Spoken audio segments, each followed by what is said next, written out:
excited to continue the story of Katarina Finch, purveyor of snakes and snake byproducts. Yeah. Sorry for missing you folks over the weekend, but, I'm back. I'm here. Bing! These sound effects, though. Excuse me. Yeah, I was, exhausted on Sunday, pretty much as expected. But I'm here, I'm back, I'm ready, I'm excited. I'm excited to keep this going. So, I guess let's keep this going. I have a ridiculous amount of meat. Holy hell. Alright, so, when last we left our intrepid hero, we had been to quite the variety of places. Railroad Camp is clearly where the plot lies, but there's so many other places to go. In addition to, like, the circus needing to be at 30 Moxie or something ridiculous. I haven't been to the professor's house, whatever the heck that is. I have some number of open quests. Do I know what kind of open quests I have? I've done some fooding, so I'm well fed here. I haven't done any drinking or spleening potion use. Those are things I could do. I have a pile of unspent experience. Oh my god. And then there's all of this stuff, which is good, presumably. I got -3 muscle. Hope nobody cares about muscle. I kind of don't care about muscle. I care about Moxie. So I'm a little annoyed about the white hair. But everything else here, like, this is some good stuff. Hey, Sainiku! Welcome to the chat. Thanks for the bit. Deciding what additional work to put in here. I think I was gonna save up for better vampiric yodel, because I'm debating audibling into a yodeling build. Really thinking hard about maybe going for spells, given the set of equipment I have available to me. There's like all this stuff that I have that's like plus spell damage, and I'm not doing that much shooting damage. Like, my shooting damage could be better. On the other hand, I have like multiple things over here that's just like have 1,000,000 spell damage added to your thing, like +5 spell damage. That's way better than like +1 Moxie. Like 5 is a lot of spell damage, it would seem. Like, I have extra spell damage here, but not extra shooting damage. Everything I've gotten has been like extra spell damage, or like similar, just like random stuff that is not super useful. A little bit of plus Moxie, and I've equipped most of the plus Moxie things I've found, but they just haven't been as good as I wanted them to be. And then I got like some snake stuff that I can use. Where's the, like this, right? I can add +7 spell damage to a hat.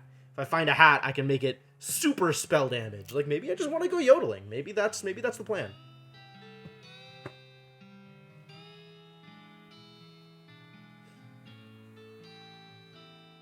And I've got decent mysticality as it stands. And the more necromantic books I read, the better that's going to go, he said, hopefully. Alright. So, oh my god, I forgot about the Book of Silly Walks. Here we are. We're walking silly. Where am I going? What is the plan? Am I gonna spend some of this experience? No, I'm gonna wait and then yodel harder. We're just gonna be the best at yodeling. Yodeling and this grinning skull is gonna also do work, I suspect. Is there? I've done all the jail things, mostly with killing. A lot of very, very dead people here. These, god damn it, these walk anims. Since when have I ever had a plan? Good question, Devanok. Very good question. Maybe I should spend some of this meat? I have rather a lot of meat. And I found a place that I can use these binoculars. So maybe I want to buy, like, I guess, and binoculars, because I cannot get more than one. And then the rest of this is food. Food? Very food? So there's no point in buying any of this, because I don't need food. If I'm gonna get food, I'm just gonna get hot dogs. What's up, partner?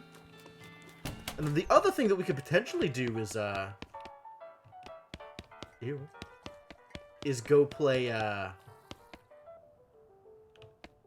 poker. Because there is a poker room. And presumably, I can just spend meat to make meat. As gross as that sounds. I should maybe be looking at potions and stuff. And booze. So I have a better sense of what's available to me. Like, I had tons of food. But really, I haven't spent much energy on booze or potions. And, like, those are just free buffs, right? Just leaving value on the table. Alright, let's go to the professor's house, because that's new. I don't remember what other quests are open. Like, what I'm still working on. Excuse me? You hear a rattling noise behind you, another rattling noise off to your left, and a third rattling noise from somewhere ahead! You conclude that you've either stumbled into a nest of babies or a nest of rattlers. A quick glance confirms that it's the latter. Not unexpected, really. This is no place for babies. Well then, I guess we fight snakes. I'm about to jump some snakes. Do I deploy snakes against snakes? They're all wrathful rattlesnakes. I guess I can just shoot them. I shoot a fair amount of damage. I can, the grinning skull will indeed just auto-kill. But my understanding is the snake will soak up some damage for me. So, get out there, snake. Go wreck some people. She'll kill everybody. Yeah. Go ally. Kill all the people. Oh my god. Poisoned the heck out of my snake. Alright, time to grinning skull. Wow, the spookiest damage. You might think that, but snakes are generally pretty cleanly. What I got? I got a snake spleen, which can be used to set people on fire, weirdly. And I have created rattlesnake skin. Nice job. The beeping machine leads you to a ramshackle house in the middle of the desert. Look at all the stuff I can't interact with, like this thing. I guess we just interact with house. Also, I got a bag full of things, which should clearly become venom and medicine. It's true. I ain't got foraging. I'm not a forager. I took a Dickerin instead. Although, I regret that decision a little bit, because I think I should have taken lock picking. But we know how to dicker. Not how to pick locks or how to forage. Requires foraging. Can't do it. It got me dead to rights. So what's in here? The professor's house. Hey, it's my partner. She followed me in. Amazing. The professor's toilet isn't in very good repair. But apparently flushing it is valuable in some way. I can check myself. Whoa! That's a very long time. That's so many threes after the decimal, I don't know what to do with that. Hey, Senna, how's it going? Thank you so much for the continued support. Both your generosity and your presence are very much appreciated. And, welcome back to the adventuring party. This appears to be an extremely powerful magnifying mirror, basically an inside-out microscope. I checked myself, and am thus unlikely to wreck myself. Free experience! I'll take it. Hey, Lady Axum. This device doesn't seem to be operational, unless its function is to do nothing. 10 instances of the same shirt, and 20 identical socks. Man, what a guy. Alright, let's, what is this thing, though? A map annotated with circles and lines? Yeah, accurate. Okay. Professor, tell me more. Excuse me, my name's Katerina Finch. What? Oh, I didn't notice you come in. I'm not used to visitors, but folks generally call me the Professor. Is there something I can do for you? Probably. Well, I found this bleeping gizmo, and I sort of... Hello? Alright. Keep it coming. This is good. Thank you so much for the continued support, Lady Axum. And welcome back. More of a Christopher Lloyd voice. I don't even know what a Christopher Lloyd voice sounds like. I'm just doing him as old. That's all I got. I mean, look at that mustache. This is a dude clearly above the age of a million. Oh, yeah, I don't know that I could do that voice. I don't think I'm capable of that. I mean, they do, but they're, you know, just painted on. I don't know how you'd be able to tell, really. Clothing is probably being worn. Like, nobody seems to be naked. Well, I'll be. It certainly led you to the right place, young lady. This is El Vibrato technology, and I happen to be as much an expert as anyone alive today. El what now? El Vibrato! They were an ancient race that lived here long before humans. Well, they mostly lived underground, so they might still be living as far as I know. I've never seen a peep of an actual person, though. Just the machines they left behind. Were they, space aliens? They could be aliens, or genius prehumans, or an entirely different terrestrial evolutionary line. At this stage of investigation, it's impossible to say. Isn't it exciting? Here, let me have a closer look at your bleeping gizmo. Wow. Language, Professor. Language. Aha! As I suspected, this is one of their transponders. It detects other El Vibrato technology and homes in, you see. That'll be why it led you here. I've got a thing I've been trying to repair. He tinkers around with the transponder for a bit, and then plugs a strange stone marble into a socket on it. There you go. Good as new. Just swipe up or down to turn it on or off. Swipe. Now I gotta warn you, this device will lead you to abandoned El Vibrato technology, but it might also attract unwanted attention. I'm still worried about swipe. How does swiping work? From what? From the El Vibrato technology. You'll see what I mean, just be careful. Okay. You know, now that I think about it, you've arrived at a perfect time. Oh, he's got quests for me. Fantastic. In order to get anywhere further with my research, I need more samples of El Vibrato tech. But searching for it eats up all the time I could be using to research it. Aha, I get you. Right, you're the adventuresome type, so bring me back whatever devices you find, and if I can get them up and running, that'll benefit both of us. Alright, it's a deal. The vibrato tremolo war. Oh, that's pretty good.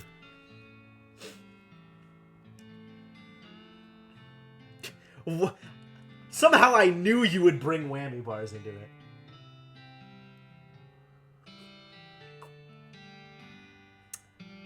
The conflict to a sudden close. Good job, Senna. Good job. Great! First priority will be to get my keystone fabricator running.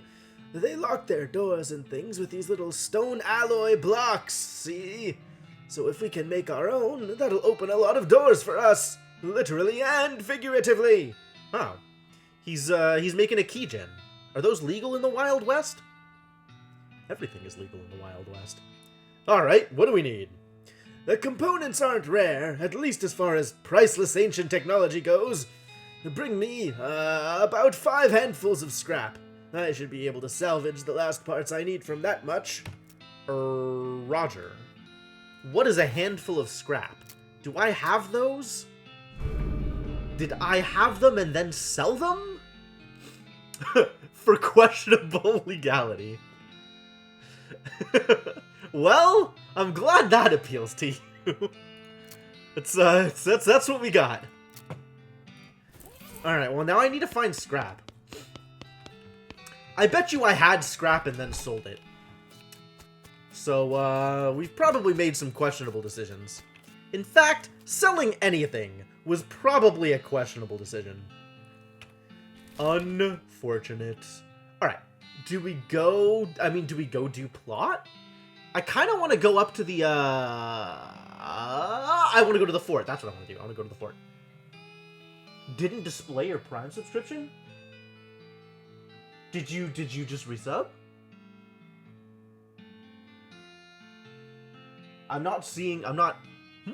Well, hopefully it happens soon. I didn't see any notes. But regardless, thank you. Always appreciated. And I'm sure it'll come up momentarily. You smell it before you see it. A skeleton trudging toward you, covered with mud and muck and smelling like garbage juice. It must have crawled out of some horrible bog nearby.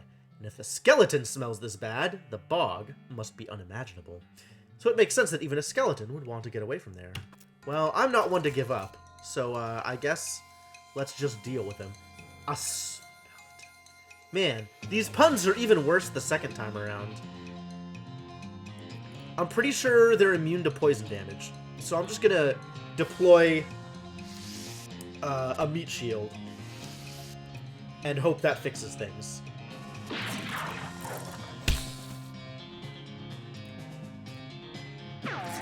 And allow my good friend Susie to deal with this in its entirety. Susie's such a beater. Man, what a great ally. Skull chips! Handful of loose teeth. And a skeleton bone. I can enchant those. Hold on. Where is that skeleton bone? You. Ensorcel it! Now it is ensorcelled. Delicious. Right? Susie's amazing. She deals so much damage. I don't know why, but I'm happy about it. And thank you for the bit, Savior. Much appreciated. Alright, we gotta climb this thing and use up these binoculars. Let's see if we can find any places. You discovered a new map location! Lost Dutch Oven Mine. That's disgusting. You climb down from the watchtower and pitch the binoculars in a handy nearby trash can. Tidy. Okay, let's go to the Lost Dutch Oven Mine. That's definitely a thing that we want to do.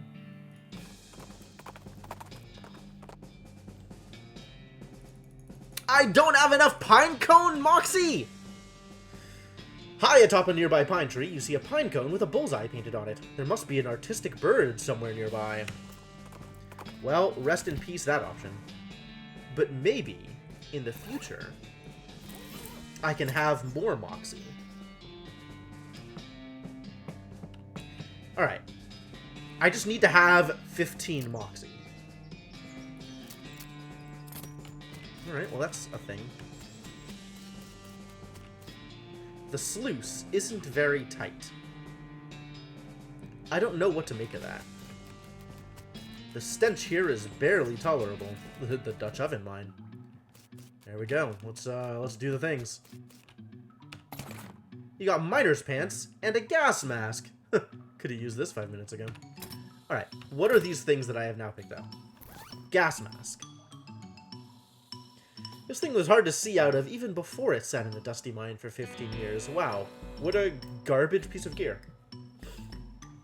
Miner's pants are +2 armor. Strictly better than thick chaps. Goodbye chaps. Hello pants. Miners must have eaten down here to avoid the stench upstairs. What? Jellied escargot. 3 moxie. Okay, generic. Instant grits. 3 muscle. Fine. If you've got enough grit, you don't even need to add water. Wild. Oh, there's a spittoon! This is the best part of my day, you guys. I don't know what kind of tobacco these miners are chewing, but it must be extra corrosive, because this brass spittoon has a hole eaten through the bottom, and dark stains underneath it where the spit leaked out. Ugh, bad choice of words. Although, oddly, it doesn't seem to be leaking now, and it's half full. I guess the miners plugged the hole with something. Inspect it! It's a spittoon. It's disgusting. You can practically see the stink lines coming off of it.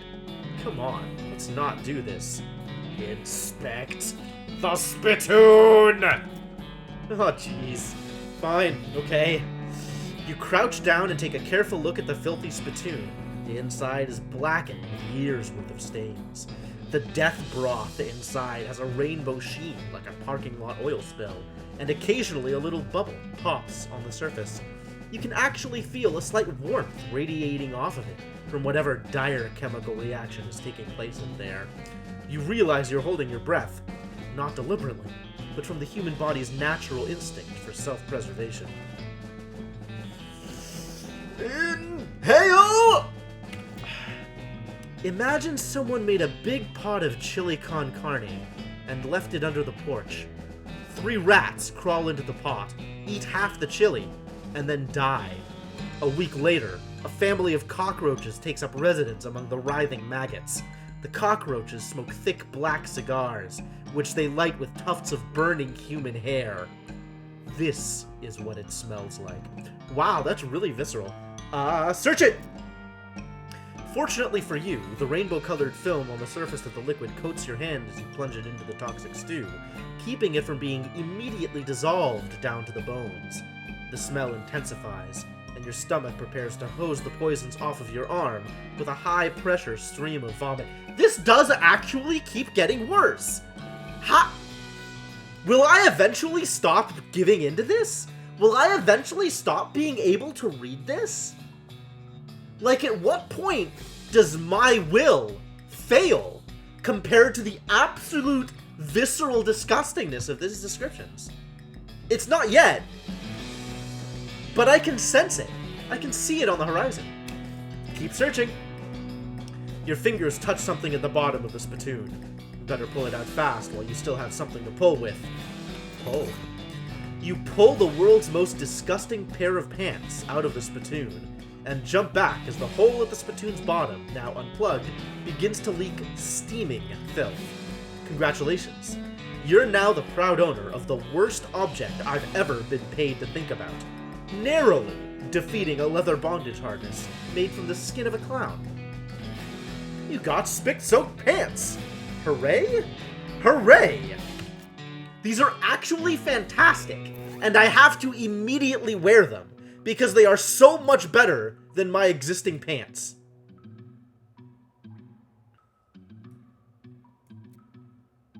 There's no downside to this. They're just great. Well, I guess that was worth it. Crate of mining supplies. Probably. Can of oil. Is this a lubricant or a lubricant? Both, in a sense, because it is a can of lubricant. Fascinating. Thermos of spiked coffee. Huh. Eventually, when you work deep underground, it's hard to keep track of whether it's the appropriate time to drink whiskey or the appropriate time to drink coffee. Eventually, you just stop trying. Alright then. Oh. We're dealing with, these things. Well, I guess I'll oil it. You lubricate the elevator liberally. Ooh. Time to ride the liberally lubricated elevator. It's too bad elevator doesn't begin with an L. Liberally lubricated lift, I think, is how I'm gonna go with this. You emerge from the elevator into a deeper shaft. Hot. By the light of your lantern, you see exposed meat veins on nearly every surface. Double hot. It's unusual that there would be this much readily available meat left in a working mine. What were they digging for, if not this? Curious. Mine it! Mine it. Mine it. Mine it! It's a person. It's an alive person. Probably alive. I don't know what they're doing. But I don't like it. There's sound effects. Hang on, hang on. Music is too loud. Music, stop.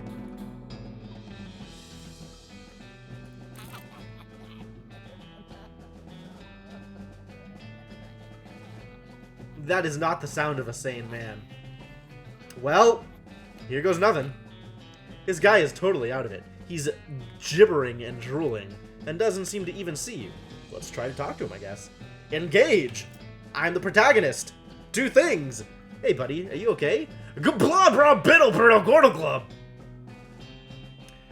Alright, yeah. Aha! You wave your hand in front of his face, but he doesn't react at all. Alright then. Shovels, dulled to uselessness. A broken pickaxe. Was one of the miners digging with his helmet? Ugh, looks like a miner died trying to dig deeper with their hands. Something happened here. And, I don't think it's good. I think it's bad. I think it's very bad. An ominous ladder leading down into a deep, dark pit. Well, it's explicitly ominous. That's a good sign. The finger bones are all splintered. You start to feel very uneasy. This guy seems to have gnawed off his own hands before he died. The hair on the back of your neck stands up. It's an effluvious emerald. If this gem is half as valuable as it is pungent, you're in the money. And you should probably wash your hands before you spend it. This guy worked his fingers to the bone, digging, and then worked his bones to the marrow. Your heart is pounding. The gouge marks are dark with blood. You have to get out of this pit right now.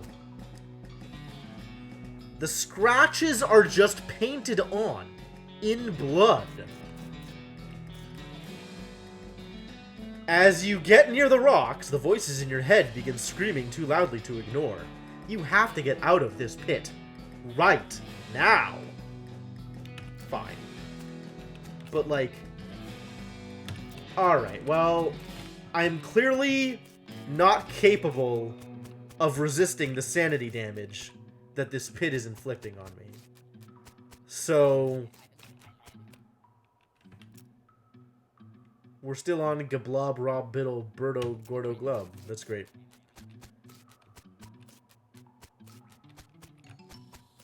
I guess I have to come back here. Lost. Yes. Yes. Good. You get the joke. I'm glad.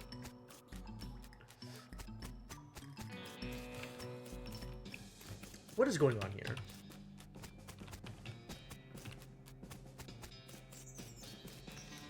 Alright, well, that accomplished very little.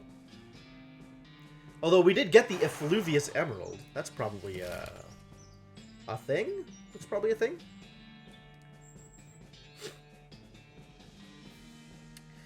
Of course there is a lost Dutchman's gold mine. There's all kinds of Dutchmen out there. Alright, I think we've done everything else here, right? Like, we've kind of followed everything to its logical conclusion. Maybe we should go back to the Humming Cave, actually. On land or in the air. Hey, it's Wanderin' Sally. Let's do some trading. What you got for me? A blank postcard. Cool. Worth. A lock. I don't care. I don't think I care. Work boots? I currently have boots equipped of some kind? What about boots? Maximum AP and Moxie. Maximum AP and armor. Okay. And the rest of this I don't really care about. Like, I'm not in for consumables, I don't think. Although carrots. Let's talk about carrots. This is a neat bonus, as far as bonuses go.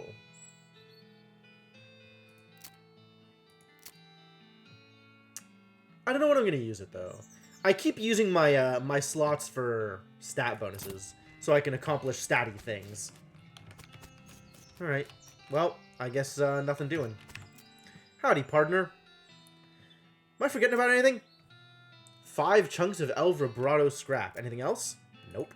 Cool. So we're about done, then. That's about all that's available. Is there more El Vibrato scrap over here? There was this thing, which teleported me.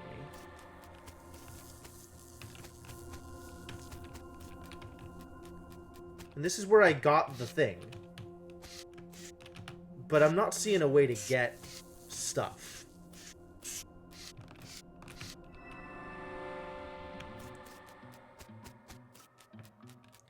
And this was a thing that I fought. Was there scrap here before? I don't think I'm going to be able to get scrap for the professor anytime soon. Alright, I guess it's time to main quest it up. Railroad Camp Ahoy. Someone's left a bundle of dynamite on the ground. You approach it cautiously, verifying that it's neither wired to a detonator nor connected to an actively sparking fuse. What an odd and dangerous thing for someone to leave lying around.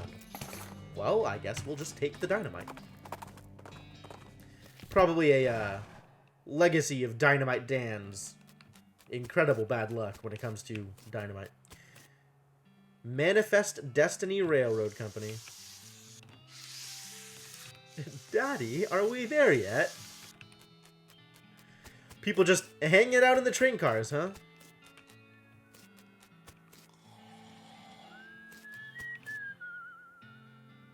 Who are any of you? Why are any of you? This guy should never be put in charge of a switch. Okay. He's too busy playing with his watch to get any work done. Where'd you get it? Say, that's a nice watch. Where'd you get it? I bought it from this gal what runs a store down south of here named Button Willow. Button Willow McSomething. Where is the store exactly? Oh, you can't miss it. It's right in between a cactus and a different cactus.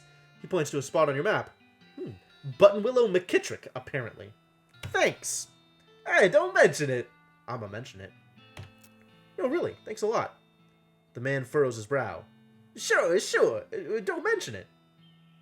Well, as long as I have the option, I'm going to keep mentioning it. I mean it. I really appreciate you telling me where that store is. His eyes narrow. Really? It's no trouble at all.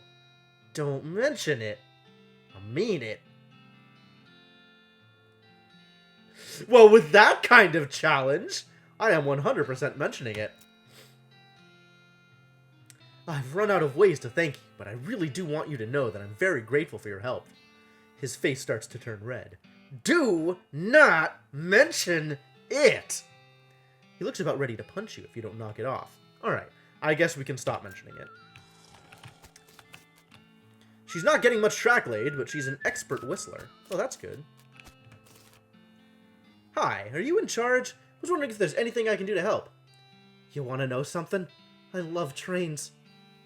Oh? Ever since I was a little boy, huge, magnificent, roaring iron beasts. They were magical to me, like dragons. When the opportunity arose to take on management of this rail line, I jumped on it like a shot. And you know what I learned? What's that? Organizing and building and running one of these operations is the most amazing pain in the ass you will ever imagine. You want to help? Congratulations, you're the new foreman. I'm going home to play with my models. Wow, that was easy. Swell. Goodbye, sad boy. Please enjoy playing with your models. What's your deal? I guess I'm the boss now? The man looks you up and down. Well, now, I suppose you can't be any worse than that last clown. He extends his hand. Name's Smee. I'm your assistant. Smee? How can you not be evil with a name like Smee? What's the situation? Well, I'm sure you didn't miss seeing this giant pile of rocks blocking our path. The surveyors say there isn't any other suitable mountain pass, so we can't reroute around it even if we had the months it'd take. Any ideas? Well, by my calculations, we could dynamite it clear without too much trouble. The problem is, it'll take a lot of dynamite. A whole year's worth, I figure. We used to keep that much on hand for emergencies just such as this one, but a pack of goblins stole it all. Sneaky little varmints. Well, good luck with that. Not interested in helping? Some foreman you turned out to be. I'll tell you this for nothing, though. If you're looking to get any further west, you won't be doing it without this train. Like I said, there's only one pass through the mountains. Nuts! Yes, that was exactly the lackey for the Disney Captain Hook. I guess I'll help. Glad to hear it. The goblins are holed up over in Gustavsen Gulch.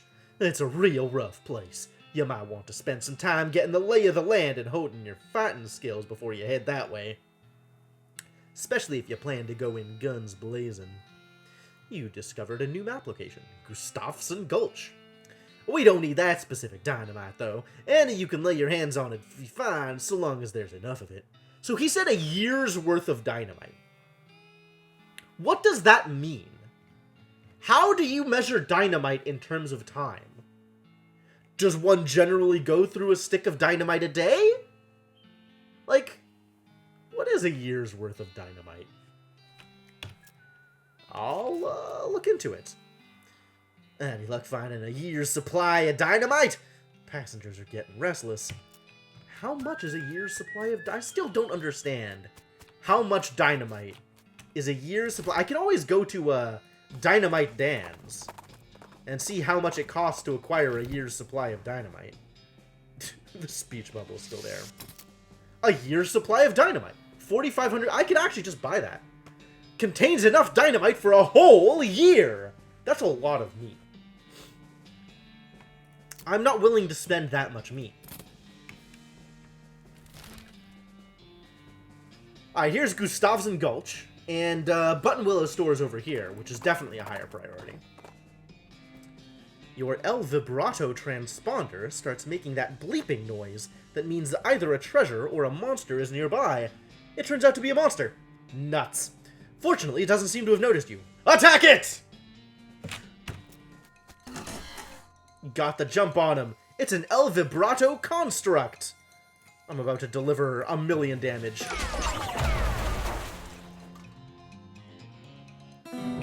It's mega dead. I got some scraps. Okay. Cool.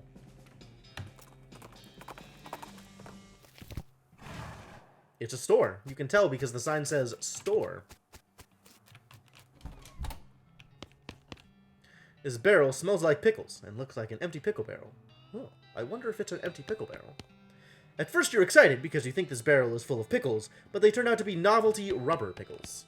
Oh no. All of these shelves are just laden with various goods? The woman behind the counter stares at you with a huge grin on her face. She gestures at the goods she's got for sale. Take a step backwards. Alright. We can get more lubricant. Desert, eaten, and drinking. Gives me foraging skills? Heck yeah, buy it. Also disposable binoculars. Hammer. Provides the option to hammer things in certain places, particularly if you have some nails. I mean, I have meat. This is why I have meat. Should probably also buy some nails. Time was these would have been brads, but nowadays man does not live by brad alone. What? I think that's a joke, but I don't get it. Also, a copy of Modern Snake Oiler. Fantastic. Should I buy some cheap wine? It does increase my moxie. I do like having more moxie.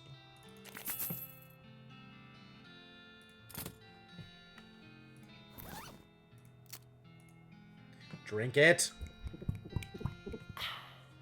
C'est la vie. You drink the cheap wine, wishing you had some cheap cheese to go with it. Oh well, it would be tawdry to complain about it.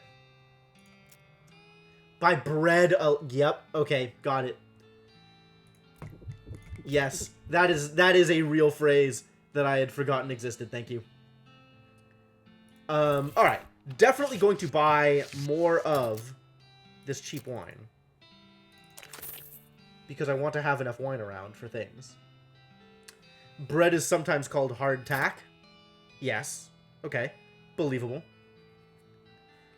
And it is a handful of tacks, which makes the joke come full circle. Alright, now I have a hammer. I can hammer in the morning, and the evening, and all over this town. And now I can forage, assuming I read a book. Absolutely read it. Unfortunately, while practicing your techniques, you accidentally squeeze the book into book juice, which it turns out isn't a real thing. Aw. What about skills, though? Tell me more about skills. Gives big spleen. A perk that lets you consume more potions in a day. Free sample of a cologne that says it'll make your spleen bigger. Believable. There's an essay extolling the virtues of shooting wildly without looking where you're aiming. That doesn't seem good. There's an article entitled Debilitating Toxins. Where Are They Now? Gives bad medicine. Combat skill that will reduce a target's moxie. I have enough skills. I want to learn the passive thing. You take a big whiff of the cologne sample and feel your spleen grow larger. Big spleen. Then you sneeze so hard that the magazine is blown completely to bits. Gesundheit. But now I can forage, you guys! I should eventually try and acquire potions, because I can hold so much spleen now. Do you sell potions? Are any of these potions? None of these appear to be potions. Do I have cans of oil? Do I want to be carrying around a can of oil? I probably do. Sure, buy it. It's always time to examine spittoons, Squallshade. Literally at every moment. No spittoon will go unexamined. I guess it's time to beat up goblins. Time to beat up goblins? Time to beat up goblins. Oh. You spot an astonishingly large horse apple in the distance. You are literally astonished by the size of it. It's very large. Yes, absolutely. Silly walks are very important. Let's go to the Big Apple. That's something. As you reach the center of the clearing, you are simultaneously struck with a profound awe and a terrible stench as you discover the largest road apple you've ever seen. You can't imagine how this got here. Was it a giant horse? Was it 200 normal-sized horses acting collaboratively? They should have sent a poet.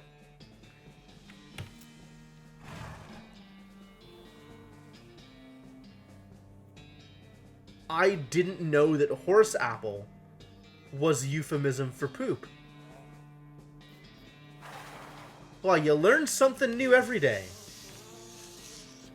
I can clean it up. Okay. I'm gonna. I make a little dent in it. I can just mash this for experience? It's quite a bit smaller than it was before.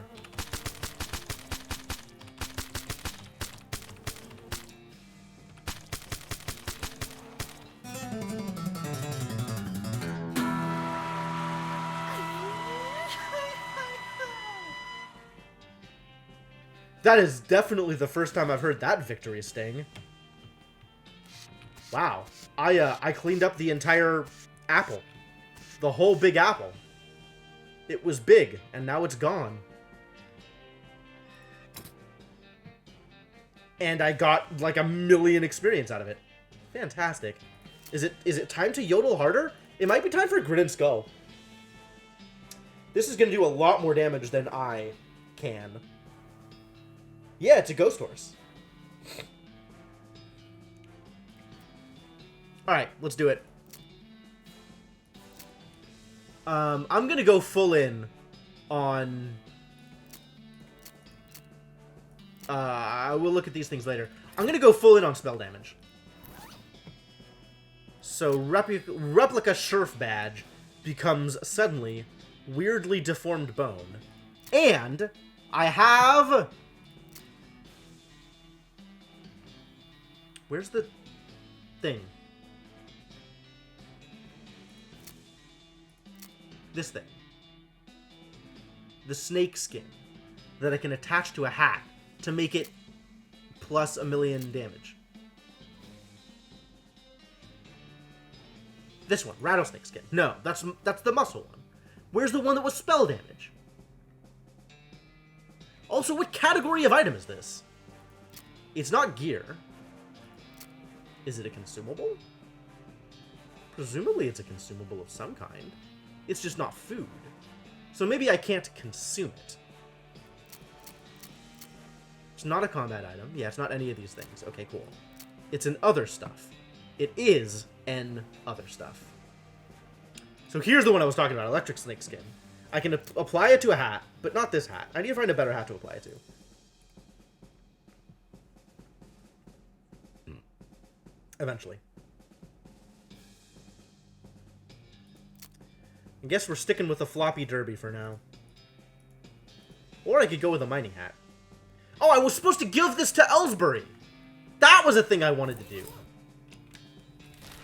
Well, the Big Apple is still here on the map, even though I did the thing. All right, let's go give the dude his hat back. Your heart skips a beat as you spy a floating cow skull in the middle distance. I am definitely going to approach it. This is for Susie. Also, it only has 22 health.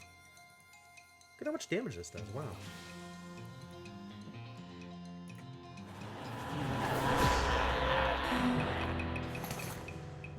You crush that cow skull to powder, but not before you extracted the useful bits of it.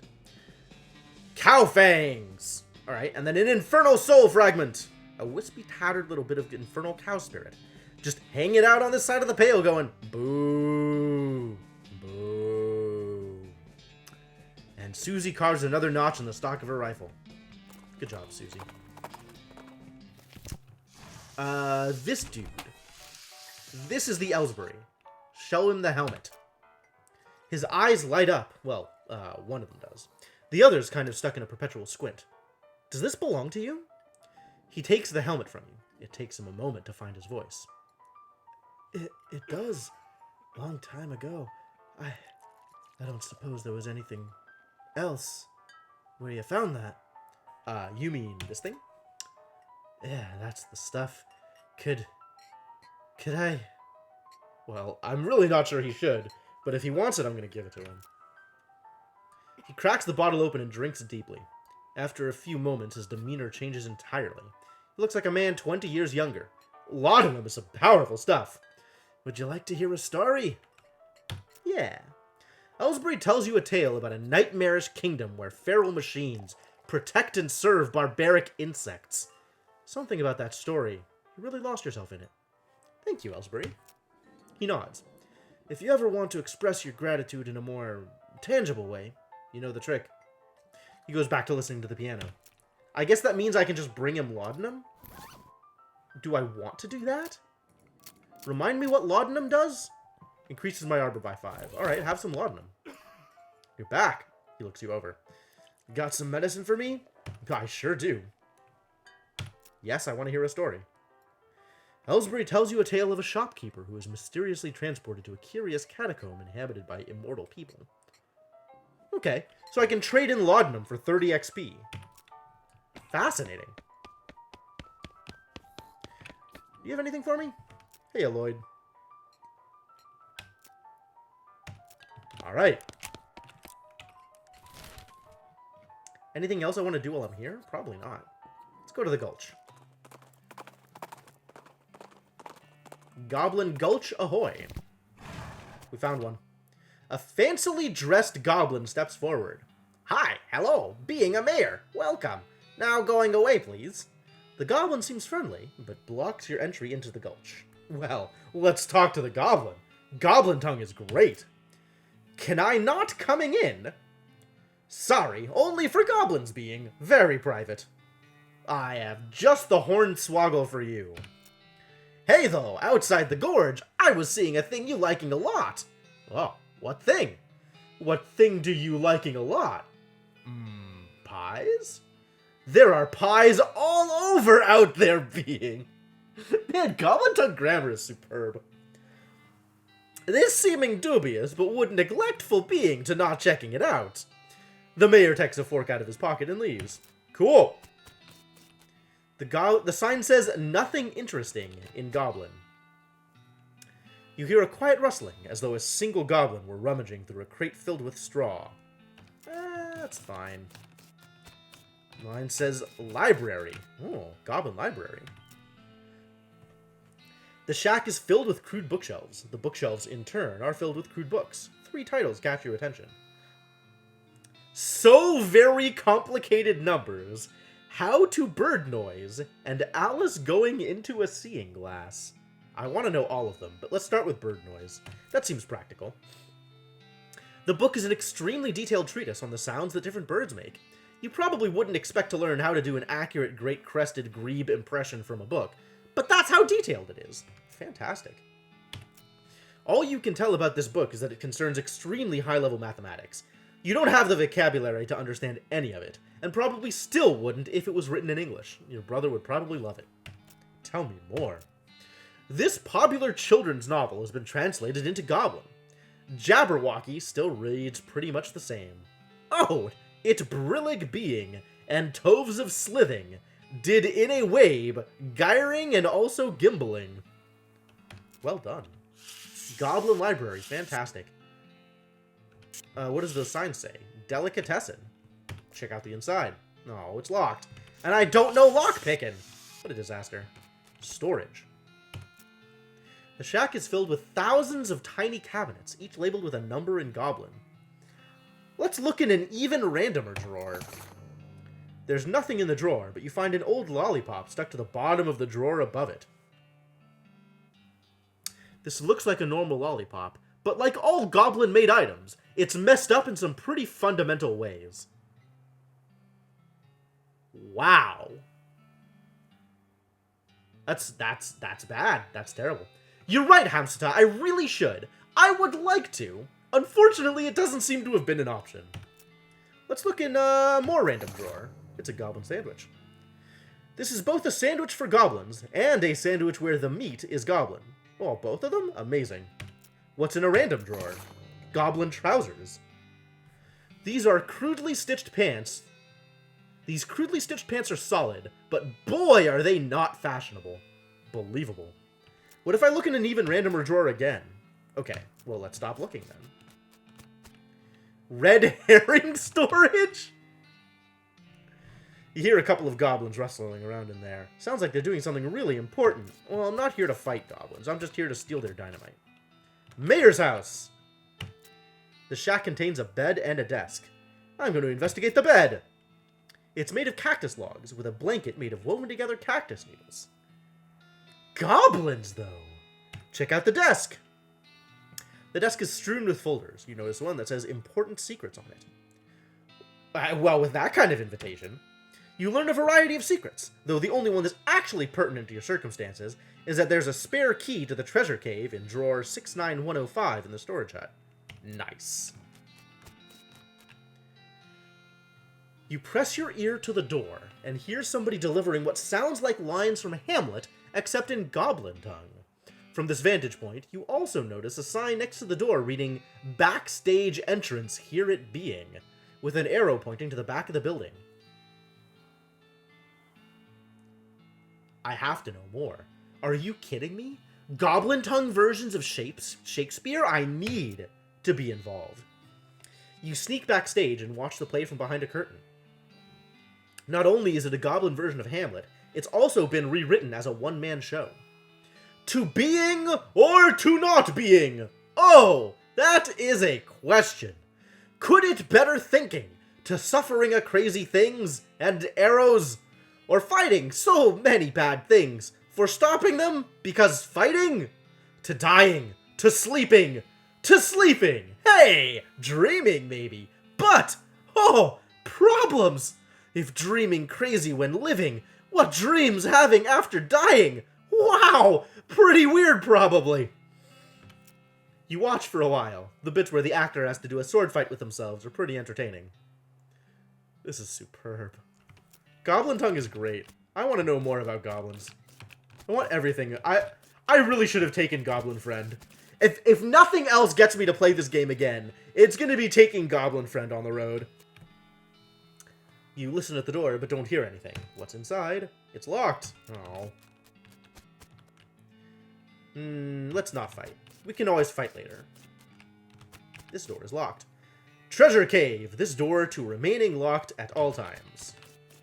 I can finally harvest! It's a mug of cactus beer. 10 HP. Fantastic. I am not watching Goblin Slayer. Thank you. I have seen half of episode 1 of Goblin Slayer, and that is entirely enough of Goblin Slayer. Let's look in drawer 69105. You got the Gustafsson Gulch Treasure Cave Key. Spare. Wonderful. Should I fight people? I should probably fight people. I got a reputation for killing people, right? I should keep that going. Ah! Buttons. Alright. Let's go in and beat the straw out of him. 41 HP. Will this kill him? Woo! It's gonna mega kill him. Look at all that poison. Oh my god!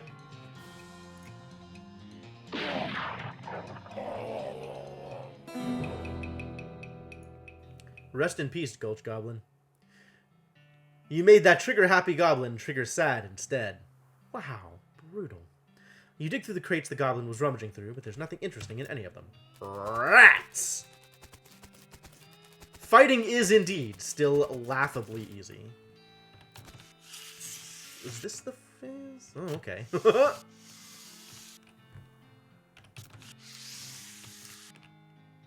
Head in, guns blazing. Oh man, I could actually really use the thing here, where I shoot bullets indiscriminately. Just too bad I didn't get that skill. Let's deploy a meat shield. Oh, it punched the cactus. Alright, well, she's not going to kill any one thing specifically.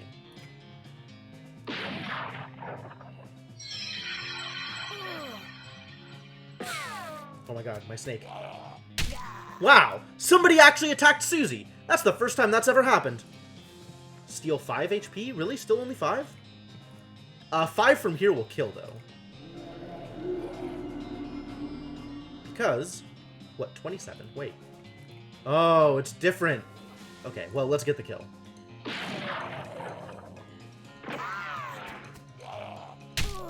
Ow. Will this kill? 30. 27. It will kill no one. This, on the other hand, will be 6, 7 plus 15 because of poison. I could shoot out another snake. Go! Snake him! What? He didn't attack? What a disaster. Alright.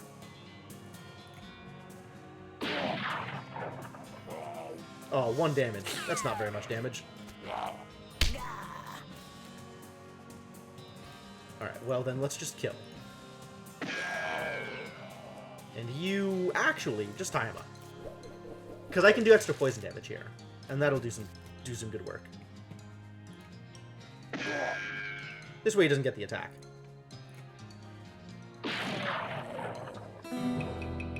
That was a fight. That was an actual fight for once. You win! That'd show them if they weren't dead right now. Oh, I have 2 Gustafsson Gulch Treasure Cave keys. How nice. Hooray! Just in case I felt like not killing all of the goblins, I could also still get to the thing. Let's unlock it.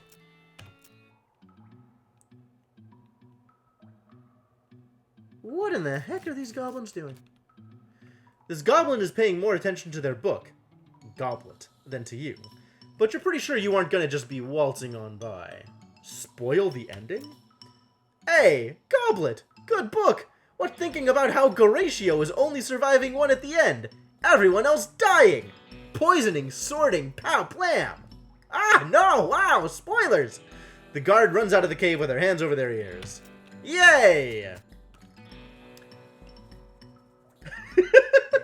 It's a good thing that I did all the things. Because now I can go through and be like... This is great. This goblin guard is whittling a little wooden bird call. But they're not too busy to beat you up if you try to get past them. Just in case I didn't want to fight goblins. But... I kind of just want to fight them. I've got appearances to keep up. I've got a reputation to keep up. Yo! These are some buff goblins, actually. I did not expect this.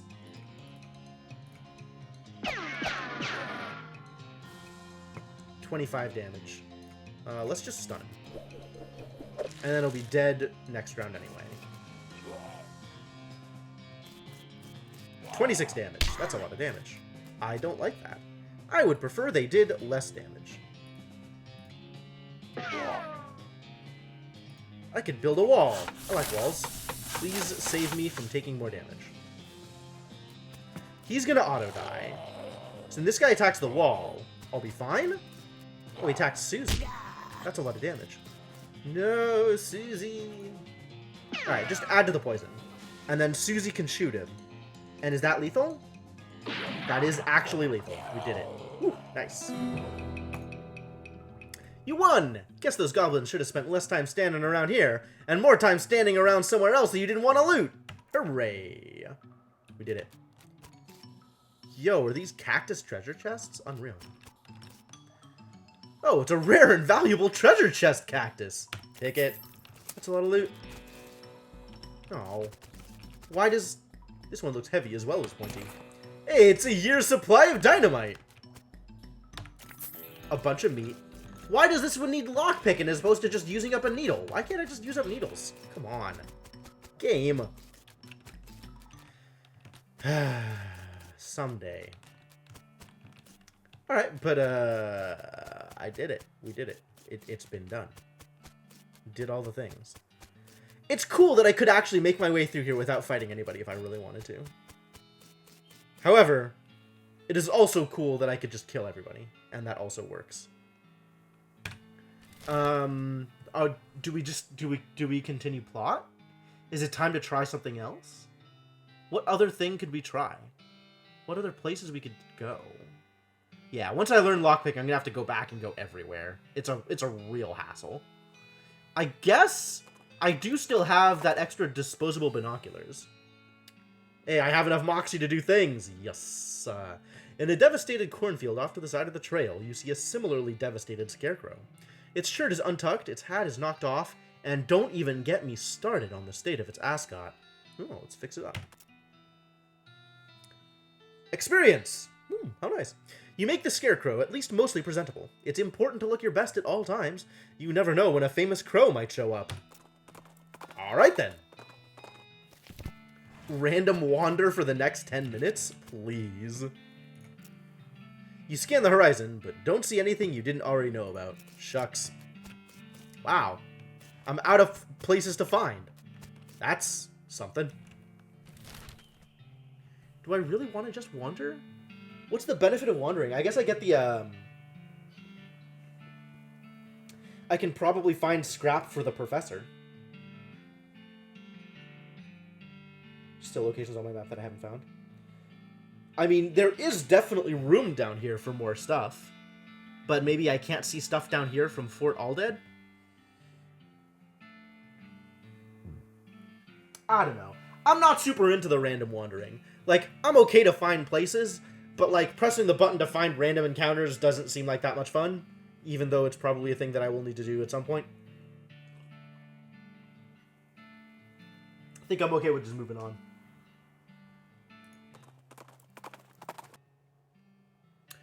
Your transponder gizmo bleeps. Oh, good.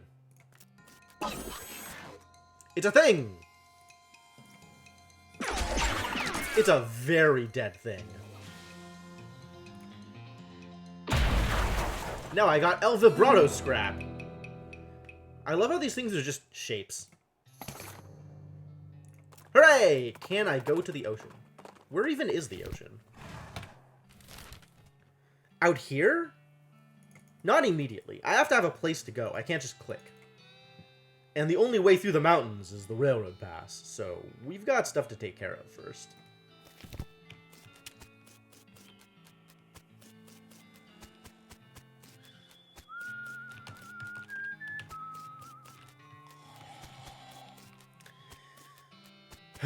What a crew.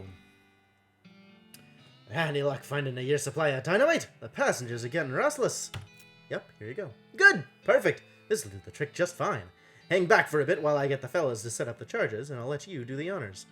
Smee consults with the other workers, and they inspect the rocks for a time. Eventually, one of them shrugs, pushes the whole crate of dynamite up next to the rocks, and wires up a detonator. Alright! Let her rip!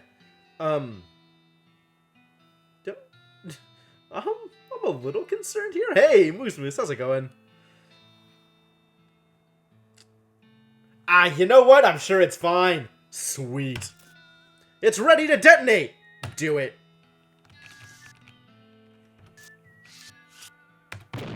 Kablooey! The holy heck is that thing? What the holy heck is that thing? There is a very large and very angry looking guy standing here. Apparently it's a little peeved at having a year's supply of dynamite blown up next to its butt while it was sleeping. Well, I could fight it. I do have enough hornswoggling to hornswoggle it.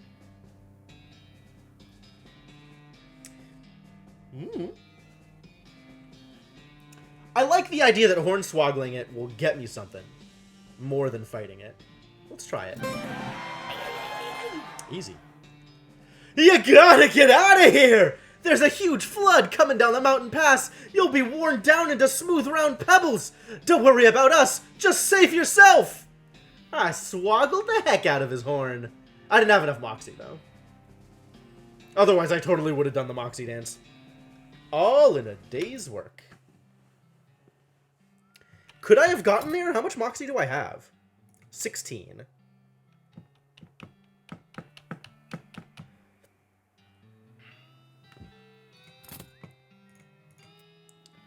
I've got one hit of angry. And I used my food on mysticality. So I could have come back and done it with moxie. Actually, given my moxie of 16 at the moment, I might be able to use full moxie and win a pass to the circus. I need 2 more moxie than I have right now. In addition to the 12 moxie that I would get from the Moxious hot dogs. So maybe we go to the circus.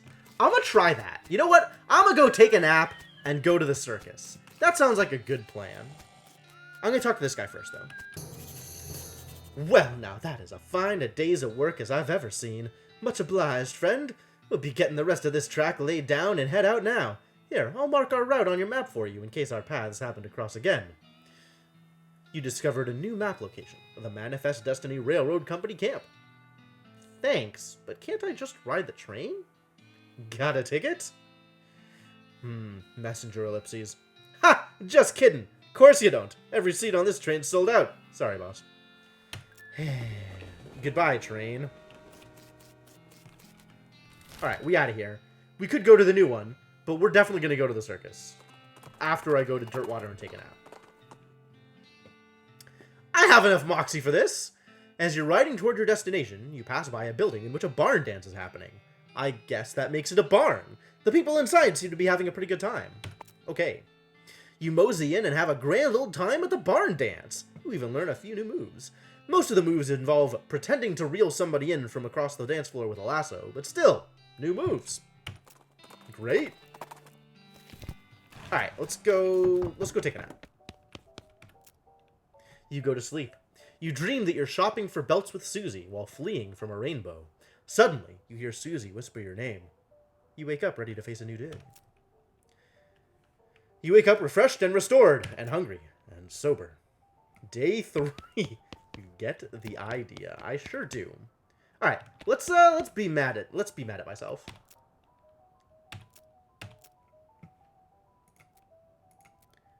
This does give me the bonuses I was looking for. Sweet. Alright, hot dogs. Show me the hot dogs. I need to go buy hot dogs. Actually, do any of my existing foods do the thing I want? No. 3. The Menudo Geode is 6 moxie.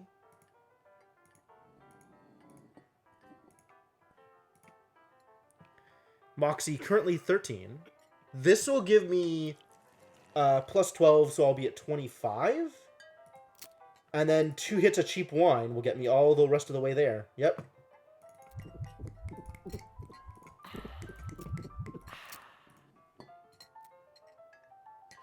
This stuff is made out of cow stomach. Demonic cow stomach. So not only would you be eating that, you'd also be kind of eating whatever the cow ate. You sure you want to eat this? Yup. You eat the menudo. It is intensely spicy and comes with swirls of aftertastes that you refuse to analyze. You gain an effect. Menuded. Yikes. You feel like you've been replaced by a younger, better looking version of yourself. Do it again. Fantastic. I've been menu done. And I have like 1,000,000 Moxie now. Whoa, delicious. Alright, cool. That's as much as I needed. Circus Ho. Your El Vibrato bleeps! And you follow the signal, because of course you do! Why wouldn't you? One reason why you might not is that it led you to a hulking robot that could easily pound you into scrap. Fight it! This is my hulking robot? 57 HP? That's nothing. Oh my god, I have so much Moxie! Wow, it's 100% dead. More scraps. Hooray. Is there anything else I need to do in here before I do the other things? Like, do I want to use some of these potions? Apparently the Gulch Goblin Lollipop is a potion. A potion? Why? I could get some armor out of the laudanum. I could get some armor out of the ectoplasm. I think I'm not going to do either of those. Well now, miss, I like to think I know a customer with a sharp eye and a quick hand when I see one. How'd you like to test your skills against a game of dexterity? What's the game? Okay, I'll give it a shot. I'm going to shoot like a jaguar. I'm not exactly sure how a jaguar shoots, but presumably it's pretty good. You clear nearly the entire wall of balloons, and the clown looks genuinely impressed. Well, I'll be. Looks like you win. Congratulations on the finest shooting I've seen in quite a time. You got an item. 1. Circus show ticket. Admit 1. Barnaby Bob's astonishing demonstration of perspicacity and skill. Let's go see the show. This sounds like a terrible mistake. I am going to make a mistake. Ticket, please. Ticket for what? Barnaby Bob's Stunt Spectacular. Alright, well, let's play along. What's that? The boss does a show. Yes? Yeah. What kind of show? Knife tricks, mostly. 100% getting in a fight with this dude.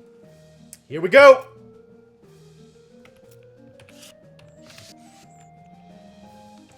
It's literally just me. Is this the boss? This is the same muscular clown that was guarding the entrance to the stage area earlier.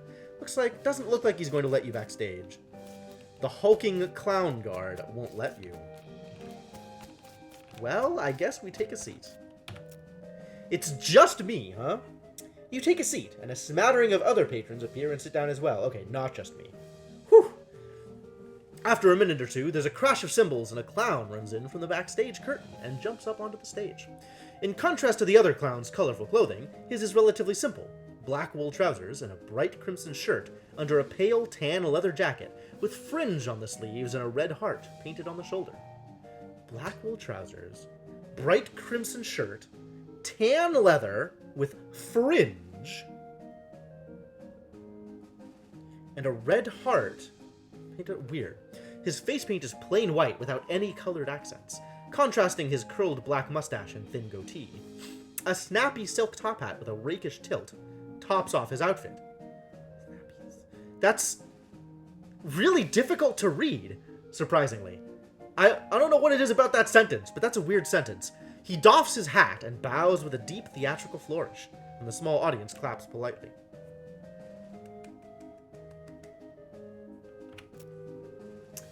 Thank you, ladies and gentlemen, thank you, and welcome one and all to Barnaby Bob's perfectly normal traveling circus sideshow. I hope you've been enjoying the attractions and distractions of our little traveling carnival. And now it's time for our star performance, the main attraction. Ladies and gents, put your hands together for... A loud drum roll starts as he gestures to the curtain, and then the cymbals crash again. The clown puts his hat back on with a chuckle. Me, Barnaby Bob. Applaud. Much obliged, much obliged. You're far too kind. Why, I haven't even shown you anything yet. With a laugh, he flips a large Bowie knife into the air. You didn't even see where he pulled it from. The knife glitters as it spins. He catches it and flips it in the air again, this time catching and balancing it on its point, on the tip of one finger. He holds that pose very still for a moment, then jerks his hand out of the way. The knife thunks into the wood of the stage floor, deep enough that he has to give it a jerk from side to side before he can yank the blade free. He winks broadly to the audience. Wouldn't be any fun if they weren't sharp, would it, ladies and gents? Clap, clap, clap, clap, clap, clap, clap. He pulls 2 more knives from his jacket and begins a flashy and elaborate knife-juggling act. 3 spinning blades somehow turn into 4, and then his hat is added into the mix, floating lightly through the cascade of knives without a single scratch. He finishes the routine by catching 2 of the knives in each hand, and allowing his hat to fall nearly to the ground, before catching it on the tip of his boot and kicking it back into the air and onto the top of his head. Oh. Well done. Good show. Ah, now there's some applause I believe I've earned. Let me tell you, ladies and gentlemen, it took a lot of hats to get to where I am today. He chuckles as he adjusts his hat back to its original rakish tilt. Now for the grand finale. For this, I'll need a volunteer from the audience. A few hands go up. Barnaby Bob ignores them and looks directly at you. How about you, madame? My high Moxie rating seems like a great and terrible thing to have. I mean, I'm pretty sure I'm gonna fight this dude. I was pretty sure I was gonna fight this dude from the beginning. But, obviously, I am the center of attention here. I want to see what he says if I'm not in. Well, now, don't be shy. We're all friends here, right? Come on up onto the stage. You hesitate, but Barnaby Bob starts up a round of applause and the audience joins in. Reluctantly, you climb up onto the stage. There we go. Not so bad, is it? Your name, please? Katerina Finch. It's a real pleasure to finally meet you, Katerina Marshall Finch. He knows my middle name, you guys. My middle name used to be, what did my middle name used to be? It wasn't Danger, was it? Or Easy. It was something else. But, I have definitely admitted to Marshall as my middle name. More recently. Speedy, that might have been it. I was probably Katerina Speedy Finch. Stand right here, won't you? I guess I'm standing there. A couple of clowns haul a large wooden panel about 7 feet tall and 4 wide up onto the stage. They stand it up vertically behind you and stay there, holding it steady. It has 2 holes in it, slightly above waist level, and a lot of knife marks. Press your back flat up against the wood, please, and put your hands through the holes. You do so. The holes are just a fraction too high, so it's not very comfortable. And then, one of the clowns pulls your arms back tighter and ties them together with rough hemp, so it becomes much more uncomfortable for a variety of reasons. Don't worry, this is just to make sure you don't make any sudden and unexpected movements. We wouldn't want that, would we? It has been both, yeah. It was Speedy first, and it became Marshall afterwards. Fret not, miss. Everything's under control. He steps up close to you and adjusts your collar, brushes a little dust off your shoulders. My control. You know, Katerina, we get a sharp customer through here from time to time, but my, you're the sharpest I've seen yet. However, I'd bet a shiny silver dollar I've got something up my sleeve that's even sharper. His pupils narrow to vertical slits as he grins at you, revealing rows of pointed yellow sharp teeth. As he turns away, you can see that the heart on the shoulder of his leather jacket is drawn with an arrow through it, and the word Mom. It doesn't look painted on. Ah, he is wearing a human skin jacket. That's bad. You struggle a little, but your arms are too tightly bound. The rough hemp rope digs into your wrists. Barnaby Bob strolls to the other end of the stage and turns to face you. Yeah, right, Moose Moose?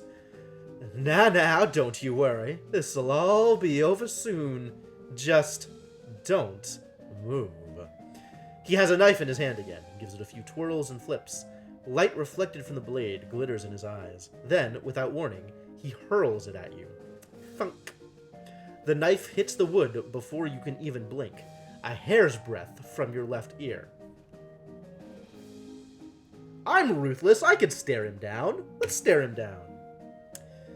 Barnaby Bob grins at you as the crowd applauds. Another knife appears in one hand and an apple in the other. He tosses the apple to one of the stagehands, who carefully balances it on top of your head. Time for the old William Tell routine. A bit of a cliche, perhaps, but there's a reason it's a classic. Hey, ladies and gentlemen.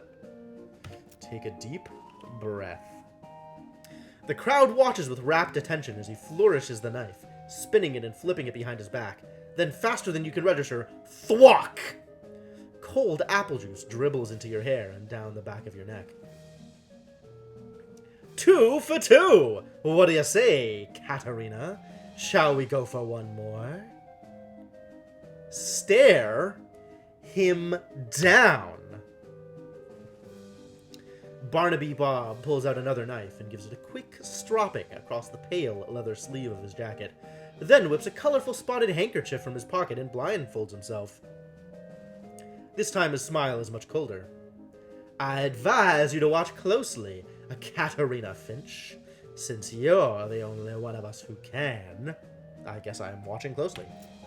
The crowd laughs, but you don't really hear it. The knife spins in his hand, this time, either because of the adrenaline or because he's actually moving slower. You can see the motion of his arm as he throws it. He twists his wrist in an odd way that you don't think he did before. The knife is flying at you. The knife is flying directly at your right eye.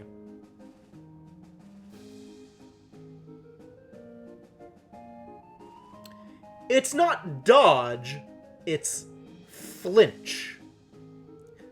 Katerina Finch flinches for no man. Don't move. The knife, incredibly, swerves at the last possible moment. Thunk. You can feel the wood shake from the force as it stabs into the board. The metal is cold against your right cheek. The audience erupts into cheers as Barnaby Bob removes his blindfold and pumps a fist triumphantly. One of the stagehand clowns unties your wrists and helps you get your arms out of the holes. Bob takes your hand and raises it into the air victoriously. That's right, Inkling. Absolutely. Well now, ain't she a good sport, folks, and as brave a target as I've ever had. Take a bow, Katerina Finch. Take a bow.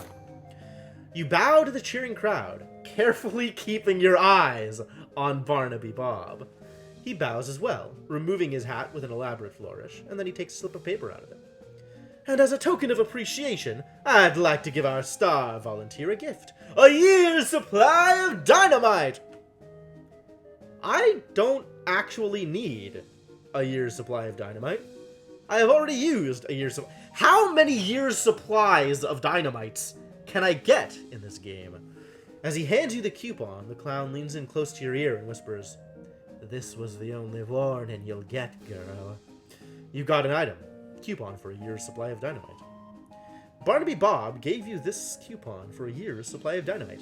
How did he know? Barnaby Bob waves and blows kisses to the crowd as you climb down from the stage, then he disappears through the backstage curtain. The audience gradually disperses. Ugh. Can I go backstage now?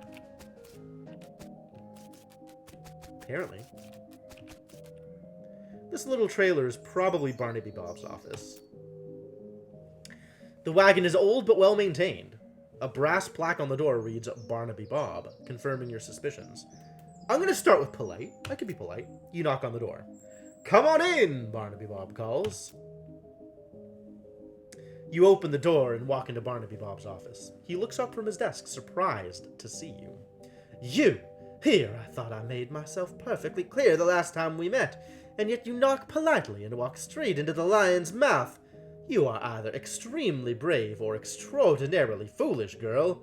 Both, I might hazard to guess." I've got some questions that need answered. This is weird phrasing, and I've seen this frequently. And every time I see it, I'm like, that's weird.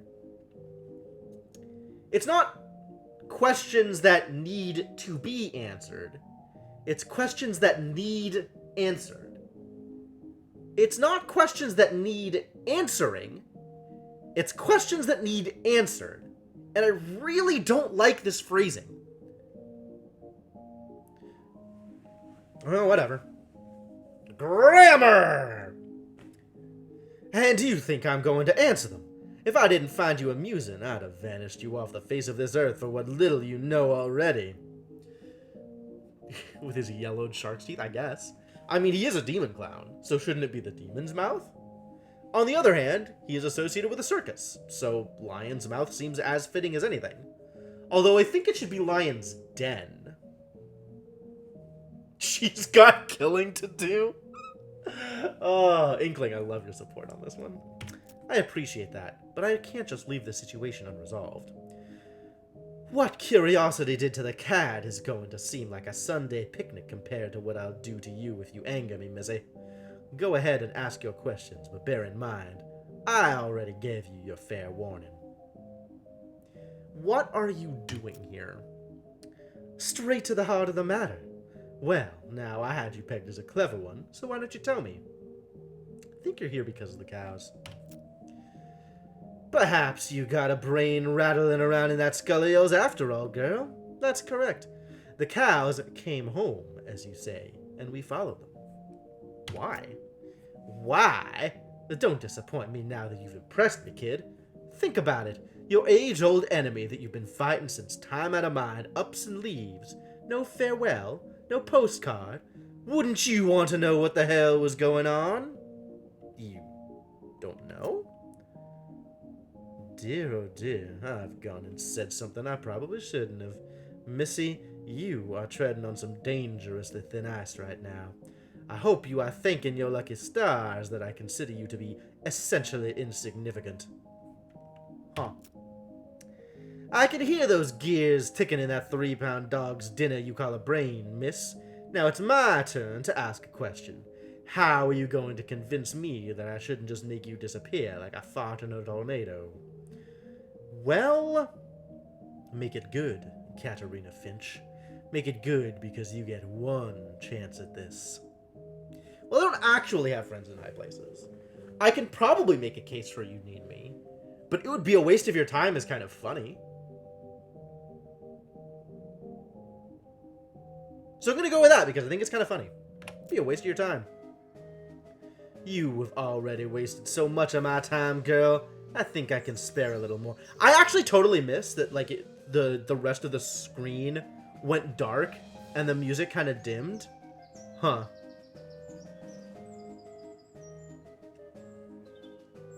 But I guess, oh, that was just from being inside his thing. Okay. Thing. Inside his trailer. Let's use appropriate words. But it is rare that I get to have such a diverting conversation, so I'm going to be merciful. I will allow you to leave here, standing on your own 2 legs, but you will not be returning. If I ever see your face again, girl, I will nail it to my wall, and put you to work as the newest member of my freak show. He calls for the guard clown and has him escort you back to the midway. You end up face down in the dirt outside the stage entrance. Oh, if I had said you need me? Okay. That's potentially believable. I mean, I guess I could go fight him.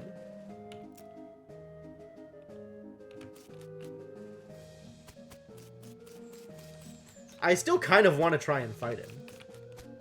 But that's, maybe a little ambitious.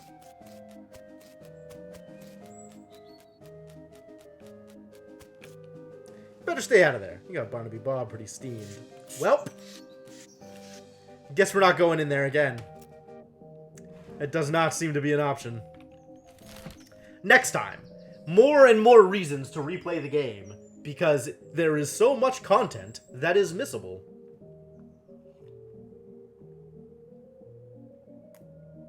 I mean, I guess we go on to Railroad Camp, right? Like, we've done all the things, let's move on for plot. Oh, no, wait. I gotta go back to Dirtwater because I have a postcard to send. It's a floating cow skull! Kill it.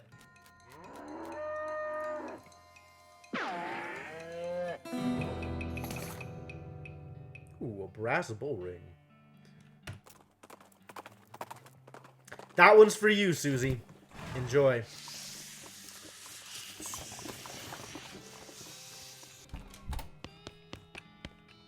I've got a postcard. You write a quick note to Rufus, letting him know what you've been up to, and that you're okay. Oh, that'll be... Oh, it's one of them prepaid ones. Oh, that'll be a zero meat, then. You're welcome. Do you have more flowers to sell? Nope.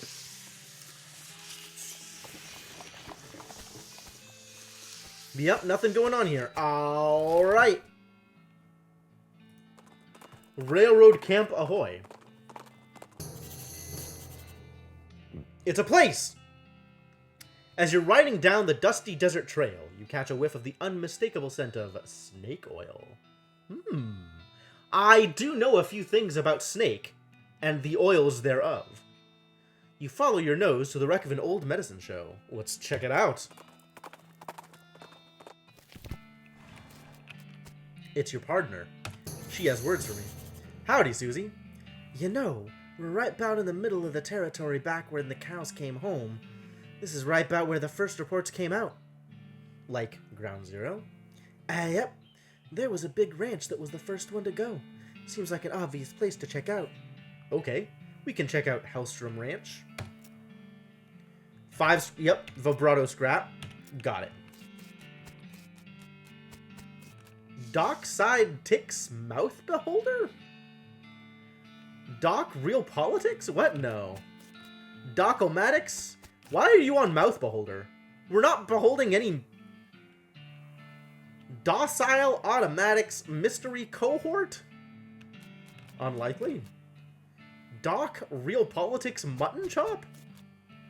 Dr. Shtick's Mostly Alcohol? Milkshake Hour? The Former Resident's Nightstand. I am definitely not above going through somebody else's belongings. It's full of old snake pieces. Huzzah. You don't know how to use this fancy potion-making equipment. Oh. Got the sense this sofa was pretty nasty even before the wagon got destroyed. Most of these books are fake, but there's one real one. Oils I Have Known. I'm gonna read it. Yes! Doc Galactic. Ah, so this is Doc Galactic's mystery show. I get it. One of the pioneers of the snake oiling trade. It's chock full of recipes for tinctures, bombs, and such. I got Potionology. Ironically, the oils from your fingers destroyed the fragile old book while you were reading it. Oh well. Now I know how to Potionology? Ooh. You sit down at the alchemistry set. I like that, actually. I like that as a term. Alchemistry. And pull out your briefcase full of snakes and snake parts. What do you want to start with? Potions! You stick a venom gland into the gland squeezer and prepare to turn the crank. Let's see... Okay, let's try gland and liver. Patent moisturizer. Plus 5 moxie. That's cool. How about a spleen potion? A spleen potion. Patent liver. 25 HP. I'm gonna keep going with the moxie stuff. Oh, what if I start with a spleen? I got nothing to mix it with. So I need a million spleens, livers, and venom glands in order to be able to do anything. Oh well. Stop chemistrizing. But we can come back here and do things in this place with things. Now I've got infinite moxie available to me. Awesome.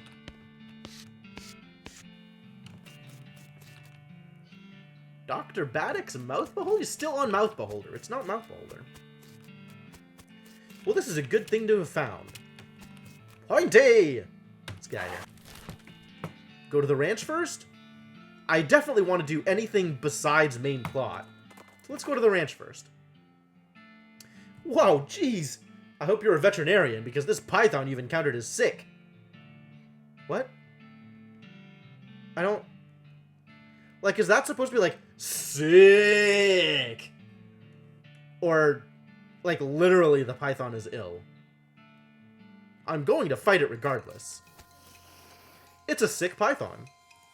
Let's do 1,000,000 damage. And also another 1,000,000 damage, because then it's just dead.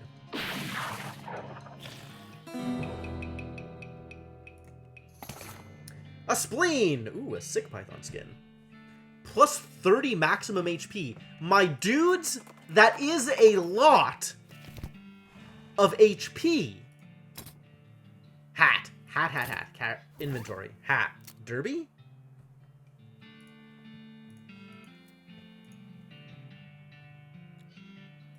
What? No, what happened to the derby? How dare you? I am going to stick a sick python skin to my derby so that I may have millions of HP. You stretch the python skin around your hat. Your hat immediately gets more muscular and veiny. Ew.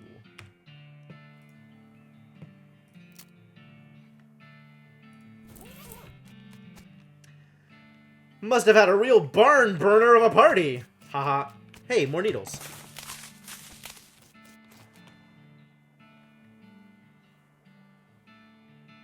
Well, I wasn't expecting a rift into some kind of hellish cow dimension. Whoa. What the heck is that? Oh my god. That's it. It's gotta be. Gotta be what? That's where the cows came home from. How do you know? I just know. Look at this place. Look at that damn thing. It's like someone went to tore a hole in nothing. What the hell else could it be? She's got a point. Ringing this will attract the attention of at least one infernal cow. It's a portal to hell. You hear ominous mooing. Well, I'm definitely hearing ominous mooing. The only part of this shed that didn't burn was the part this horseshoe was attached to. Guess it really is good luck. It's a lucky horseshoe. Tell me more. It's an offhand. I finally have an offhand that gives me more pistol damage. Get in there.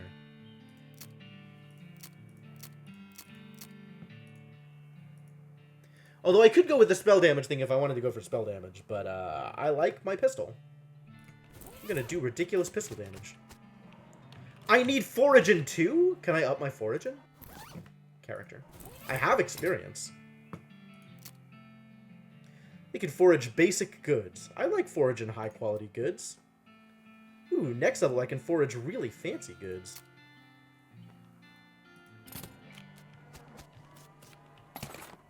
Agave nectar. 7 moxie. Nice.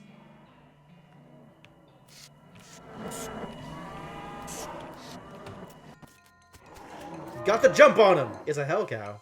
That's a lot of damage. I'm gonna do 1,000,000 damage to it, though. That's not 1,000,000 damage. Wow. Alright, let's tie him up for a round. That seems like a good call.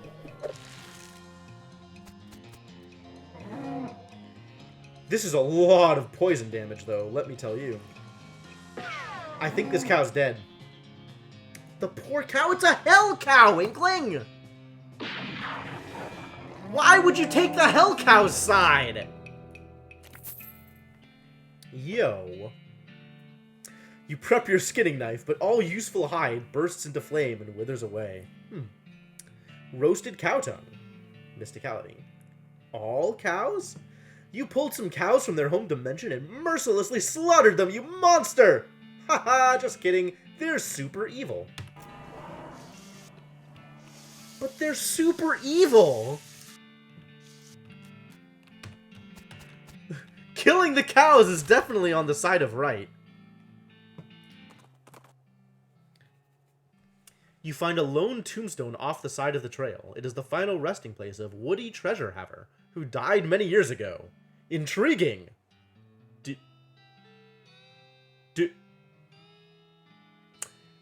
you think he had some treasure? Dig it out. The grave turns out to be disappointingly treasure-free. Oh well, we tried. Gold skull. It wasn't enough to get a gold tooth. This person had their entire skull replaced with gold. I wonder if they survived the process. Just sell it. Okay.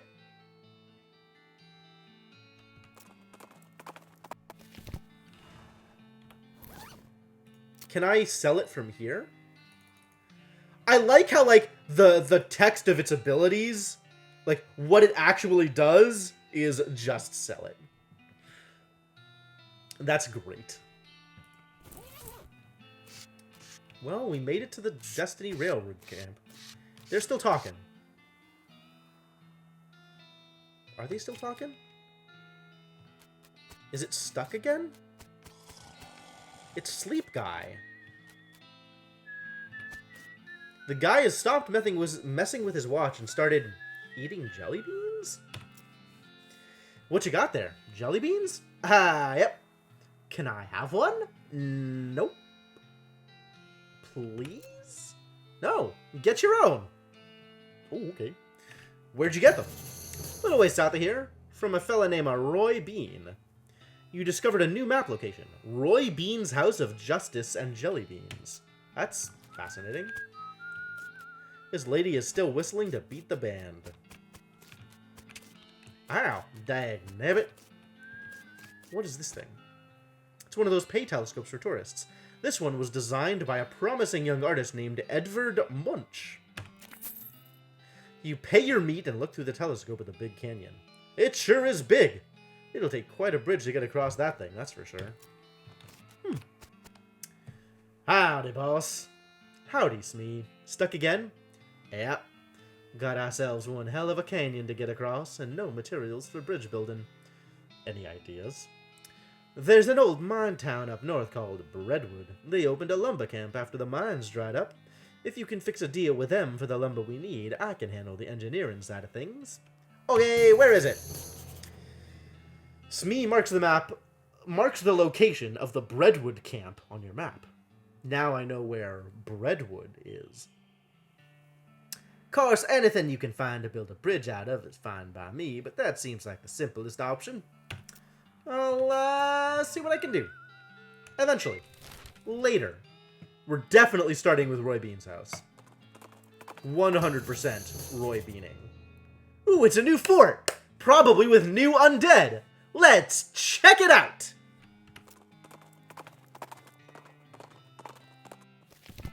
Fort of Darkness. Hey, Susie knows about places. I heard about a ranch in this area what might be notable. How do you mean? It's one that weren't never attacked by the cows. Huh. Yeah, that might be worth investigating.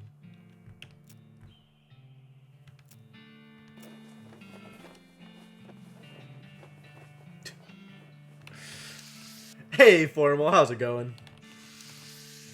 It's a peace sign. All of these cannons have flowers stuck in the barrels. Fascinating. I need so much foraging! Can I? No, I don't have 600 XP. I'm so far away from 600 XP. I could use my binoculars. Sure. In the distance, you see a massive pile of buffalo bones. Yikes. You climb down from the watchtower and pitch the binoculars in a nearby trash can. Appropriate. Fort of Darkness. Oh my god, it's zombie hippies. It's hippie zombies. This young lady is dressed in fancy, expensive traveling clothes, though hardware has made them dirty and ragged. Also, her pupils are about the size of teacups. Wow, hi, a new face. My name's, one sec. Irene, she giggles. Everyone here just calls me Mushroom, so I forget sometimes. Howdy, Irene. I'm Katarina. What's your story? Oh, not much to tell. I was hitchhiking to Frisco a few months back, but I stopped here and never got around to continuing, you know? We're like a big, happy family here, and everyone's so nice and appreciative of how much I know about mushrooms. Apparently, mushrooms are a big deal.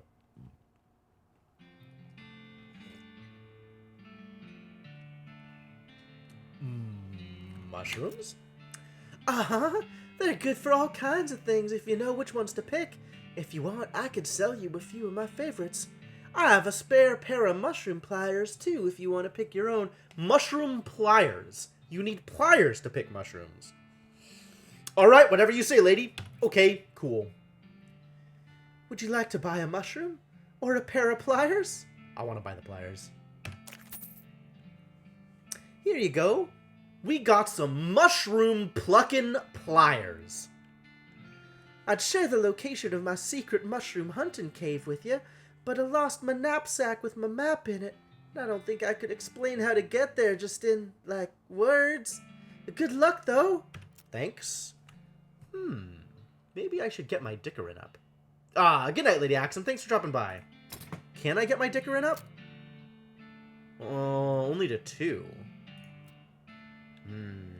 Not good enough. Not good enough. I guess I can't dicker for free mushrooms. This batch is extra groovy.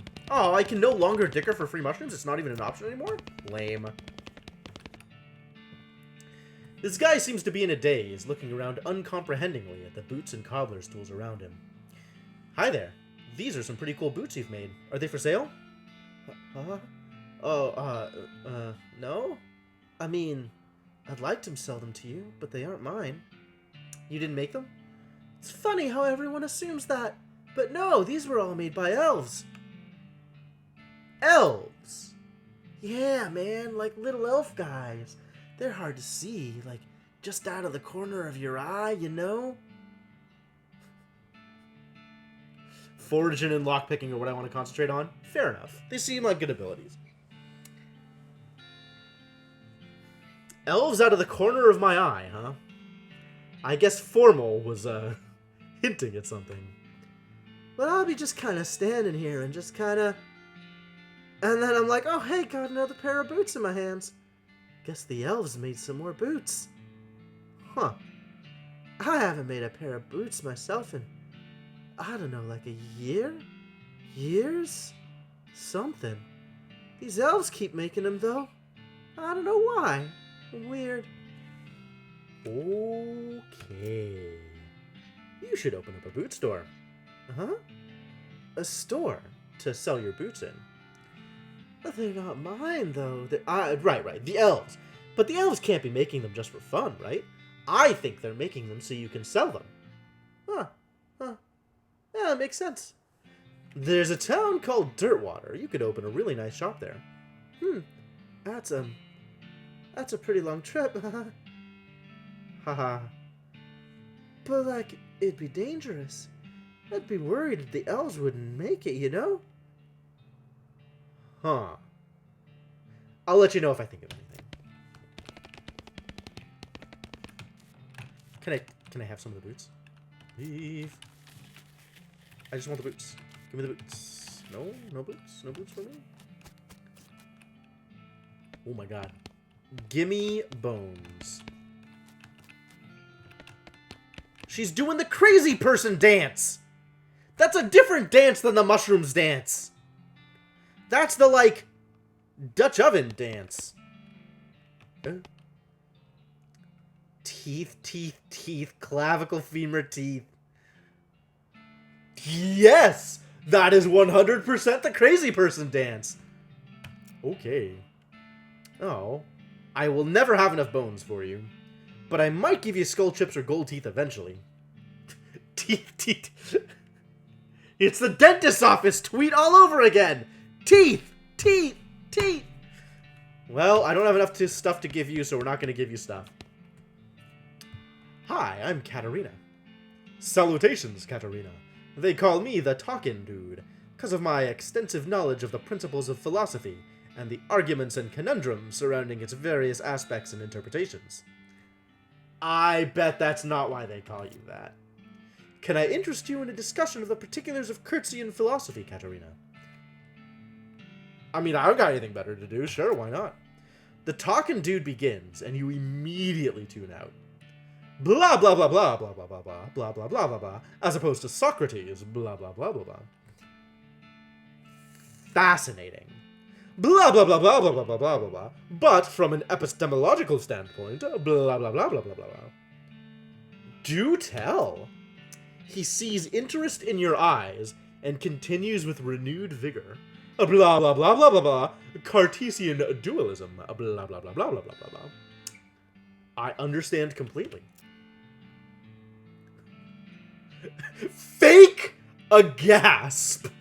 You keep him talking with the subtlest of body language. How long does this go? Interesting.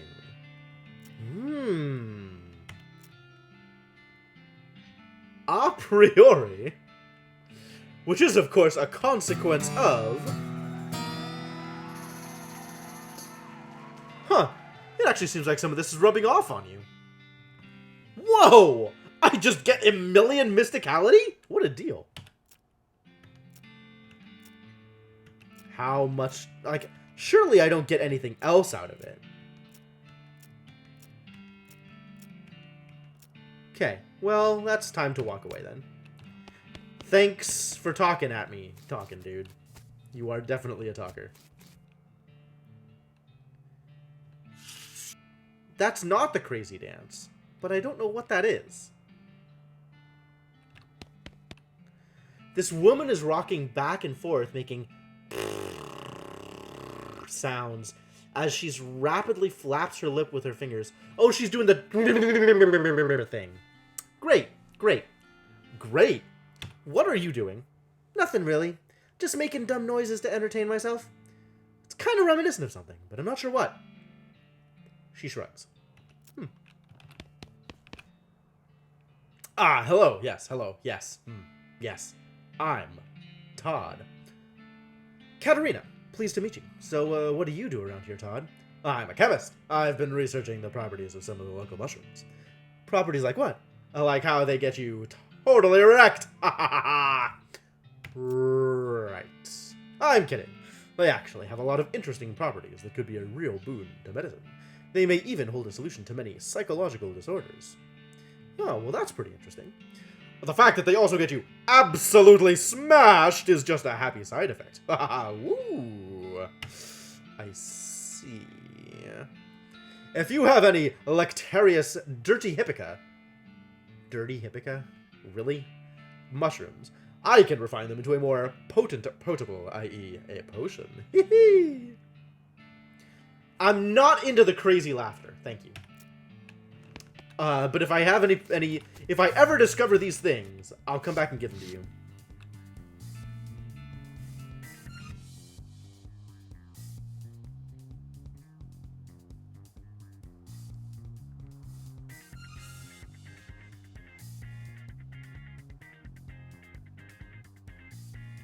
Stick figures doing the worm and twerking. This is amazing.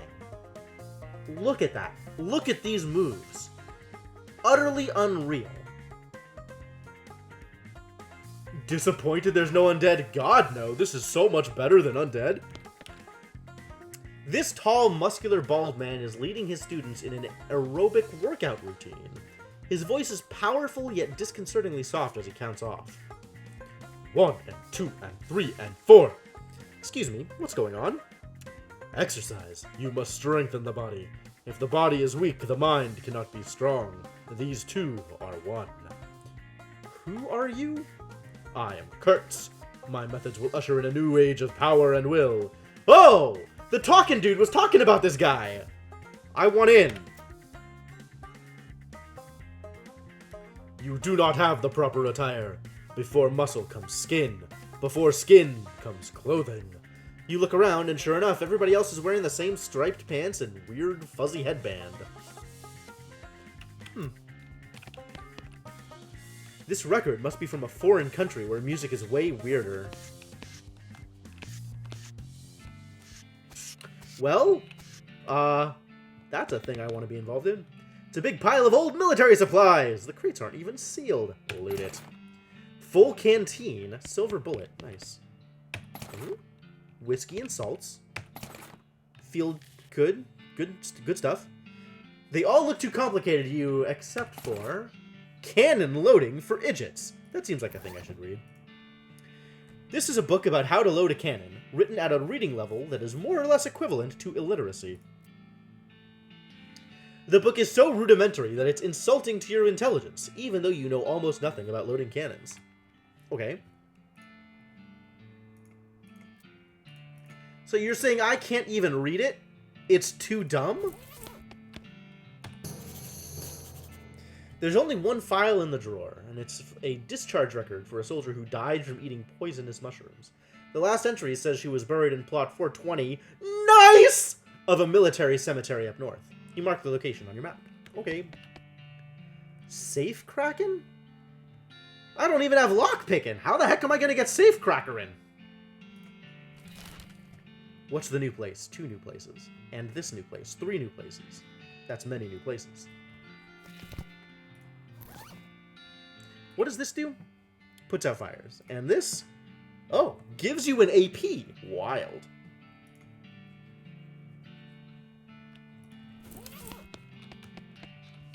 Well, alright, so we need to come back here once we get appropriate mushrooms and appropriate gear for exercising.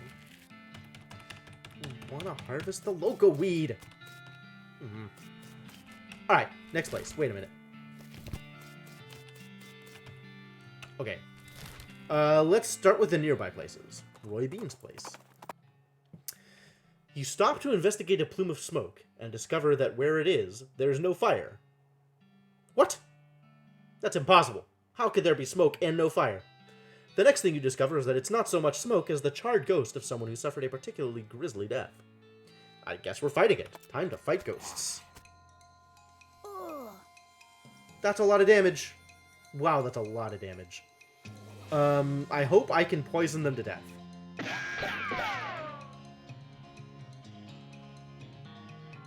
And disable them.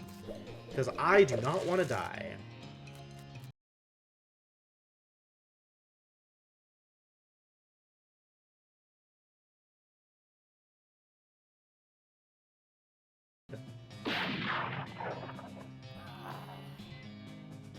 Why is it lying to me? Why is it telling me lying amounts of damage? You blew that old ghost away like a stiff breeze. Are the frames dropping? Oh my god, the frames are so dropping. Yep, there go all.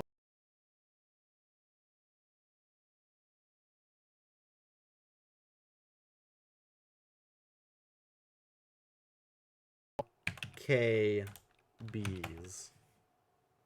Seems bad.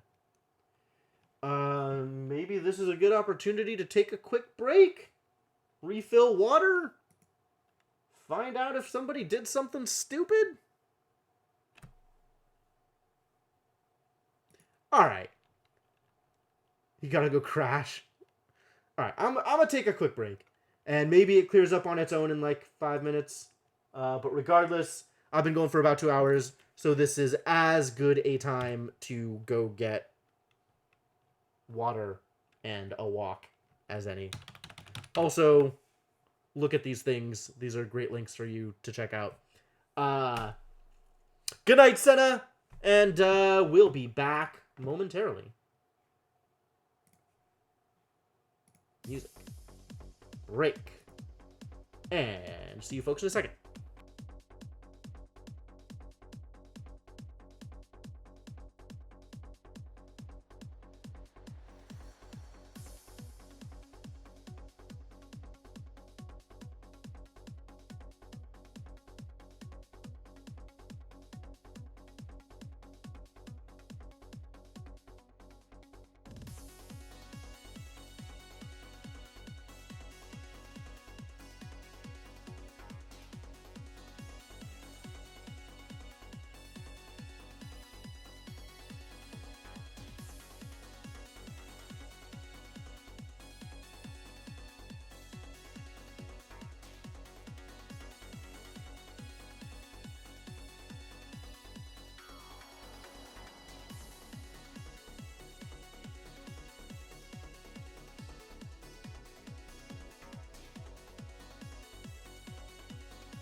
well, it looks like the bitrate has improved. We went from deep into the red to back to a solid green, and it looks like I'm not dropping frames anymore, so I guess we'll keep this going. I think it's only that I think my internet just does this sometimes. Like, it drops out for the space of a couple of minutes while something happens? Question mark? I don't know. I'm not exactly sure. Alright, let's pause the Mega Man based trance and get back into the game. Hi, I'm back. How's it going? Welcome back, everybody who left and returned. There's an outhouse over here. It's an outhouse without the house, so I guess it's just an out? What is this even hooked up to?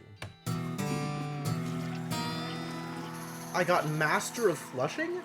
Your toilet flushing muscles are in fantastic shape! Huh. That's one way to get muscle. Roy must prefer to perform his morning ablutions outdoors. I want to perform some ablutions. You gussy up a bit. Hooray! I'm gonna consider myself extremely gussied. Oh my god, there's a spittoon.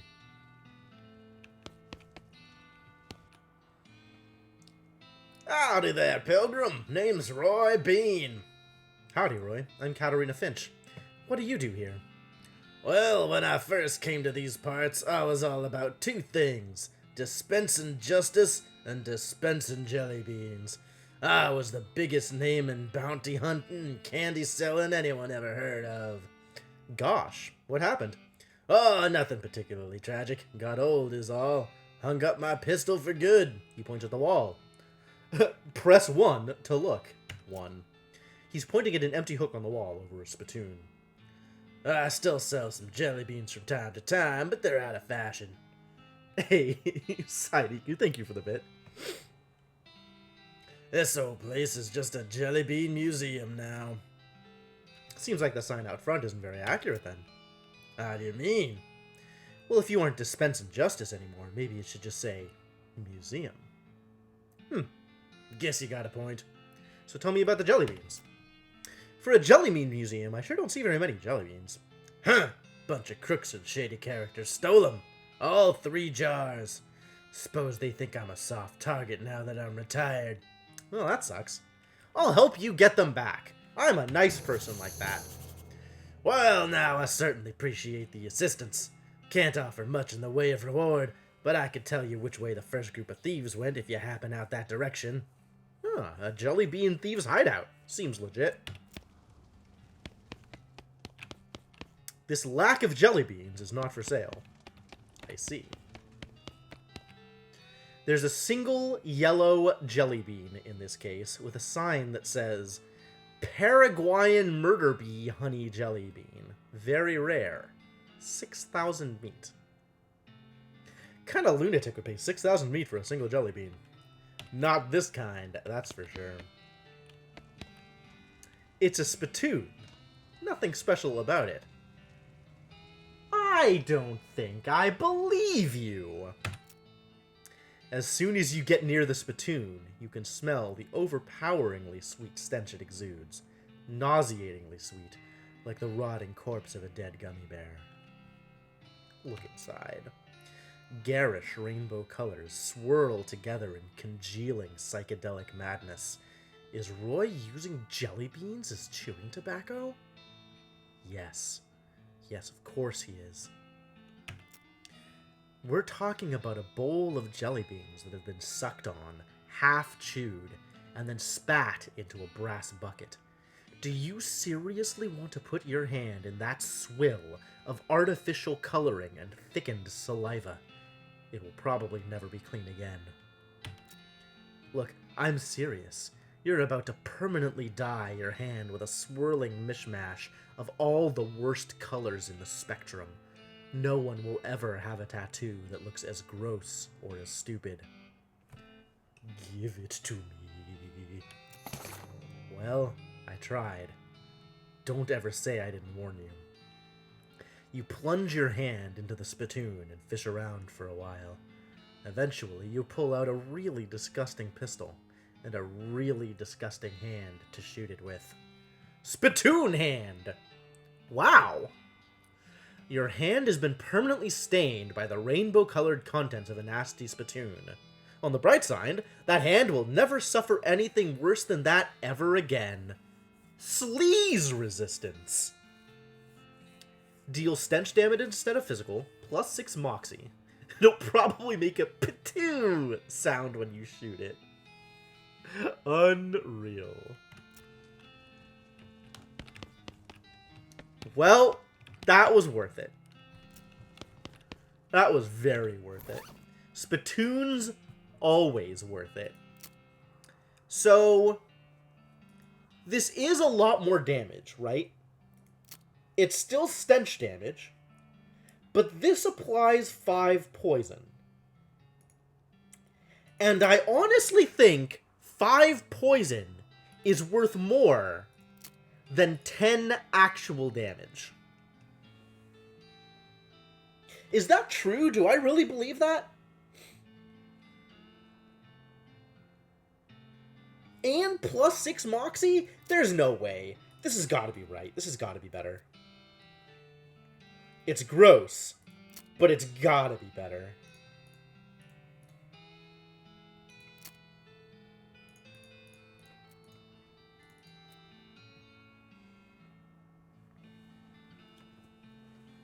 I have gotten absolute garbage for melee weapons, though. That's a lot of damage. That's a lot of damage. Alright, well, I guess we've got a mission. We got a place to go. Let's check out the ranch first, though. You see what you take to be an oasis in the boiling heat of this region, and spur no name toward it.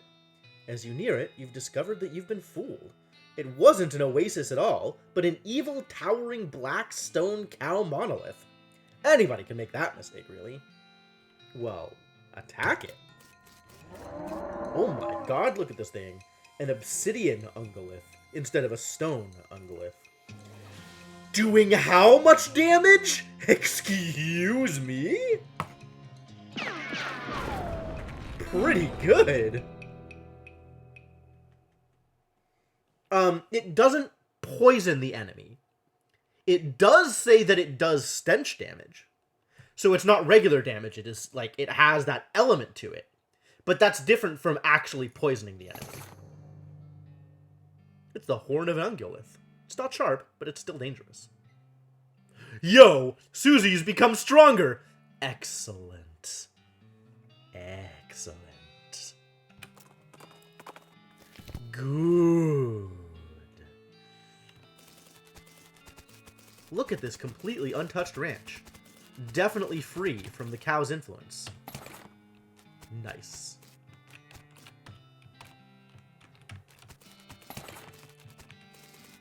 Agave nectar. Sweet. I don't have any lock picking. I don't know how to pick locks. Someday. Someday I'll learn lock picking. That'll be a good day. It's a gymnasium. Your body is still wrong. It's the Stretchmaster 4000. You strap yourself into the machine and allow it to inflict some warm-up stretches on you. The machine pulls too hard, which promptly yanks one of your shoulders out of its socket. Ow. Ow. It's the lunge flex. Lung flex. Suck on the blast hole? This doesn't sound like a good idea. You put your mouth on the blast hole and turn the valve on the side of the machine. A blast of air inflates your lungs, making you really dizzy. These suck. Vibromatic skeletal agitator? I am very worried about this. I'm afraid this is going to help my skeleton escape. And I don't like that at all. No way! You're done with these stupid machines, at least for a while. It's probably fair. Rules. It's a list of draconian fitness rules the guests of this sanatorium had to adhere to. It's a scale. It's like a ruler, but for weight. What do I weigh? According to the scale, you weigh 27 pounds. You don't know how to use the scale correctly. Years worth of height and weight recordings for the ranch's customers. It is the most boring book you've ever read in its entirety. And of course I read it cover to cover. Loose board, eh? Kellogg Ranch keyring. Fantastic. It's the keys to every door in every building on the Kellogg Ranch. You'll be a serial unlocker. It's a big ruler. It's like a scale, but for height. Oh. According to this ruler, you are 2 cubits and 2 kilograms tall. You don't know how to use this ruler correctly. You really don't.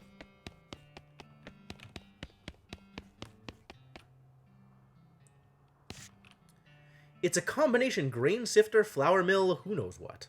Its grain hoppers are currently empty. The label on this thing says dough press. Are you sure it doesn't say do not press? It's a large oven, but it doesn't have a door, just a wide slot. Purity is the best sauce. Disgusting. Keep calm and enjoy nothing. What? There is a skeleton in this bed, and it's wearing metal pants. Take them! Oh god, really? Chastity pants. These pants are optimally designed for preventing access to their contents.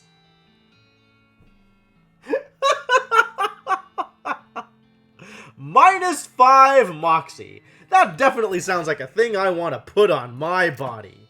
Are you kidding me? This is a trip. I can't even sell it. It doesn't even have sell value. It's worth literally nothing.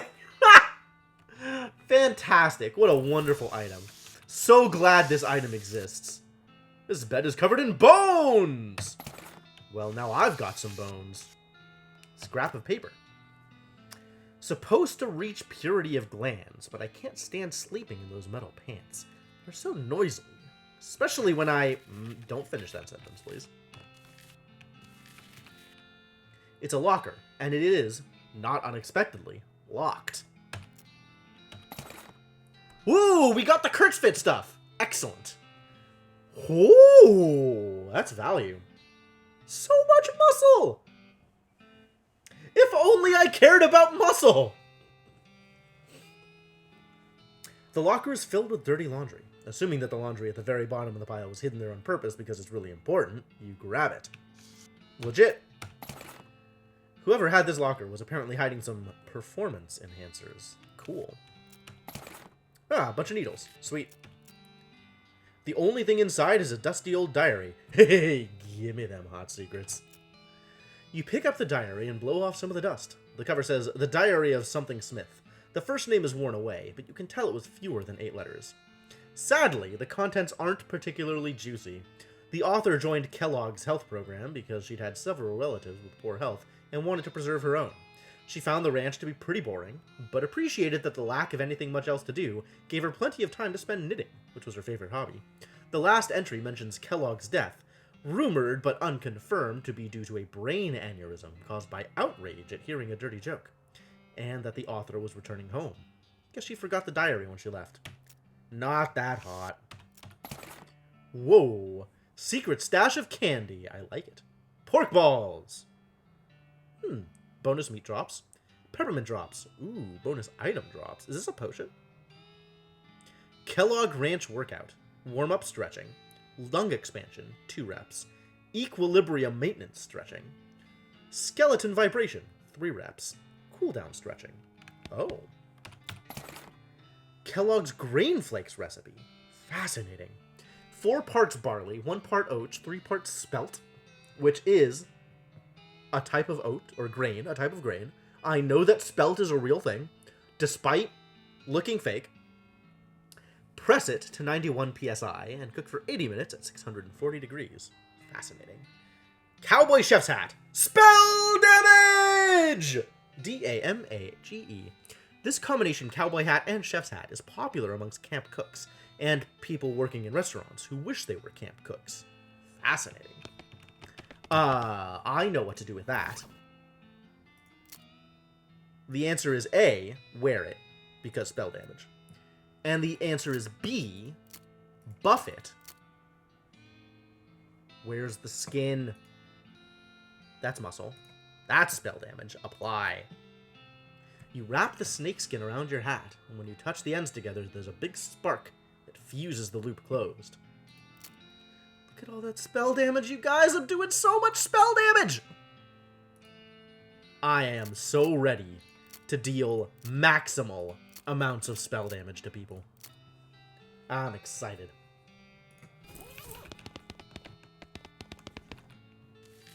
Let's go back to the kitchen. Now that I have this recipe, can I actually do things? How do I make it do things?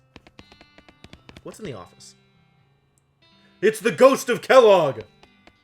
Alright, let's do an exercise regimen. Which, by the way... Stretch. Lungs, stretch. Skeleton, skeleton, stretch. Alright, so.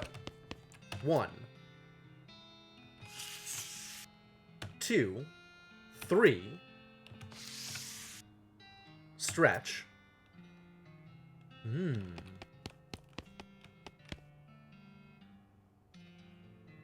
What was it? Yeah, now 3 reps on skeleton vibration. You strap yourself into the machine and turn it on. Your skeleton vibrates inside you. It feels great. Your skeleton vibrates more, revealing bones and muscles you didn't even know you had by making them feel amazing. Your skeleton undergoes a cathartic 3rd round of vibration. Every molecule of your body is now exactly where it's supposed to be. And some cooldown stretching. You strap yourself into the stretching machine for a nice relaxing cooldown. Wow, you feel great. I didn't get anything out of it? I've already gotten a good workout. Why get a second one? Fair enough. Alright, Ghost of Kellogg. Let's chat. Whoa. Hello. Hello! So you're a ghost, huh? Yes, it does appear so. And alas, without me here to instruct them in my regimen of purity, all my patients have fled. That's probably not exactly why. They're likely out ravaging the countryside and their own bodies. One cannot have purity of the soul without purity of the body, you know. And what's this whole purity kick about anyway? My 3-fold path to the elimination of corrupting influences. Would you like to hear about it? No, but okay. Sure, lay it on me. The first step I call purity of the glands. One must rid oneself of all romantic and sexual desires, and cease any self-polluting activities. Like what? Smoking cigars? Well, yes, but I'm speaking more of, you know, nighttime activities. Alone. What? Anyway, that's the first step. Oh, I'm sure. I have no doubt that people absolutely espoused this exact philosophy with more realism. Alright, what's the second step? The second step is purity of guts. This is accomplished through frequent cold water enemas. Yikes. And the consumption of wholesome and nutritious grain flakes, manufactured through my personal, scientifically developed recipe. Is this based on real life in the sense that, like, the real Kellogg bought into... Oh, yeah, okay. The guy who invented cornflakes. Yeah, fascinating. That's fascinating, yeah. What makes them any different from other breakfast cereals? Did you not hear me? The recipe is scientifically developed. Alright, what's the third step then? The final step is purity of muscles. I have developed an extensive exercise regimen, featuring several workout machines that I have invented myself. Neat. And all of this together, what was it? My regimen eliminates corrupting influences from the body, thus purifying the body, mind, and soul. Well, that sounds like a good result to shoot for. And it works? Certainly it does. Why, just look at me. You're dead. Only coincidentally. I see. Well, let's look at his desk. This desk is scrupulously tidy. In fact, there's not so much as a desk blotter or a single pen, and it only has one drawer. However, you find a secret button cleverly hidden on the underside of that one drawer. Here, that's my desk. Keep out of it. You're incorporeal, so go ahead and try to stop me. Well, I never. Let's open the drawer.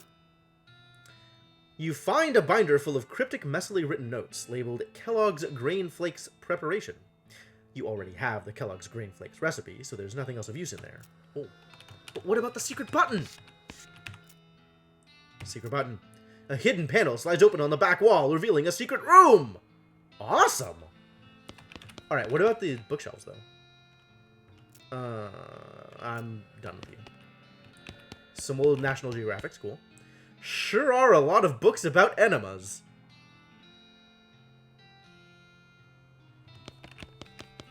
It's a menacing ape skeleton! Oh? A grotesque anatomical chart. They've got the spleen mixed up with the liver. Fix it!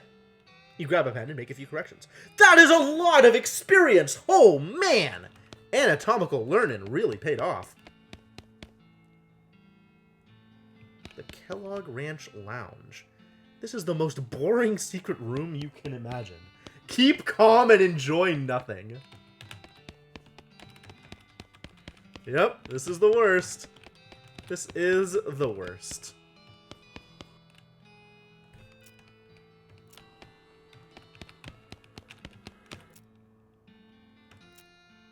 Okay. Alright. So, can I sleep?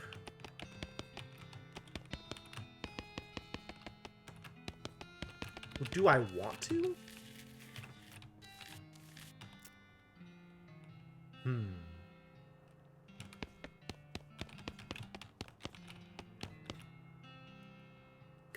Unless you're interested in daguerreotypes of cakes.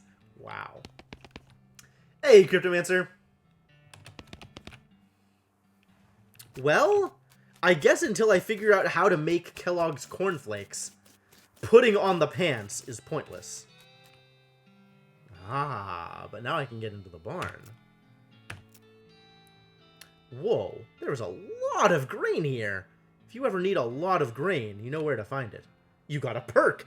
Unlimited grain. Amazing. Needles! Got an item. Bag of mixed grain. Why is this a perk? You know where to find an effectively infinite supply of grain. Okay, good enough. Barbed wire. Big coil of barbed wire. Barbed wire is one of those things that pretty much explains what it is in the name. Accurate. Maybe you can send it to a sick friend or something. Lots of fertilizer. And lots of needles. Sure do like me some needles. Alright, well, that's grain. Maybe with grain, I can do the thing? Alright, what is my recipe? 4 barley, 1 oats, 3 spelt. Load it up. Do some cooking.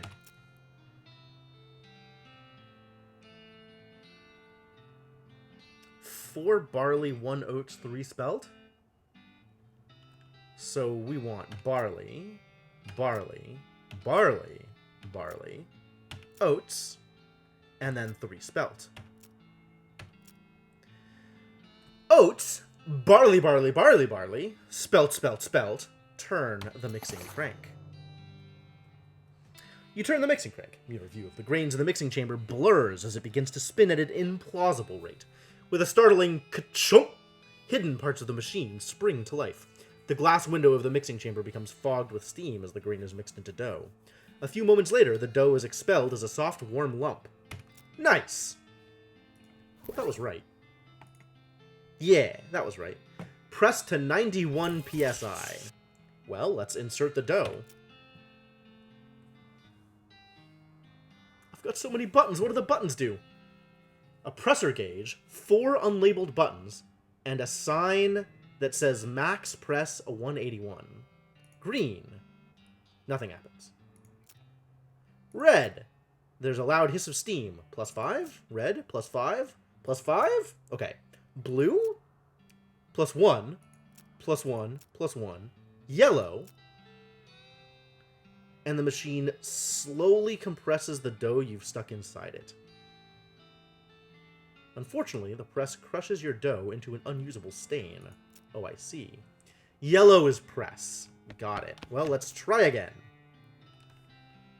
Barley, barley, barley, barley. Some oats. And then spelt, spelt, spelt.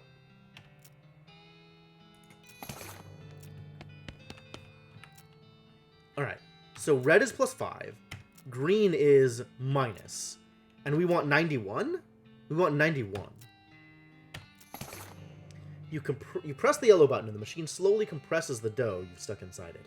When the machine is finished, you're left with some perfectly pressed dough. Excellent. You grab your dough and leave. As you're leaving, you wonder if the dough is leavened. I should know the answer to that. But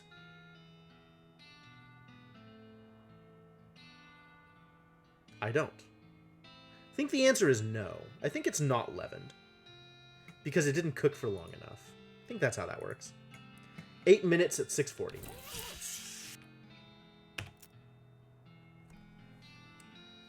There are only 2 knobs, one for temperature and one for duration. You decide to turn the knobs in order from left to right. Okay. The temperature knob is on the left, so you'll turn that one first. Are you paying attention? There'll be a quiz later. Temperature knob, 640. And now for the time knob, 8 minutes. Purifies your guts. Are they? I don't think they're great. This is a food, right? I can't eat them because I'm not hungry enough, right? You can't bring yourself to eat these boring-looking flakes. Didn't Kellogg say something about needing your glands to be pure before you can purify your guts? Maybe that's what's stopping you. Impure glands. Yeah, that sounds right. So I need to put on some chastity pants? And then my glands will be pure?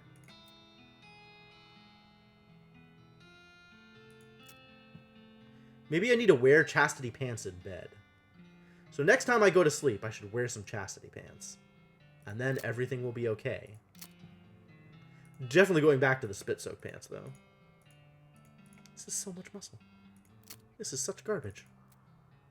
+2 armor and +2 speed is really good. Okay. Well, we've certainly done some things here. We've solved the... Well, we haven't exactly solved the Kellogg's Cornflakes puzzle.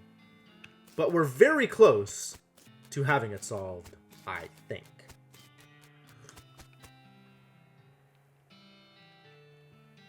Alright, map. Fort of Darkness. Looks like someone left their campfire burning. That's dangerous. On closer inspection, it turns out to be a nest of fire snakes. But still pretty dangerous. Fight 'em!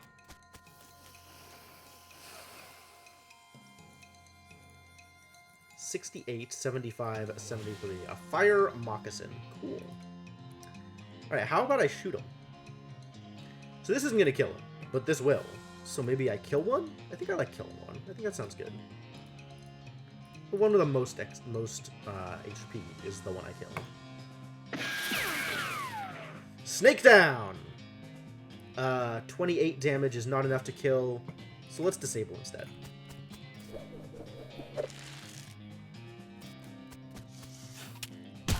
Yo, that's a lot of damage. That makes me uncomfortable. Is that enough to kill? Maybe I should heal myself. I'm at like half HP, right? 28, right? No. How much damage did it do? 24. It did 24 using muscle. Its muscle is 19. So this one will deal 23. So between the two of them, they're going to deal 47? So I should heal myself 3 times to survive them both? Or heal once to survive one attack? Is that how trauma kits work? That's news to me. We can inflict some poison. Man, all of these items. Target will get wet. Huh. Given that these guys are fire moccasins, does making them wet do something? Curious.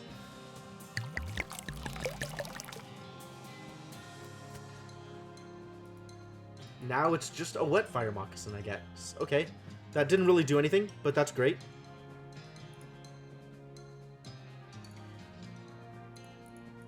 Huh. Free bullets. Wild. Gain AP. Free bullet. Skeletal buddy. Can't summon my snake buddy. But I'm thinking maybe I can just shoot it, which is a fair amount of damage. Enough to kill it next turn. And wall myself this turn to prevent death.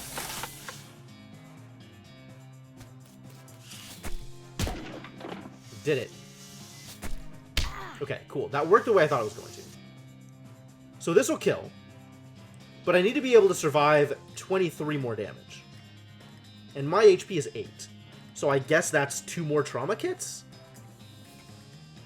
Or a trauma kit and 2 snake medicines? I'll just snake medicine myself up.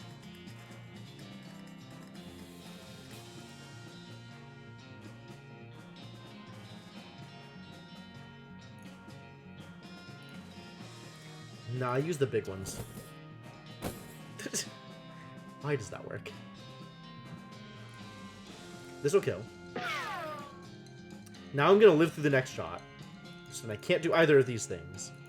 So Susie doesn't want to tie up a corpse, huh? Alright, well, let's just shoot. And then I'll kill it on the backswing. Definitely killing it here.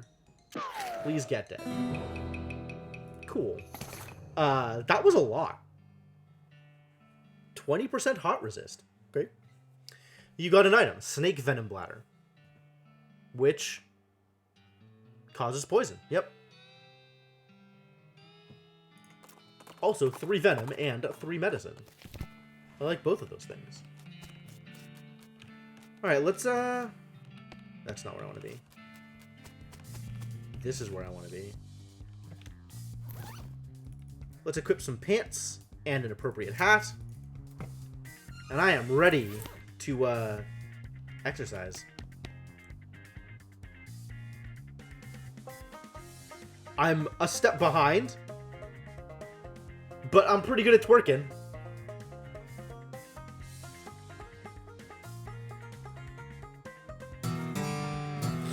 Power surges through you. You have unlocked true potential. The Curtsian physique. Turns out that guy is onto something. You really do feel stronger. Sweet. Okay, well that's cool and not helpful, because neither of these things are Moxie. I got Curtsian Philosopher and Curtsian Physique. How do I get, like, Curtsian Appearance? Curtsian Chutzpah? How do I get better at the thing I want to be better at? Also, more damage. How do I get more damage? Click this button, I guess. I'll wait on it. Although, this might be a thing I do. Each subsequent attack deals 1 more damage. So this is extra damage, but I don't know if extra damage is good here.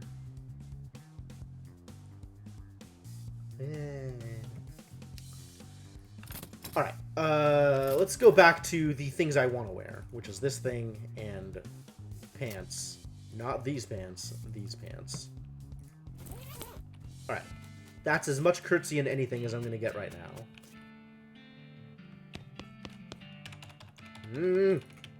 Only I was better at safecrackering.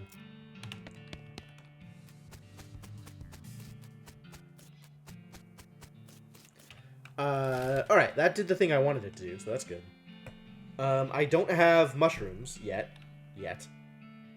But apparently they're up north in the woods somewhere. So we go wander around in the woods and probably find mushrooms? Maybe, eventually? Let's go for the jelly bean thieves. I don't have enough Hornswoggle. How much Hornswoggling does it require? Out in the open desert, among the rocks and dunes, and underneath the scorching desert sun, you encounter a chef. That probably doesn't sound all that strange, comparatively, but hold on while I go into more detail. He has, somehow, hauled a full-size iron potbelly stove out into this blistering hot hole, and is cooking something on it, although you can't tell what, because all you see in the pan is fire. Rather than being drenched in sweat, he is literally steaming. Furthermore, he is muttering wildly to himself. Hotter, gotta be hotter, hot, gotta cook it right through, needs to be hotter! We're fighting the heck out of him. Get fought, buddy. Gazpacho is hot! What? Wow, he just one-shot me. What a disaster. That's a lot of hot. I just got hotted. I just got mega hotted. Thank you for the bits, Darkstar. What a disaster. Well, that sucks. Alright, but we gotta take a nap wearing the right clothes. So I'm gonna wear some chastity pants and then go back to bed.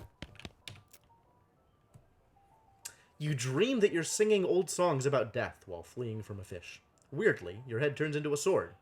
You wake up quite refreshed. Okay. You must have slept really well. You feel quite refreshed. And I'm pure. Sleeping in those metal pants made your night more restful than usual, and gave your polluted glands a chance to heal a little. They're very pure. Oh. This is the weirdest thing. The actual weirdest thing, and I hate it. But I'm definitely eating these flakes now. You eat the flakes. They don't taste very good, but they really scrape out your innards. Purity of guts.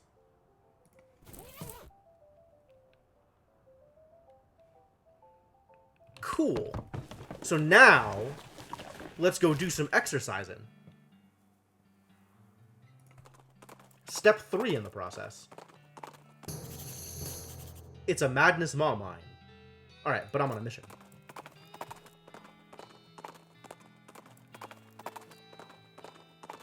Horsing along. You know what? There is no reason for that to take anywhere near that much time. Alright, we're gonna do it, and we're gonna do it right. 1. Warm-up stretches. 1, 2. 1.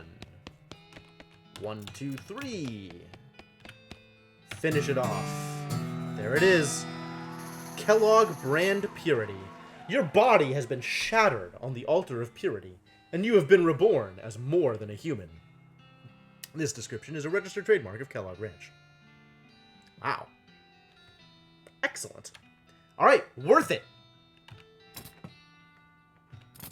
Probably worth it. Hey, Shadowed Mage, how's it going? That was the thing. That was the thing I wanted. That was exactly the thing I wanted.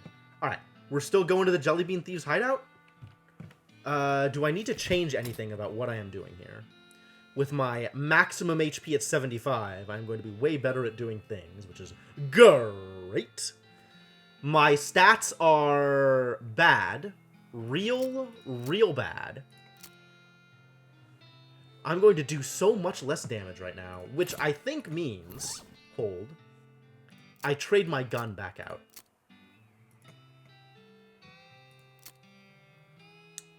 This is 6 Moxie on it, though.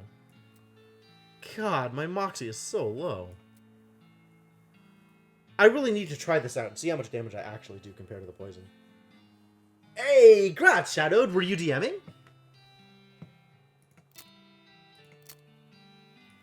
Like, I could just go majorly into muscle, but that doesn't seem like a good call. I don't have any spell damage here. Got speed. That's good. I can wear this? Lowers my stats by 1, but it is an old wedding thing. And I could definitely wear it if I wanted. I get spell damage out of this thing. That's good. Maybe. Maybe good. None of my melee weapons are worth anything. And this is plus 6 Moxie. Plus 6 Moxie ain't nothing. Yo! Thank you for resubscribing, Shadowed Mage. 5 months in a row. That is a lot of months. Welcome back to the Adventuring Party. Your generosity and your presence are both greatly appreciated. Thanks for hanging out, man. Good to have you around. We should probably get some hot resist, to be honest. Or I should deal more spell damage to people. Plus 4 speed. This is so much stuff. If I'm not going to be casting spells, I should probably be wearing the Kurtzfit headband. And I could definitely put some hot resist on that. That wouldn't hurt at all. Or I just don't, is the other answer. Did we go to the mine? I don't think we're going to go to the mine. I think we're just going to keep going to the hideout. We're going to try this again. Jellybean, ahoy! It is crazy hot out here. The desert is just the worst. If you stay here too long, you could end up like one of those charred black skeletons clacking towards you. Wait a minute. Fight them. I got the jump on them! They are charred skeletons, probably going to be dealing hot damage. They are quite mystical, and I am not that mystical. I deal 20 to 24 stench damage. Okay. And with the other gun, it probably would have been like 10 maybe? If that? This is not a lot. Maybe I can summon a snake and that'll be good. 3 damage! That's not a lot of damage, my dudes. She will kill anybody. 41 damage. Sure. That's good. Oh my god. That's hot. I am getting way hotted. It's over. Whew. I need to go grind up. The skeletons beat you up, then wandered off. I guess the heat has made them kind of listless. Angry. I'm angry. At least I'm not so angry I'm falling asleep. Susie ties you into your saddle so you can make it the rest of the way to where you were headed. Thanks, Susie. Jellybean Thieves Hideout. Wow. Look at these angry people. They look angry.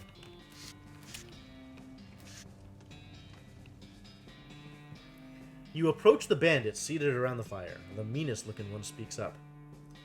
Dunno who you think you are, stranger, but you better turn yourself right around and head back the way you came. Lesson you want to eat lead. It's not very neighborly. Take a hike, neighbor. You fellas stole a jar of jelly beans from an old man, and I aim to have them back. Oh, is that right? And just how are you planning on doing that? With dynamite. Without a word, you pull a stick of dynamite out of your back pocket and toss it on the bandits' campfire, blowing the 5 of them to smithereens. Dang! Shouldn't have stolen that candy. Wow. I really gave them what for. The hideout. A bedroll. A bed. But, like... It's the missing beans! Mint jelly beans. That sounds awful. It's a big jar of green jelly beans that are in excellent condition. Oh, good. At least that. Well, let's loot their stuff. Clove drops. Melee damage. Cat's eye candy. Nice. And plum pudding. But no pistol damage! Man, these things are garbage. Another Kurtzfit headband? How many of these headbands exist? Cheap tequila. That's cool. And a can of oil. I'll take it. Pretty nice bedroll. Crowbar! Crates full of dynamite. Wow. I didn't even waste my dynamite. You ill-gotten goods that I am ill-recovering. Handful of nails. And tooth powder. This is a less convenient precursor to toothpaste, for use with less convenient precursors to toothbrushes. Fair enough. Does that mean it's a potion? It is, in fact, a potion. All these things are potions. Wow. I could load up on peppermint drops and increase my item drop bonus by lots. Dynamite down the pants bypasses armor. That is a fantastic phrase that I never expected to have to use. Could load up on some nectar. Increased by Moxie by lots. suppose I want to be better at shooting people. But people keep throwing hot damage at me. I guess using Mysticality. So if I really want to be able to defend myself, I should buff my Mysticality.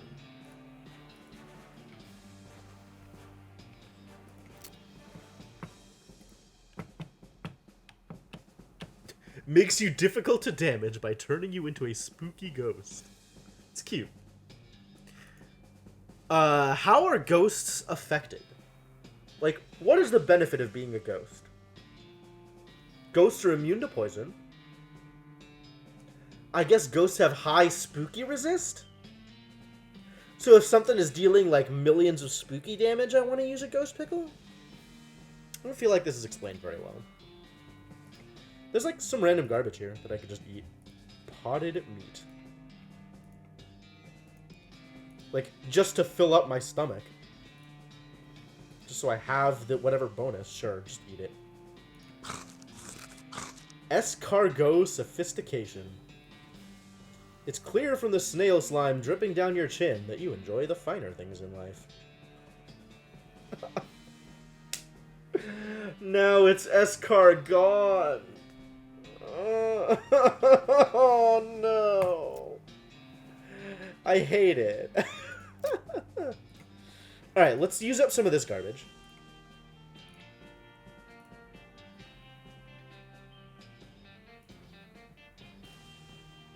This is cheap and easy. You drink the bourbon, trying to strain as much of the dirt as possible out through your teeth as you do so. You don't do a very good job of it. You gain an effect dirt watered. You've wet your whistle with dirt water bourbon, and it really needed it after being dried out by all the dirt floating in the same dirt water bourbon. Blech. And cactus beer? Why not? You cactus drunk. That beer you drank has imbued you with the natural hardiness of the cactus. Ah, nice. And I don't really have, like, unlimited potions, but I have unlimited potion slots. So I'm not just like, hey, I want to do a thing. Although, I could just throw Patent Moisturizer at it, since I have access to thing that lets me produce potions. Alright, whatever. We mapping on out of here. Where was the thing that let me produce potions? It was Doc something's old medicine show. That was it. Let's go back there and make some more potions.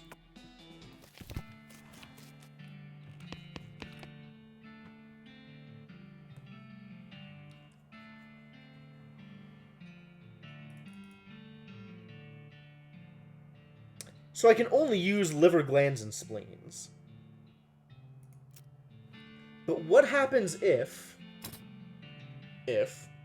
I increase my potionology? Oh, I want to increase my foraging. Never mind. Haha. Sorry. Potionology will have to wait for another day.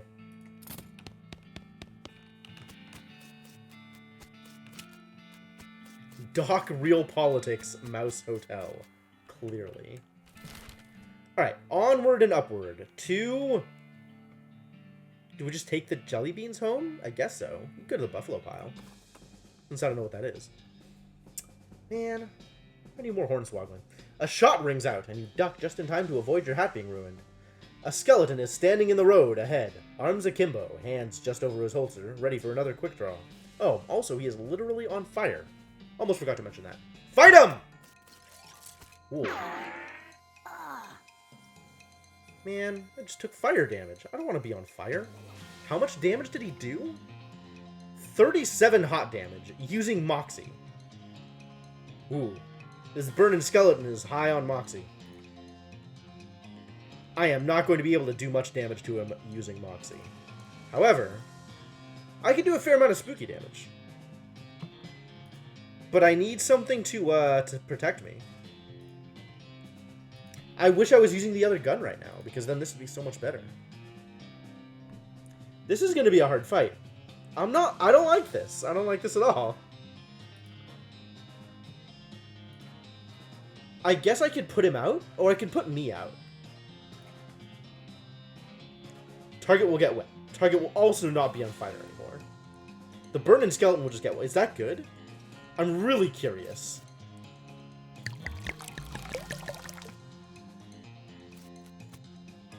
Doesn't do anything.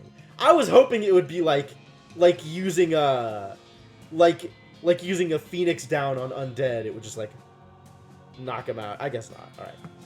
I would like to not be on fire, I think.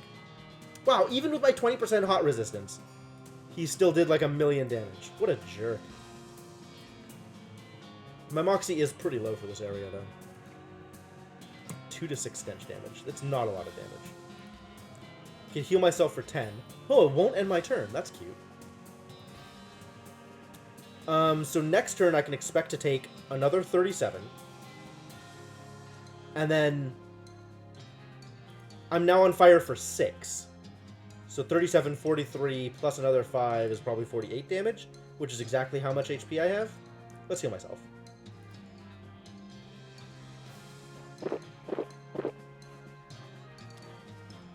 And then I try and do some damage, I guess? Oh, but, Mademoiselle Susie is entirely Moxie-based. This is not going to go well for me.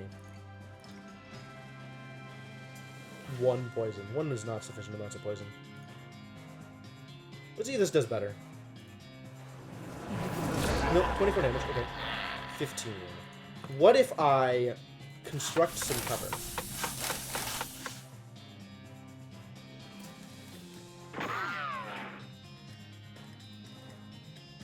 Shoots the jury-rigged cover. Cool. That worked the way I expected it to. Definitely going to need to heal myself again.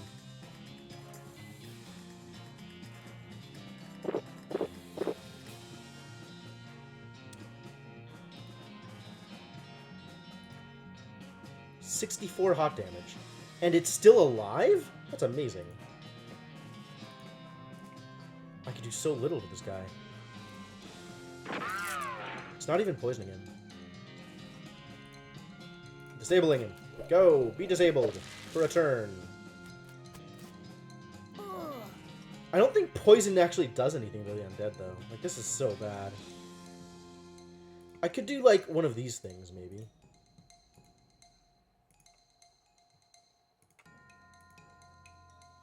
Does this work?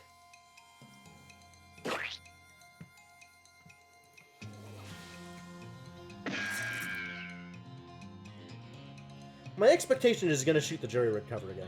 That would be nice. Yeah, immune to poison. Okay. Yeah, he's just shooting the cover. Oh, that's so good! I should definitely be not on fire, though. Being not on fire seems real helpful. Alright, like, if he's just going to shoot the cover and the cover's going to be fine, then let's just keep shooting him and hope this works out.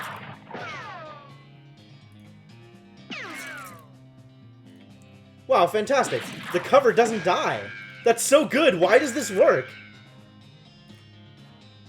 Is the cover specifically, like, super good against Moxie-based foes?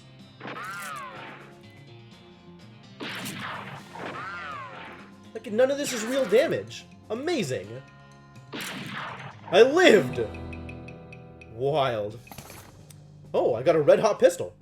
That's a lot of speed. I see what you did there, Cryptomancer. Yeah, it looks like it's super good against range damage.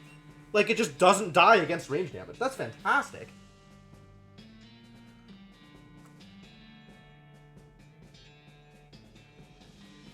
So this is an appropriate amount of damage. Speed is nice, but Moxie is better.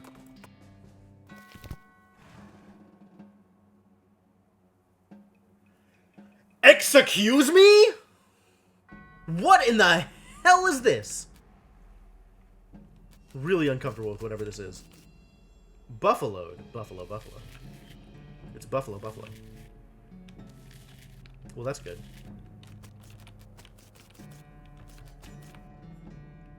Buffalo pile. Entryway. This is extremely terrible. It's covered with a bunch of weird cards. Oh no. Nauseating dragon. Disgusting. Bleeding bear. Blech. Bleeding skeleton. Yuck. Acidic duck. Ugh. Mutated rhinoceros. Ugh. Aberrant organs. Oh, that's a 1 black mana to give a creature -1/-2 at instant speed, right? Pestilent centaur. What kind of game is this? Blood-soaked goblin. Weird. Aberrant specter. Murderous dragon. Gore-spattered goblin. So grim.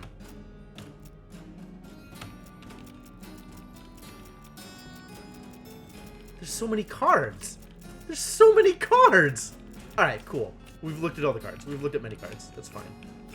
Don't need to look at more cards. All right, go left or right. Let's start with left. You hear a lot of activity down that corridor. Chanting, shuffling of robes, clattering of bones.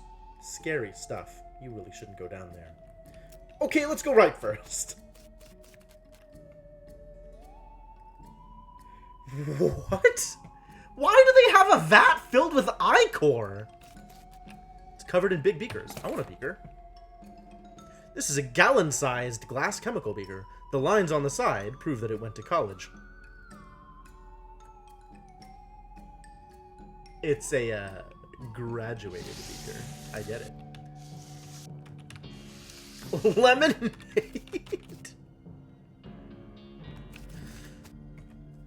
That is a lot of lemonade. Like, blood, milk, whatever. Ichor, weird. Lemonade, cool. Atop the slab, there's a skeleton-shaped indentation with a buffalo skull-shaped indentation where the normal human skull-shaped indentation should be.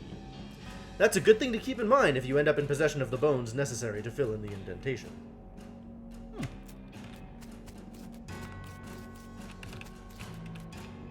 You look through the bars and see hundreds of buffalo-human skeleton hybrids locked in here, 3 to a cell. The keys are hanging right next to the door. You could let some out if you wanted, but they all look pretty angry. Oh, do it! Got the jump on them! Oh my god, they're a pain! How do I deal with this? I'm dealing so little damage. Trying to shoot this target will hit a pile of bones instead. That's unfortunate.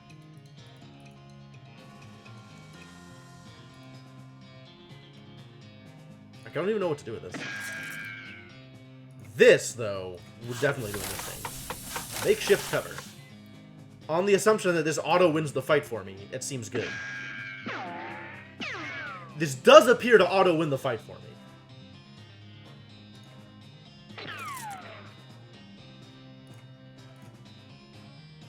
Slowly. Sure. Great. Easy. Man, how good is cover? Cover is so good. Alright, that means I need to melee this cover.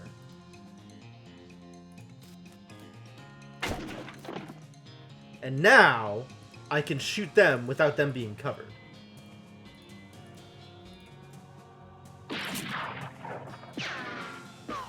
Cover is so good! Win all the fights. Just get some damage out there, yeah? Oh, no, that was terrible. Yeah, who would have expected? I didn't know cover was so OP.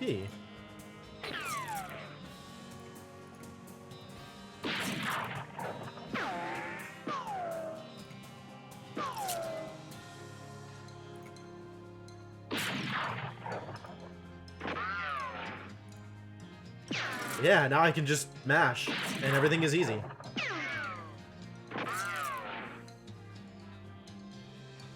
I just got that it's a buffalo soldier.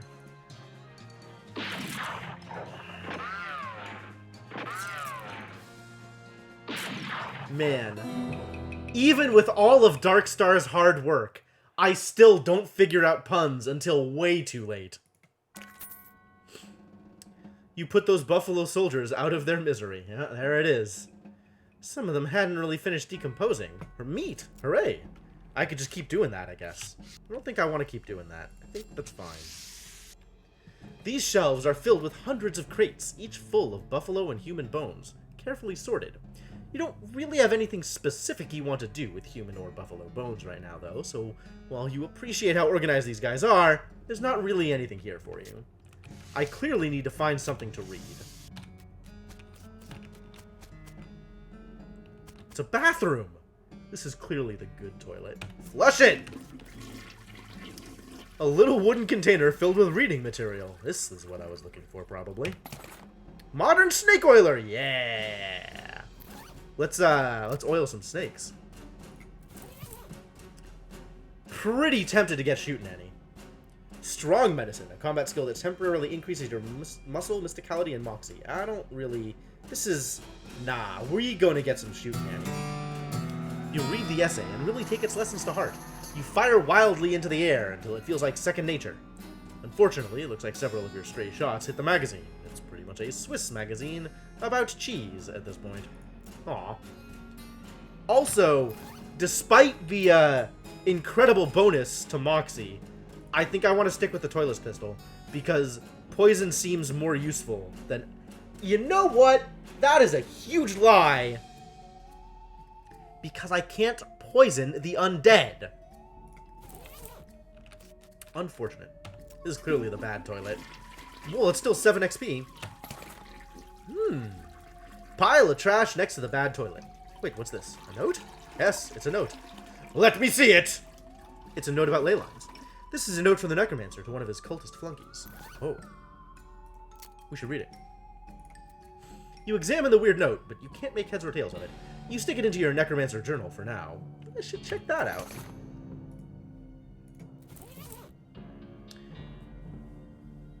The robe receipt let you determine that the Necromancer's lair is west of the mountains. Right. You found that note about ley lines. You don't really know what they are. You'll need to find somebody to help you. Somebody smart. Or somebody who knows a lot about magic. Okay. Bones rule! An austere cot. Oh, empty. Hide in the wardrobe! You wait and wait, and finally hear some noises outside as a couple of cultists pass through on their way from somewhere to somewhere else. You don't catch much of what they say, but what you do hear is, it's blood after Ichor. Fail and turn to Lycor. It doesn't sound half bad at this point. You guys are jerks. Well, blood after Ichor. I'm going to note that down in my copybook. Where the hell is my pen? Here we go.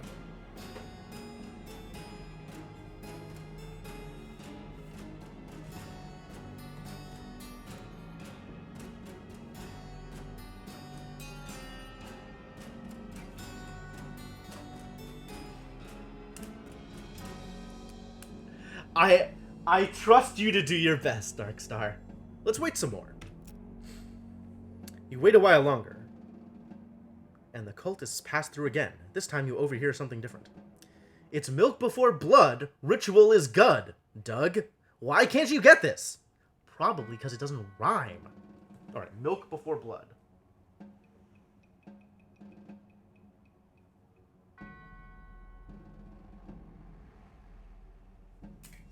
Wait some more! You wait a while longer, and the cultists pass through again. This time you overhear something different. Milk after... I'm pretty sure it's pronounced Ichor, not Ichor. Google.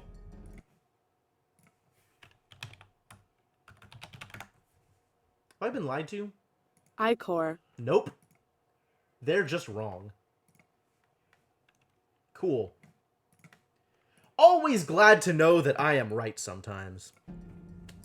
Milk after Ichor, might as well try to reanimate Ycor. That's too long to remember.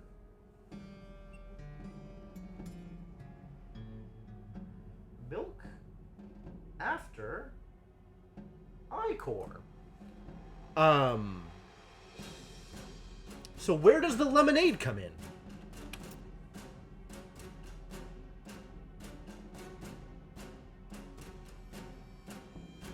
Oh, milk after Ichor is wrong.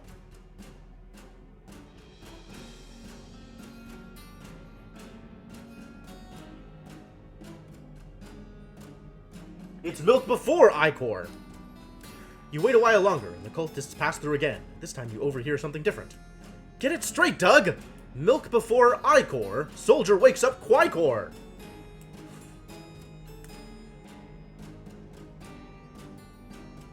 Milk before Ichor. So we have, wait. Yes. So we have Milk Ichor blood is what we have. Because it's blood after Ichor. Wait some more? This is bad. Don't do that thing. Ichor after milk. Rituals smooth as silk. Okay, sure. So we have, yeah. I want to see about the blood Ichor relationship again. Blood after Ichor is bad, so blood before Ichor. So it's probably milk blood Ichor? I think milk blood Ichor. Yes.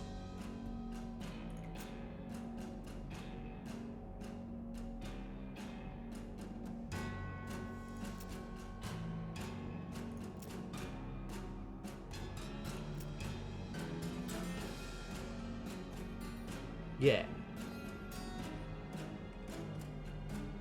Milk blood Ichor. Yeah. Okay, cool. I'm on board with this. Milk blood Ichor. I'm ready. Let's go do the thing now. Let's just go do the thing now while I still remember. What if I wait?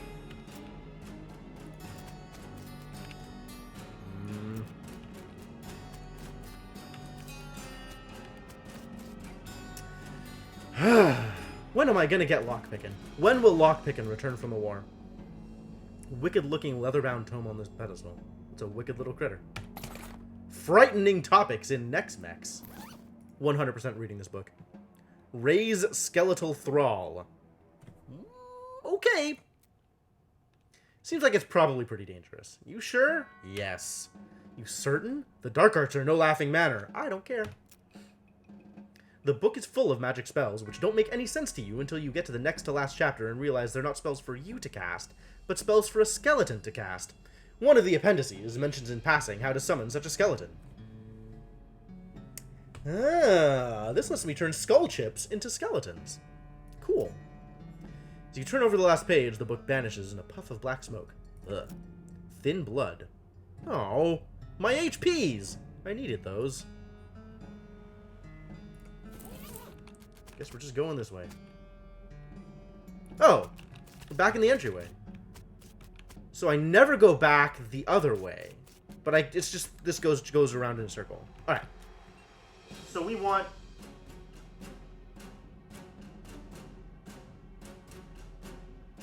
Oh no. It was milk blood Ichor? I think it was milk blood Ichor. Think it was milk blood Ichor. And probably no lemonade at all. Maybe I should go wait in the closet some more. That's certainly not a thing I expected to say.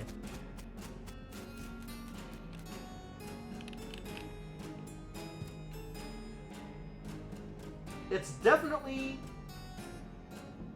Yeah, it's milk blood Ichor. Yes. Yes, okay. Milk blood Ichor. I'm on board. Let's collect some milk. Fill the beaker a third of the way up. Oh, that's a good amount to fill it up. Giant vat of blood. Great! It's a giant vat labeled Ichor. Nasty. The liquid in the bleaker. Bleaker? I mean, it is pretty bleak, but it's still a beaker. Begins to bubble.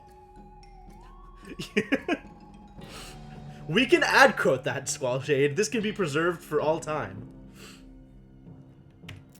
Steam rises from the beaker as the reaction intensifies. The intense heat of the reaction fuses the Ichor spigot into a useless mass of metal. Oh no. The boiling subsides, and what's left in the beaker is... When the smoke clears, you're left with a beaker full of a liquid that is unmistakably buffalo reanimating fluid. It's unmistakable because somehow the reaction caused the beaker to become labeled, and the label says that it's buffalo reanimating fluid. That's just science. Alright, well now I can reanimate some buffalo, maybe. At some point. I got an oversized beaker! But now I can't get Ichor anymore. But I can get lemonade. I just want lemonade. What's left in the beaker is... lemonade. Sweet. Whoa! That's really good! Beaker full of lemonade is amazing! Well, I'm not going to be able to do that, Sainiku. Because lemonade no longer works. But I can get a beaker full of milk. I like the idea of having a beaker full of milk. Let's just get milk. Steam rises from the beaker as the reaction intensifies. The intense heat of the reaction melts the milk faucet. It's just milk, my dude. Unsurprisingly, after the reaction concludes, you're left with a big beaker full of milk. You don't like milk very much, so you pour it down the floor drain and discard the beaker. Oh, that's sad. Let's get a beaker full of blood. I'm sure that's going to be useful. The intense heat of the reaction melts the blood faucet. What's left in the beaker is... since the only thing you put in the beaker was blood, the only thing in it now is blood. You pour it down the floor drain before it starts to scab, and then discard the beaker. Well, all of this is never going to do anything again, but we got buffalo reanimating fluid and a beaker full of lemonade, so that's great.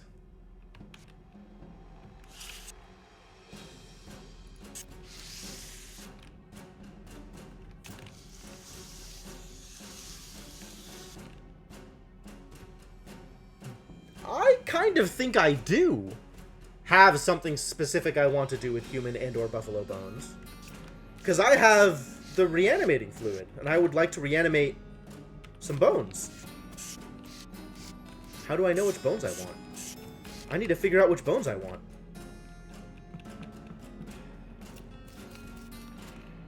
Maybe we just come back for it later.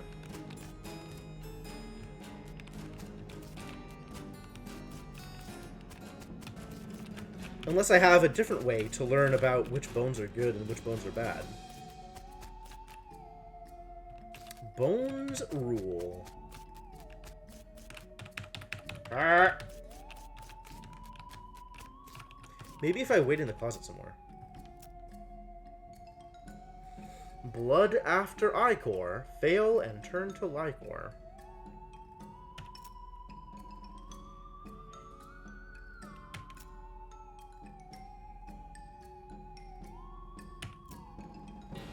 Man, Doug is so bad at rituals.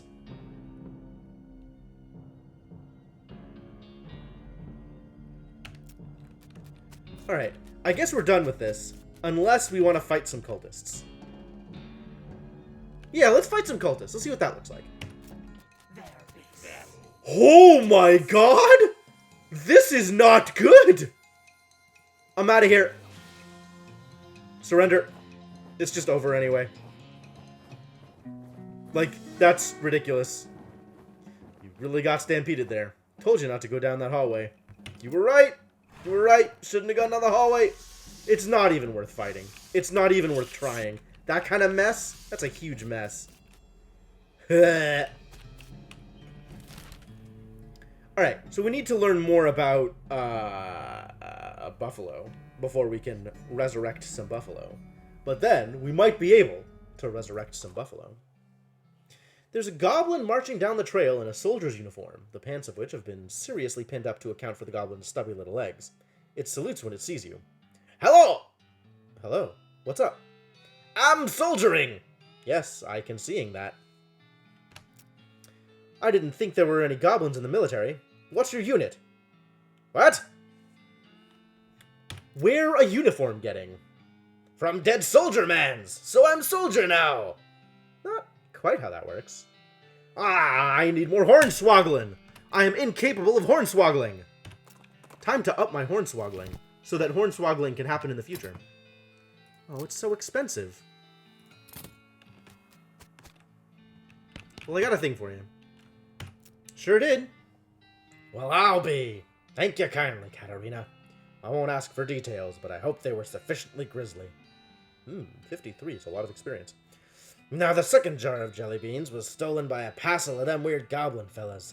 Couldn't understand a word they was saying, but they were very insistent. Which way did they go? Northwest, toward that huge old cactus folks call Old Granddad. Here, I'll mark it on your map, but you can't miss it. Alright. Where is Old Granddad? Oh, up this way. Maybe we should just go to Old Granddad, I guess.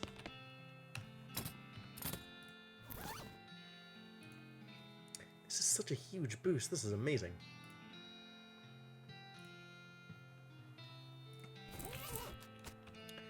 Alright, let's check out Old Granddad, I guess. Oh. A shirtless man in tight, stretchy pants charges at you out of nowhere. No more mushrooms! No more yogurt!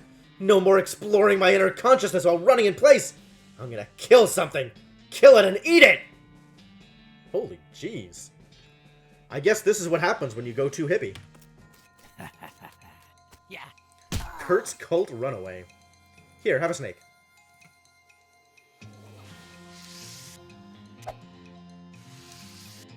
Have a shot in the face. Oh my god, the muscles on this dude. This is extremely problematic. I wish I had the other gun. I wish I had the poison. I guess I could resin ensorcelled skeleton bone into a thing that way? This will poison your target by 15. 15 poisons. 15 units of poison. I have lots of ways to poison people. Okay, so if I have 2 stuns left, which I do, I have 2 stuns left, and she's shooting for 30 damage, and I am shooting for like 10 damage, assuming. So I poison, she stuns, he takes poison damage. I shoot, she guards, he takes poison damage. I shoot, she shoots for 20, I think it said? So we're dealing 40, and the Kurt's Cult Runaway is taking poison damage 3 times. So if I get lucky on my shots, then 15 will be enough, but only if I get lucky. I think I'm willing to chance that.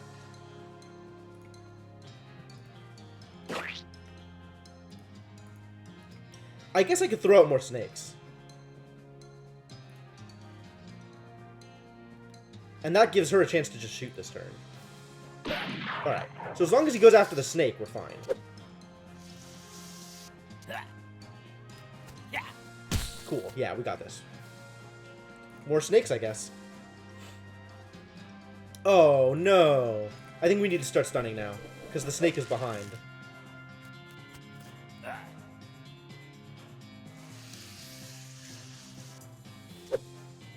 Can you just stay in front?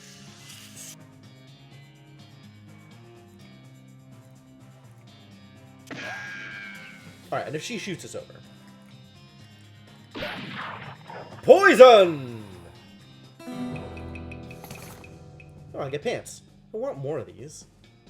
You knock the guy unconscious and take his pants, on the assumption that the constriction is probably squeezing all the blood out of his legs and overloading his brain. Because that's definitely how that works. Alright, now I can get better at hornswaggling. Oh, that way to Old Granddad. Look at the size of that thing. Anything I want to do here? I kind of think that I want to switch to my poison gun. Because I feel like, for all that this is dealing more damage, it's not enough more damage to make it worth it. I would rather just add 5 poison than deal minimal amounts of more damage. Old Granddad, exterior. Wow. This thing is huge. No wonder you can't miss it. Old Granddad, feet. Hey, hi! No climbing for a humans. Talk? I'm here for taking back a jar of jelly beans you goblin stealing. Oh, what? Jelly beans. Little colorful sugar things? Oh, little fruit rocks? Yeah, those. Those are for the pile. The what? Anyway, no upstairs for humans. Maybe we can trading? No trading, but you can bribing me.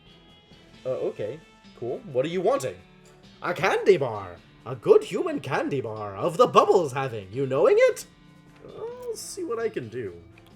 Apparently I don't knowing it. But let's chat.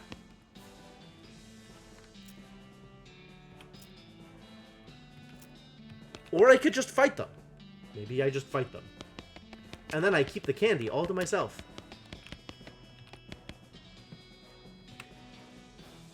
Why deal with goblins when I can kill goblins? I think I just fight them. Oh, they're quick. That's a lot of damage. Deploy a snake! I should have just shot them there, actually. What?! He went straight for me. He dodged the snake. What a jerk. I get so angry about that fight that I pass out. Unfortunate. That did not work out well. I don't think I want to insult myself. I think I'm good. I think I'm good without insulting myself. Yo, it's Cactus Face Guy. This is new. Cactus Bill! Didn't expect to see you around these parts. Well, I gotta admit, I got a little envious when I saw you leave Boren Springs, and I figured I'd hitch a ride out west to see what I could see. Now just look at this place. So much hustle. So much bustle. There sure is a lot of both of those. Hey, nice pot. Thank you kindly. So what's new? Well, to be honest, what's new is a profound sense of longing and loneliness. I'm sorry to hear that, Bill. Well, it is what it is. I was hoping I'd run across a similarly lonely cactus lady somewhere out here, or failing that, a normal human lady looking to marry a cactus. I feel like odds on that are pretty poor, but okay. No luck? Not yet. Of course, getting around is a bit of a challenge, but us cactuses live a long time. I'm sure I'll meet somebody. Someday. I'll keep an eye out. Heck, I sure would appreciate it. The heck am I gonna find a lady cactus for this guy? Did I get mail yet? Yes! It's a package from Rufus! Open it. Ooh, a portable alchemistry set. What a great kid. Installs an alchemistry set in your room at the Jewel. Let's do it. Oh.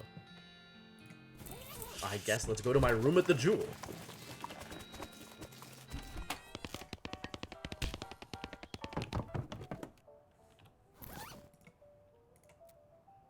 Looks good.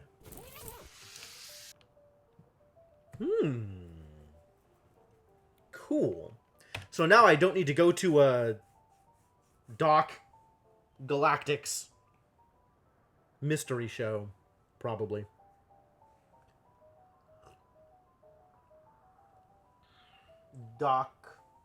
Doc-O-Matic's mouse hole. In order to get my chemistrizing on. How's my experience, by the way? Can I level up my my alchemistry, my potionology? Nope, 6 XP. Pretty far away from doing anything. I mean, I guess I could go grind for XP if I wanted. I could go grind on cow skulls. Those are a place with like millions of cow skulls, right? And that means that your girl Susie can level up at the part of the process, which is nice. In the meantime, I suppose I should fill up my stomach, liver, and spleen as appropriate. Just buy some garbage. Increase my moxie. Increase my mysticality. Increase my my spooky resist.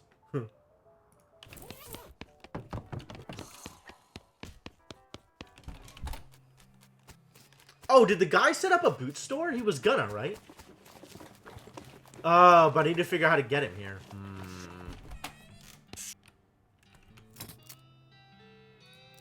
He's got a jaw harp. I want a jaw harp. What am I gonna do with a jaw harp? So I could just go up Moxie a bunch. I don't want to waste my meat like that. The zesty sauce is just regular old mustard. How zesty? I just use up the stuff I have, right? Goblin sandwich, unreal. Use up some slop. What do I put in my liver? Agave nectar? Probably. That's a lot of moxie. It is a fair amount of moxie. And potions! Look at all these potions that I could be putting on my body. Look at all this moxie I could be applying.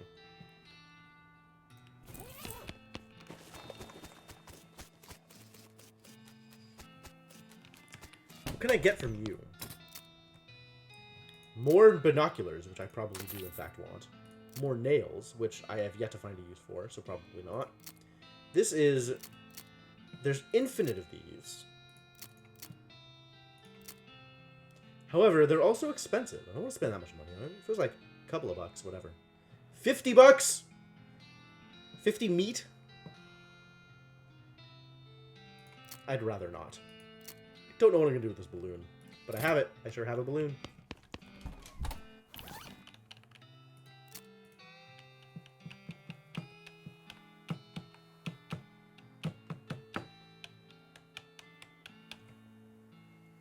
Yeah, I don't know what my next step is here.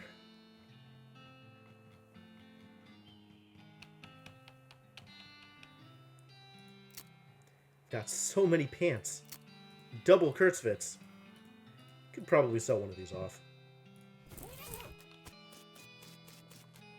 Do we just move on? And try again? Go back to old granddad, try not to die to goblins? That was extremely painful, I'm not gonna lie. I would like to not die to goblins. Maybe we could just fight goblins.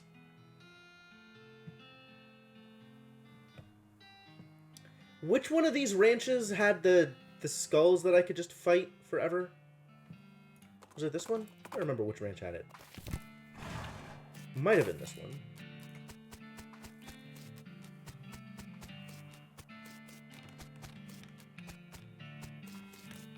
It's not this one. Gain XP from foraging? Nice. Nice. That seems good. Still don't know any safecrackering. There's no point in being here. I could build a crate? What's in the crate? The crate just has things in it? Depressed rancher candy. Like all things for ranchers, this candy was a lot better before the cows came home. And now I have rope. Fascinating. So that's what just random stuff against the wall is for? It's for building crates that then contain things? Absolutely fascinating. Also, I can forage now, which means I need to go back to all the places and forage. However many places there were that I could forage in.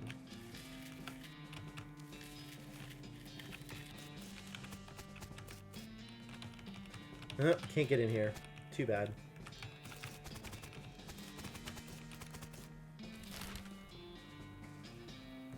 I don't think there was anything in Buttonwillows. Ooh, Silversmith's house. That's new. I'll go there later. And by later, I mean soon? Apparently, I'm not going back in there.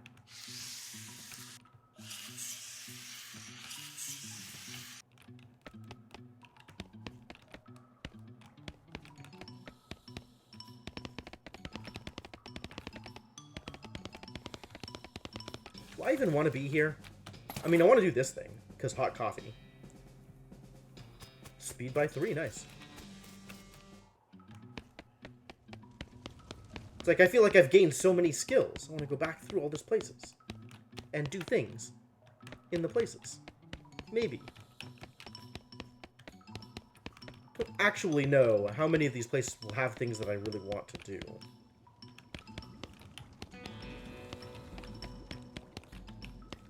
Pretty sure most of these places are actually completely ransacked. And so will give me very little benefit, if any. This is new, though. We should go to this place. Silversmith's house. The sign says, "Silver bullet making apparatus. Help yourself." Well, I guess let's help ourselves. The workbench has a little burner and crucible for melting silver things, and some bullet molds. Seems pretty straightforward. There's also a vise, so you could smash silver bullets into needles, if you wanted to. I think I'm okay. Although that is a cool use for cactus bits. What are cactus bits? Mysticality by 3, sure. That does give me a use for this silver wedding ring.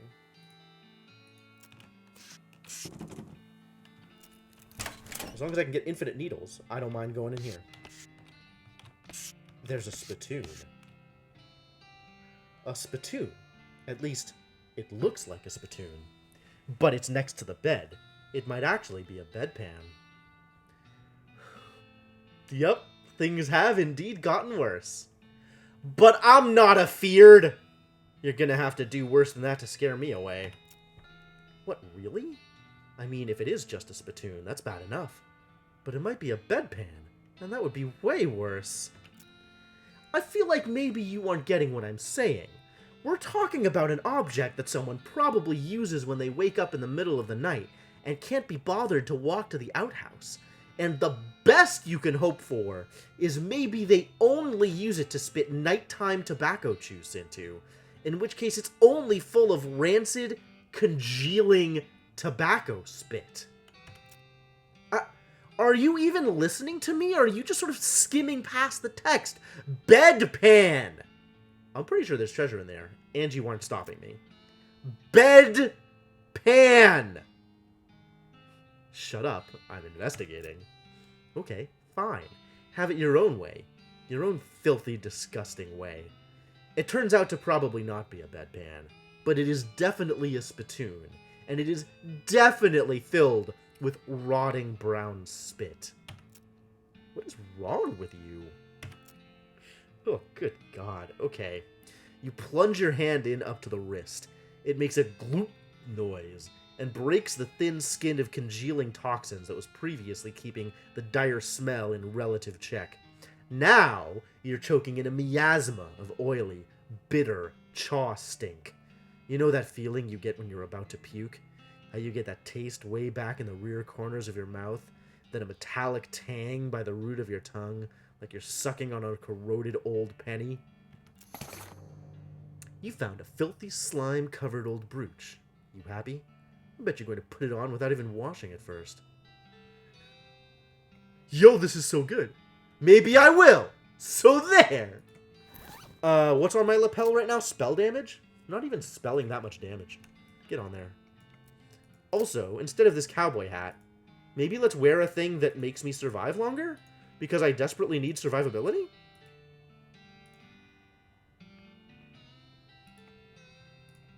I like the derby here. I could put on the headband, and then put on the hot resist. Actually, I really like that idea.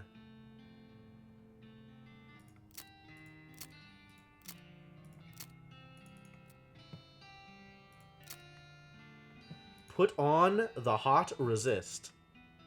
You burn your hands putting the hatband on your hat, but once you put the hat back on, you don't mind as much. It works! It sure does. Snakeskin hatband. Amazing. How useful. How wild. How good. How good at everything. Well, we definitely got through that spittoon. A twin bed. The silversmith must have been a bachelor, or a half-width guy with a half-width spouse. Books? The bookshelf contains like 90 copies of Johnny Tremaine. There's something weird about it, though. It's too neatly organized. Like, maybe the guy was hiding something. Oh, you think I should have more moxie? Well, I can make that happen. That doesn't seem difficult at all.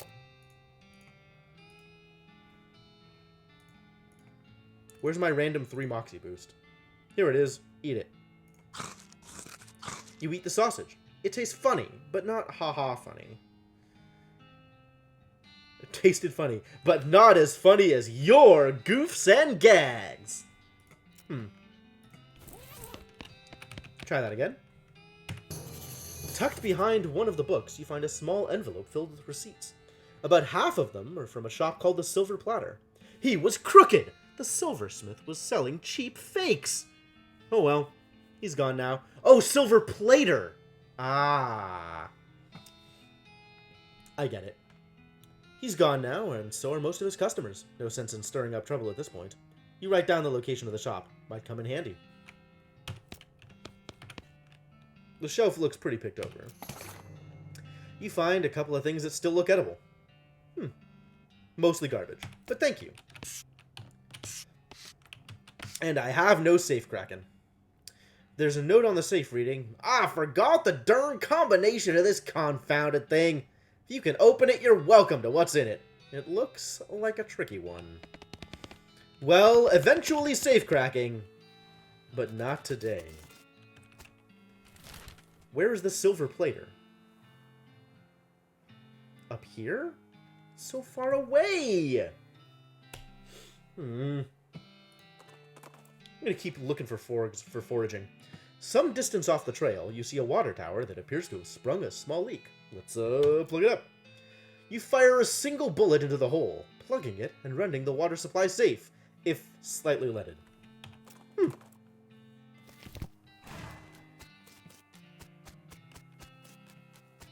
Forage the heck out of whatever is forageable around here. I know there was a thing. Coffee! Excuse me. I have already foraged this coffee. Surprising. Ooh. My vibrato transponder did a thing! Your El Vibrato transponder starts insisting that you head into a labyrinthine, I think, network of box canyons. Deep within the boxiest of the canyons, you find a box of El Vibrato's stuff. Yo, that's a lot of scraps! Punch card. This is a piece of thick paper with a few square holes punched in it. It looks like the ones they used for the census back in 90s. Back in aught 90.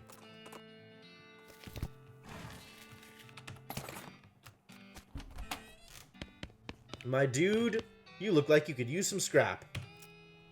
He ambles over to a strange contraption in the corner of the room and begins to tinker. Great! Let me just... yep, okay. This'll do the trick. Let me just get this running and then you'll be able to grab a keystone from it. It'll take another 5 scrap for each one you need. Are you familiar with the lost Dutch oven mine? Grim place, but that's where I found the chassis for that fabricator, wedged behind an unusual pile of rocks. Seems like a good place to start hunting. Oh, I have a reason to go back there. Finally. Should I fabricate a key? I guess so. Got a keystone! Hooray!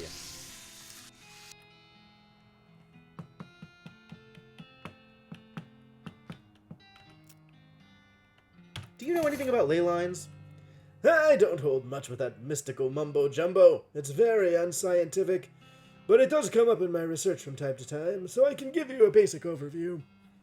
He draws some curved intersecting lines on a piece of paper and explains how they relate to local geography and so-called mystical forces. Most of it goes over your head, but you think you got the basics. What is the point of this? Why do I want this? Use it. This diagram is surprisingly comprehensible. You can stick it into your necromancer journal. Oh. Okay. Using your ley line diagram, you narrow the location of the necromancer's lair down to a handful of possible locations, based on the unseen currents of energy that riddle the land. Excellent.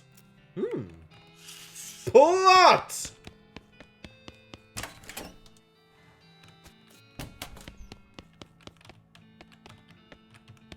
Nothing else I can do here, right? Yeah, okay. I guess we're going to the Dutch oven mine again. Which, as long as we're going down that way, we might as well go to the Silver Plater. Oh, I don't have the muscle. You catch something out of the corner of your eye, a horseshoe, rolling down the hill toward you. It stomps at the edge of the trail and falls over with a small thump. Hey! Someone calls out.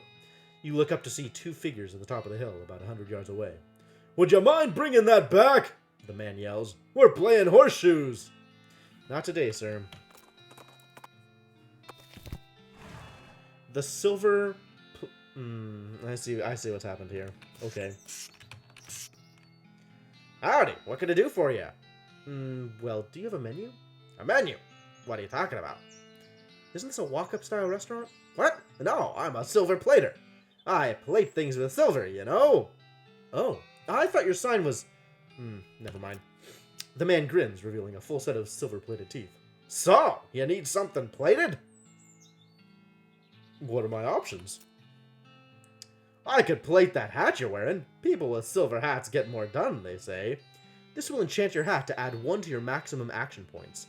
Heck yeah! Plate my hat. Let's do the hat. You hand him your hat, and after a time, he hands it back, shiny and gleaming. Worth. What else could you plate? I could plate your melee weapon. It'll do more damage that way. This will increase the damage of your equipped melee weapon by 3, or even more against creatures that are vulnerable to silver. Ah, this I do not care about at all. Maybe something else? I do like having my pistol plated. But what else is on the table? Excuse me? He looks through your pack and... mouth? Well, I could silver up this coil of barbed wire. Say, that's a fine-looking tongue you've got there. I could plate that for you, sure. My actual tongue? The one in my head? Yep. Seems legit. Plate my tongue. Well, anything for a weird life. Go ahead and silver plate my tongue. Why not? Open as wide as you possibly can. The process is extremely painful. Silver tongue. Plus 3 Moxie. Yay! Moxie! Finally, something good. Immediately afterward, you ask him for a complete refund, and he gives it to you. Hey! It works!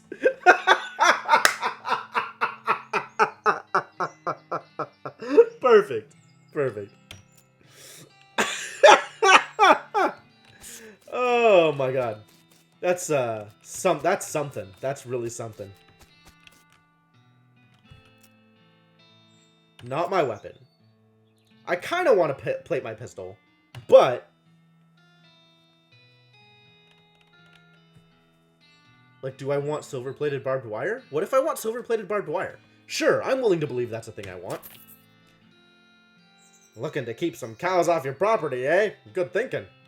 He takes the coil of barbed wire and gives it back a short time later, shiny and gleaming. Awesome. I still have a lot of meat is the word that I was trying to get out there. That was remarkably difficult. I don't know why. Should I silver plate my toilet pistol? Why not? Better than not having a silver plated toilet pistol. Still don't care about my melee weapons though. Alright, yeah, let's plate the gun. Not melee. Plate the pistol though. You hand him your pistol, and after a time, he hands it back, shiny and gleaming. Alright, we're done. Unless I want the other pistol plated, which maybe I do? Maybe I would like to have my other pistol plated? Plate my pistol? The befouled pistol? The one that just does ridiculous stench damage instead of poisoning? And also grants me 1,000,000 Moxie? Yeah, okay. Plate it.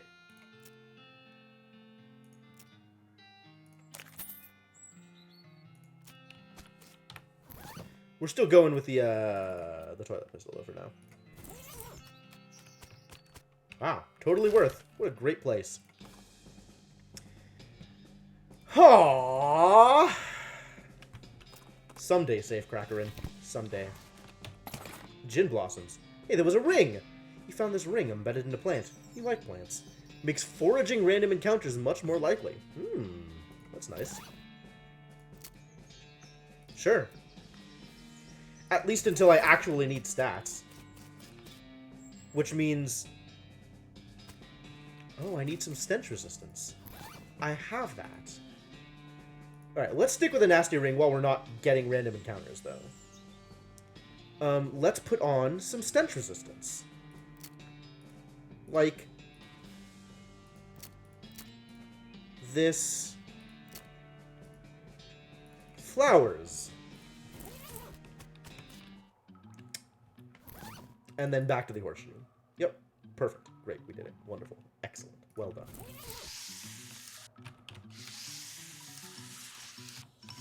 All this stuff I've already gone through. And then...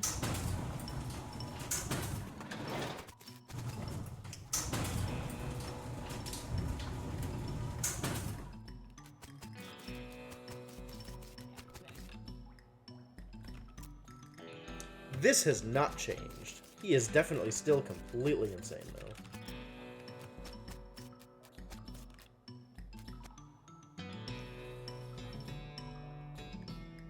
This pile was pretty obviously made on purpose. Closer inspection reveals that the stones are mortared together. What could be hidden in here? Talk the rocks into leaving. You are one smooth talker. Yes, I am. There's a weird trapezoidal piece missing from this weird crossbar thing. Like I should put a keystone in there? What's in the portal? Ooh. You bend over to examine the device and accidentally stub your toe on it. It hurts, but the box moves. Must be lighter than it looks. Take it. You grab the device. The professor will want to see this. Almost assuredly. Ah, no! You have learned the El Vibrato word for toilet. Fantastic. It says, Nokokro pachan nonokbe, zevesum cholacho puchazeve. It's dark. Trapezoidal section missing from the box. I need to bring another keystone here, is what you're telling me. It's dark. There's a circular hole. That's different from a keystone. This strange device has 3 buttons on it. Press the 3rd button. Eh? These things aren't friendly. Neither am I. Oh my god, it's a bunch of them. Let's, shoot Nanny.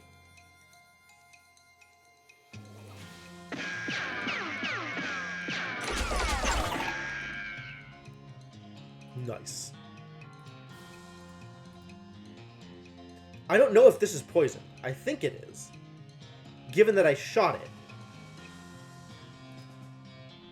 Maybe not. Maybe that's also random. Weird. Weird. Mega weird. Can I kill anything? That's instant death. That's down at 55. Let's shoot this one, because at least it kills it and prevents it from hitting me.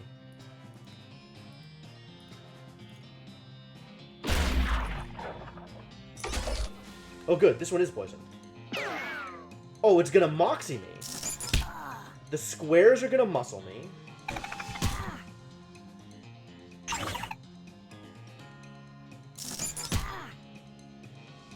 Okay, I see how this works. Well, no more shooting nannies here. Okay with deploying a snake. And this one's also poisoned. Okay, safe.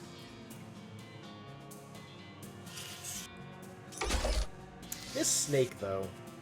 Alright, that one is not auto-dead. This one is poisoned, so it'll go down to 30? No, down to 40. Which this will also not kill it. Oh, it'll hit this one instead. For 40 damage. Wow. 40 is a lot of damage.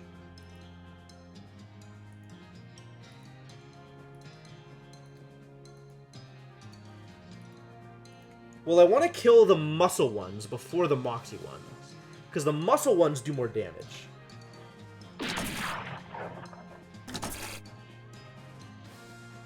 Oh no, my snake. Am I dead here? I'm probably dead here. No, I'm barely alive.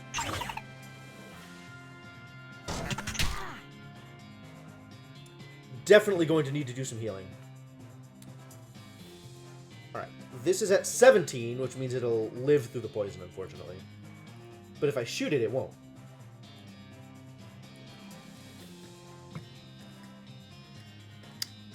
How much do I need to heal in order to live? These dudes are doing exactly 10 with their muscle. All doing exactly 10 based on 16 muscle. This one is dealing... I don't know how much damage it's dealing.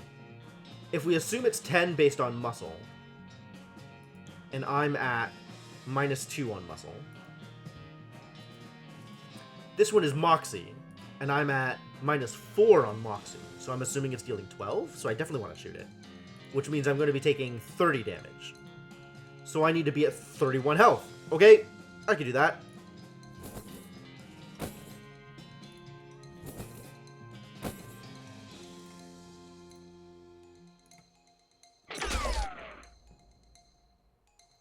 And you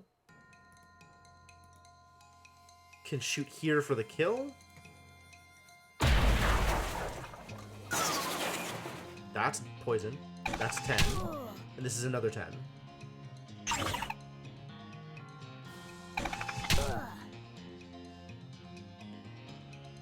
Alright, if I shoot this one, it's dead.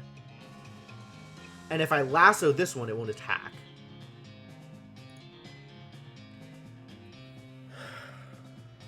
She's dealing 40 damage. So I just need to take one more hit. Which I can take. Because if I shoot this one with poison, and then Susie's damage, so that'll kill it. Yep. Yep.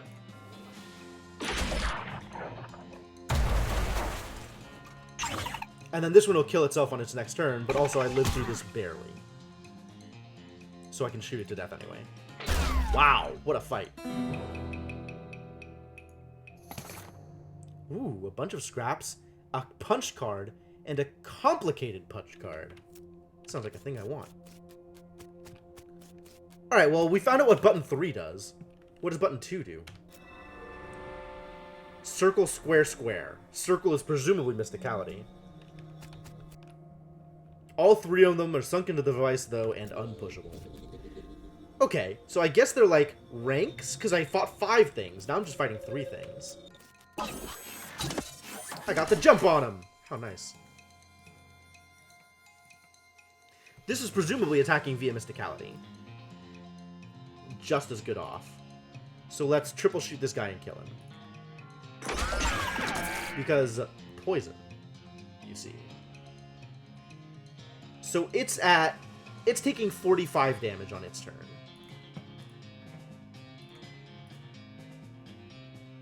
So this shot will kill it. Let's shoot you. Yep, 10 muscle damage. This is going to be another 10 muscle damage. And I don't know how much mysticality damage this is going to be, but it's going to be some. It shoots a beam. What does the beam do? What does the beam do? What does the beam do? It didn't do anything. I don't understand. My dude, I do not understand. Alright. Let's deploy a snake, I guess.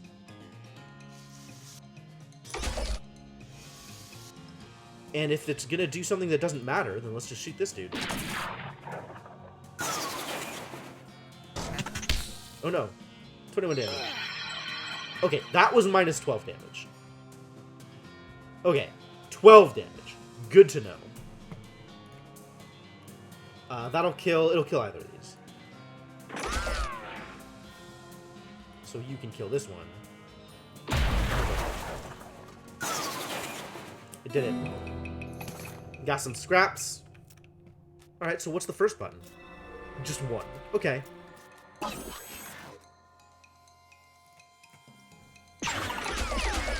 Oh, it's not quite dead. But it will be after this. Got him. Easy peasy. And El Vibrato scraps. Wow, okay. So there's some really good rewards if I can hit the top end. But that is not an easy fight, and requires me to spend resources. I'm gonna leave the buttons alone, maybe?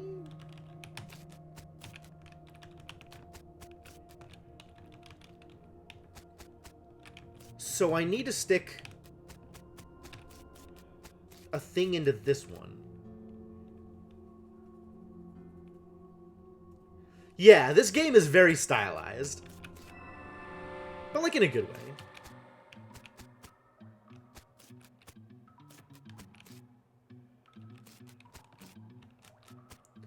Oh, the more things I look at, the more creeped out I am. Which is why I couldn't do a thing with it before. I just have to get out. Wait, can I get back in? Yes. Okay, I see. I see how it works.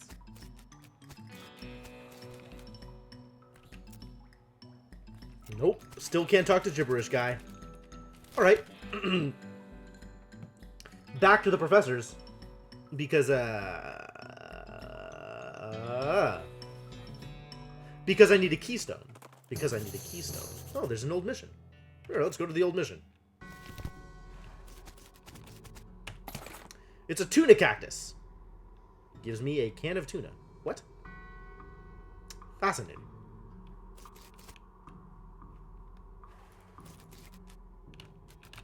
What is going on here? Alright, let's enter the old mission. That seems legit. It seems like a thing I'm capable of doing. Willing to do. Oh my. Pew! Ha ha ha ha, I get it. Sorry, the catacombs are off limits. Aw, but I always wanted to see a catacombs. Not without Sister Mary's permission. Which she's the only other nun here. Aha. Pew pew pew! Okay, okay, perfect. You're not a priest, so you shouldn't mess with any of this stuff. Well, that's fair. I guess you're Sister Mary? Oh my goodness, oh my goodness! What's wrong, sister? They came back. They just came back and took them. I couldn't stop them. Whoa, slow down. Okay. What happened? Our holy relics! The saints just stormed up out of the catacombs and took them back! Wow. I didn't know what to do. I thought maybe they'd fire me if I tried to stop them. The cardinal will be here any minute. What am I gonna do? To start with, take a deep breath and try to calm down, okay? What's your name? I'm Sister Mary. My name's Katerina. Now, what's this about saints? Our mission is to protect 3 sacred relics. I'm the relic keeper. It's my specific job to look after them. Wait, do they call you Memento? She shows you the ruler she keeps tucked in her sleeve. No, they do not. Okay, sorry. So what happened? Yeah, I imagine these are some non-standard saints we're seeing, Mr. Gecko. The saints? Oh, it's too horrible. They came to life somehow. They came up out of the catacombs all skeletal and ghastly looking. I mean, it's probably blasphemy to say that, but I nearly fainted.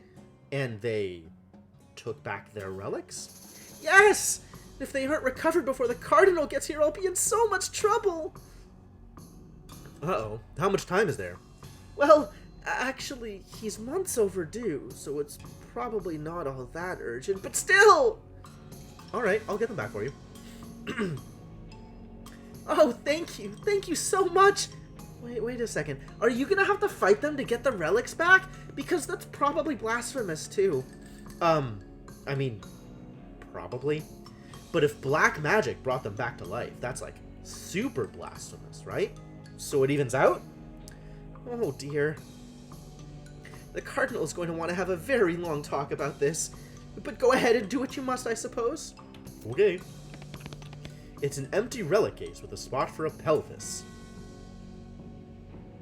Yo, what animated skeleton is coming up here without a pelvis in order to grab their pelvis? Excuse me. I understand a little bit about necromancy, or Nex-Mex, as it has been referred to me. And I'm pretty sure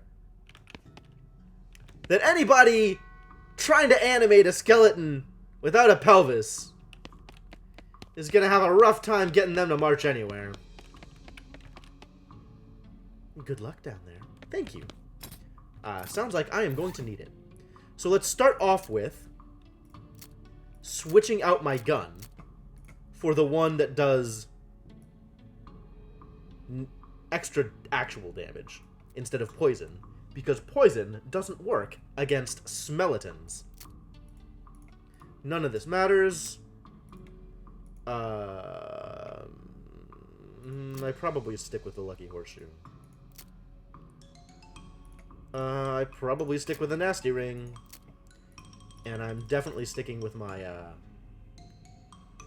spit-soaked pants here. Yep, not a lot of options anywhere else. I could go with a bone. I think I'm gonna go with a brooch. And I'm on this this Kurt's Fit headband. That seems like a good idea. I'm gonna stick with that. Yep, let's do it. This coffin looks like it was hauled down here fairly recently. It's empty. Curious. It's a precariously balanced pyramid of skulls. They're all riled up and twitching. Pyramid of skulls? Absolutely kick it. Are you sure? There's a lot of them, and they're really mad. Maybe angering all of them at once isn't a great idea? Kick 'em! It's a bunch of spooky floating skulls. Awesome. Let's, shoot Nanny. Yeehaw! Yo, that's some good damage. Alright, let's see if I can get some kills here. Not quite. Pretty close, though.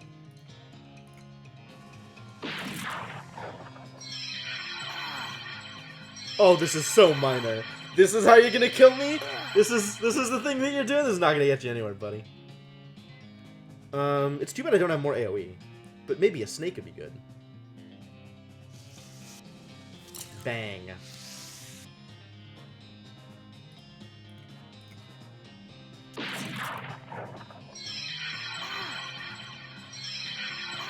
Very minor. Whew, that's a lot of damage. Pretty good. Alright, Snake, go get him. Give him the old 1-2.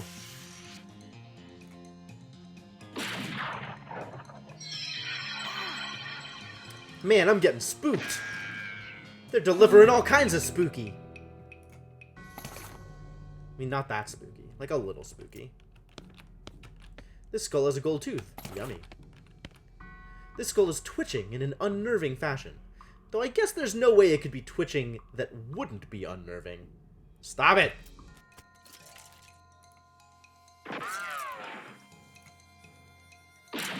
Yeah, one spooky floating skull, not a big deal. Easy fight. Easy gold tooth. You claim its only possession as a reward. Yahtzee.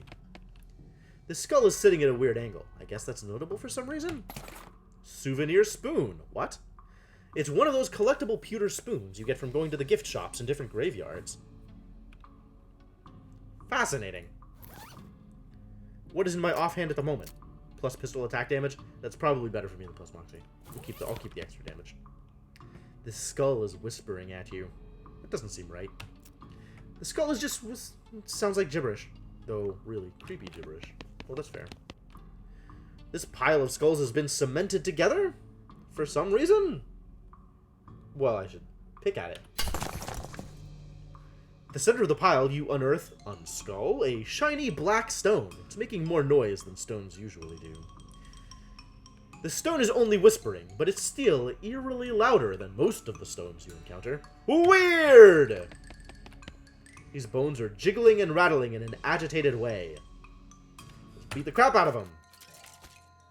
It's a skeleton with two skulls. Fascinating. You're mega dead, buddy. One single target? Yeah, I'll beat the crap out of you. This skull of piles is strictly decorative. This way to the Paseo del Santo. What is a Paseo? Santo, I figure, is a saint of some kind. Who knows enough Spanish to tell me what a Paseo is? Otherwise, I'm just going to Google it. Hall. Okay, cool. This is the Hall of Saints, probably. Submission Catacombs level 2. It's a plaque. Okay. Here lies Saint Beefus. After he died, his body kept trying to rise to heaven, but it was so heavy it just kind of flopped around a bunch. They had to inter him in a big stone sarcophagus to put a stop to it. Gross! The remains of some kind of dark ritual. This stuff looks like it was abandoned weeks ago. Here lies Santa Cortada. She was drawn and quartered by heretics. Then the quarter that had her head on it was beheaded. The dismemberment was so effective that nobody was able to get her body to stay together even after she was just bones. Spooky. It's a plaque. Still. Here lies Saint Pope. He was excommunicated for impersonating a pope, but there was some kind of bureaucratic issue, so they weren't able to unbeatify him. Weird. Tell me more. I am a pope. Seriously. Yeah, you look popey. Papal, I guess. Saint Pope stands beatifically? Beatifically?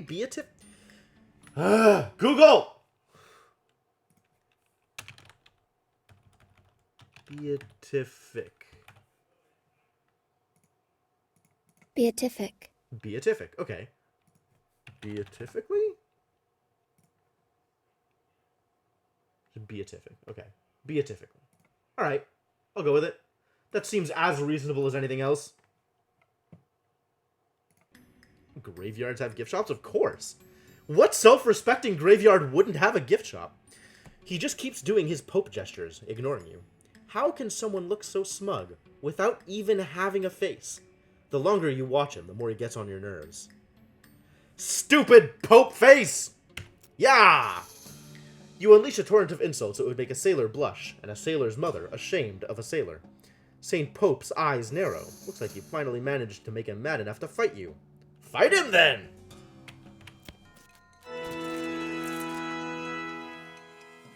Yo, we get organ music today? Well, let's deal 1,000,000 damage. Saint Pope dies. We got Pope's pelvis. It's never been used. Yep. Fake Pope hat. The audacity! Wow, armor and moxie? What a life. What do we got over here? This saint appears to be resting in pieces. I have anatomical learning. Learning? I can reassemble it. Okay, pretty sure you got the bones assembled correctly. Take them back apart and leave. Fight them! Nope, at the very last minute, the bones fly apart again. Seems like all you accomplished was making them angry. Rats. Oh my god, there's 1,000,000 of them. This sucks! Let's see if I can shoot them all.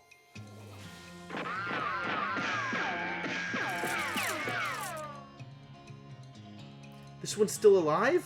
No, this one's dead.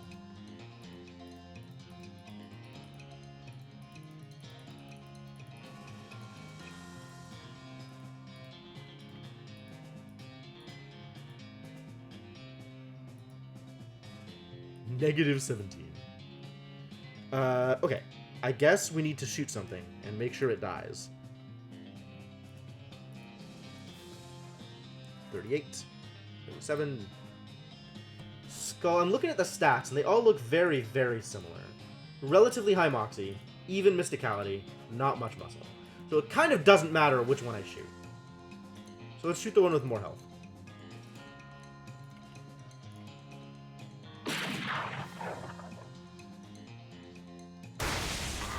Ooh, heals the parts. Okay, so the bones are doing muscle, which is very little. Skull boosts the mysticality. Ribcage heals using mysticality. Left arm bone blasts with mysticality. Pelvis twirls meaningfully. Alright, so we want to kill the arm bone, is what we want to do. Can I from here? No, it'll hit the ribcage. Maybe we shoot down the skull? And then we go after the ribcage, I guess? Alright, ribcage heals. Lightning. Useless. 1 muscle. Yup. Alright, I think we got this. I think this is gonna be okay. Go get him! Aww. Not a kill.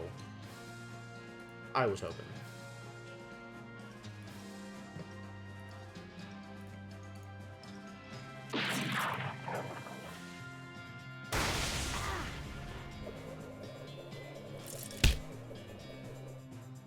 Yo, the snake lived. What a guy.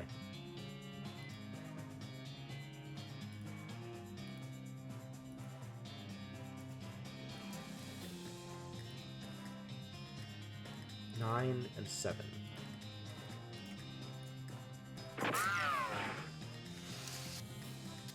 Oh.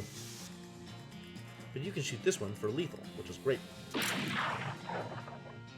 Heal. Blast.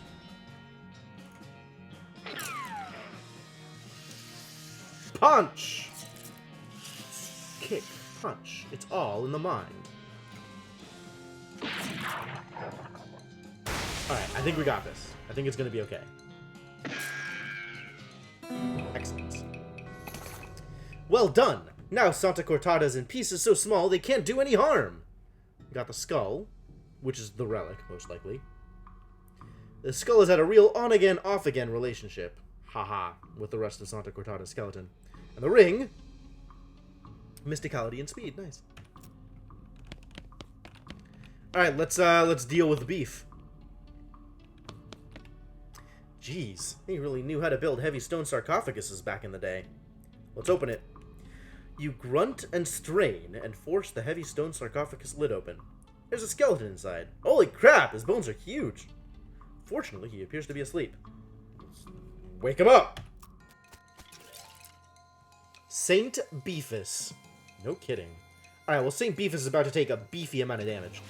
Bam, bam, bam! Wow, that's really not as much damage as I thought it was going to be. Significantly less than I thought it was going to be.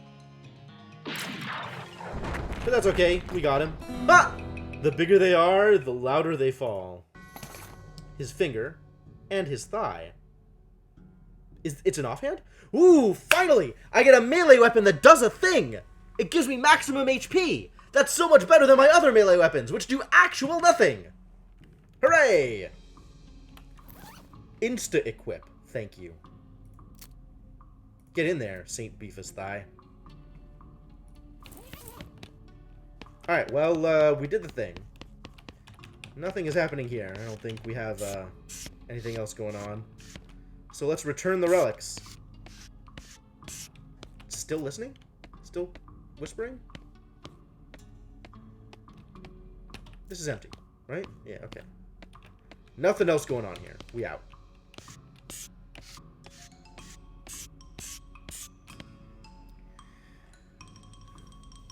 Thank you for trying to recover our relics. Please be careful. I saw an empty coffin just inside the catacomb door. Oh, don't worry about that. We're just storing that for an escape artist. An escape artist? Yes, he was taking his act on the road but needed to lighten his luggage, so he gave us a generous donation in exchange for storing it for him. Huh.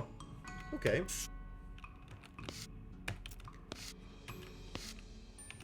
It seems annoyed. Sister Mary is pleased as punch. Oh my god, the alliteration. You pop the Pope pelvis back on its Pope pelvis plinth. Sister Mary is pleased as punch. The finger bone of Saint Beefus. Well done. Silk nun's boots? Yo! Plus AP and Moxie. These boots are none too sturdy. Ha ha ha ha! But they look amazing. Cool, thanks. Alright, we did the thing. Do we equip the boots? What do I have right now? Maximum AP and 1 Moxie. Well then, strictly superior. It's a nun joke! To the black boots I had on before. Alright, we did it. We did the thing. Where was I even going? I was going back to the professor's house. That's where I was going. Ooh. More vibrato stuff. Yahtzee. Another punch card? Amazing. How lucky.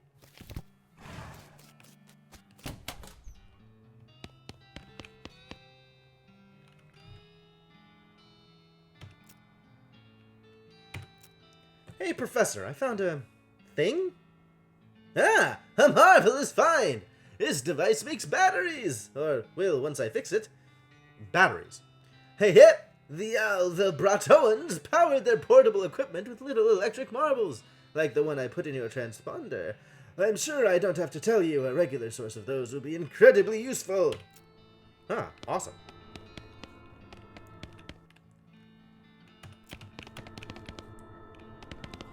Well, I want a key. I probably also want a battery, but now I don't have enough scrap. Well, sad story. Offhand? Where's...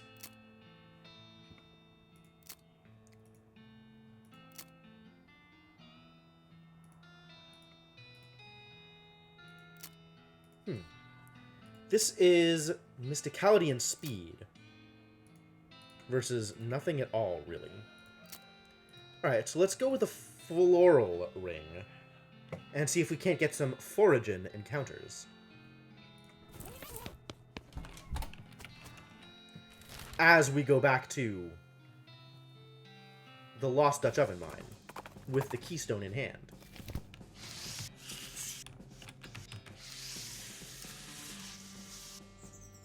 Stench resistance, sure, I can do that.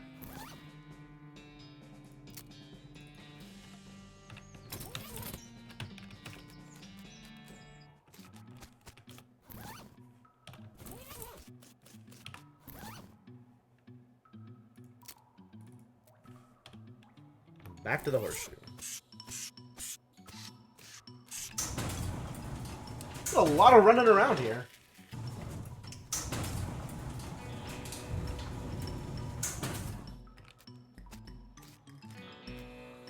This guy's still off his rocker.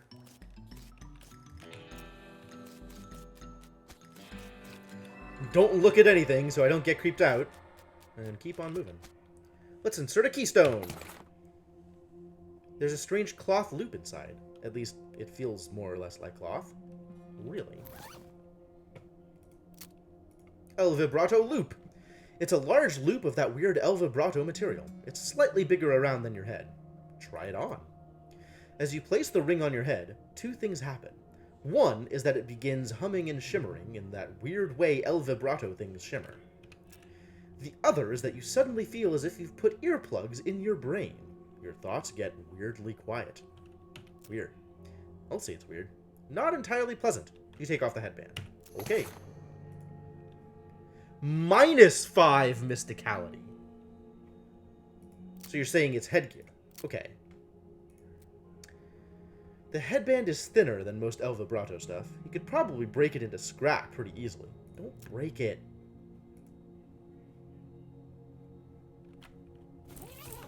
Alright, and then I need a circular hole. So I need 2 batteries. So let's fight things until I have until I have enough scrap.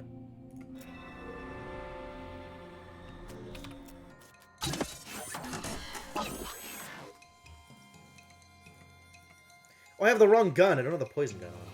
Well, at least I know I'll kill something.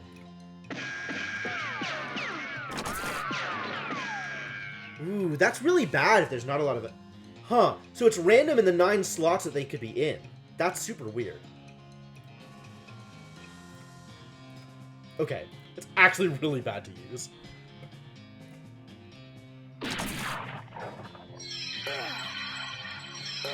Yo, that's really a lot of damage. My mysticality is bad. Let's steal some HP from this dude. Oh. Alright, let's just shoot him then.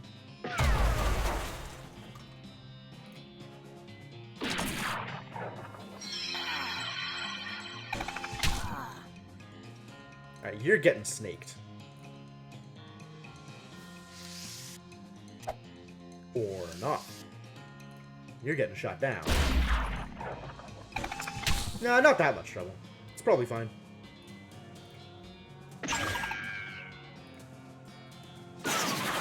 Easy peasy. 2 scraps. Alright, that's enough for 1 battery. Now I'm at 11. I think I kind of want to farm here and get to 20 scraps. So that's a thing that I'm going to do. Let's change my gear up a little bit. I'm going to want the toilet pistol.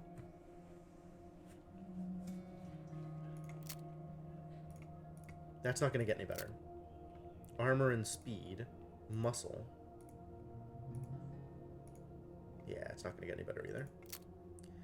This should be mysticality and speed. Should be the nasty ring. This is pistol damage. That's fine. Moxie is good too. Well, maybe mysticality is better right now. This is... nothing is going to get better than that. That's good. Yeah, I'm happy with the +2 on everything. That seems pretty good. And this also seems pretty good. I don't think it's going to get much better than 20 HP and another maximum AP. The AP bonuses are great. I guess I could go with a 30 HP and the Moxie here.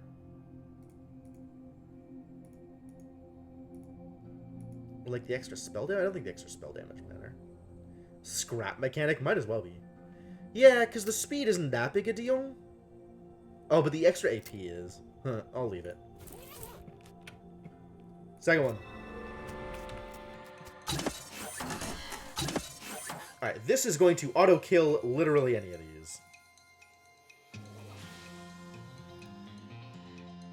Let's kill the Mysticality one.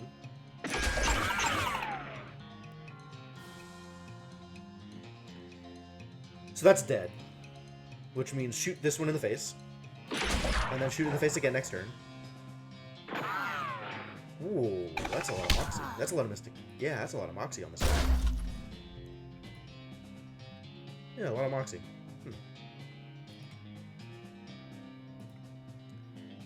This isn't gonna kill it. So I should shoot here. And have ya girl, Susie, knock it out. Pretty good. Take some damage, and then we'll kill him off the swing. Easy peasy.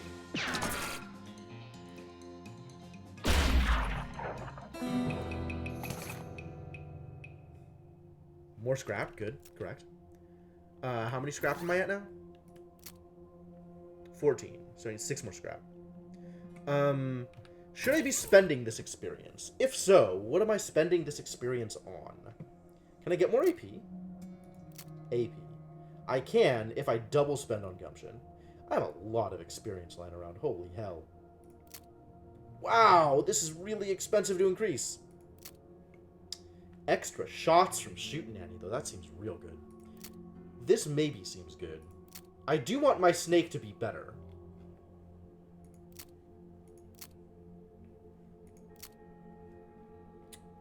This is minor improvements. So if I plus twice to Gumption, I'll probably get maximum AP out of it. It's probably not worth. Nothing here is really going to increase my ability to fight, I think. Maybe the bonus to Shootin' Annie will be good, but only if I go for, like, the full, like, I don't want to use Shootin' Annie against 3 people. I could use it against the group of 5, but, like, that's dangerous. That's an actual hard fight. Like, I'm taking a lot of damage on that fight.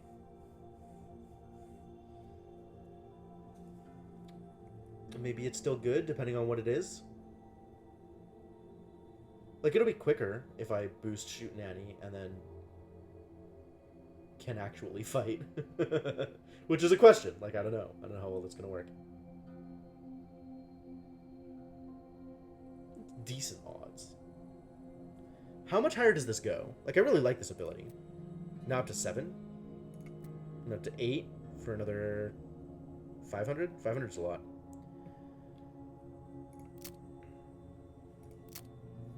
This is more pistol damage, which is nice.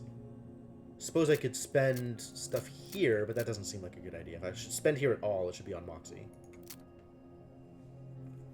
Grid will give me more HP. That's good. Gumption... Again, if I spend twice, will affect the combat. I think I want my deploy snake to be better. I'm better at deploying snakes. And then I'm gonna try it. We're gonna see if I can get the big fights. Oh my god! Look at how many Moxie ones there are. This is actually really easy. Wait, what is the Trapezoid one? I haven't seen a Trapezoid one before. This is Mysticality. These are Moxie ones. I don't know what this is. This is just a jerk. All right, well let's shoot Nanny, and see if we can shoot a Nanny.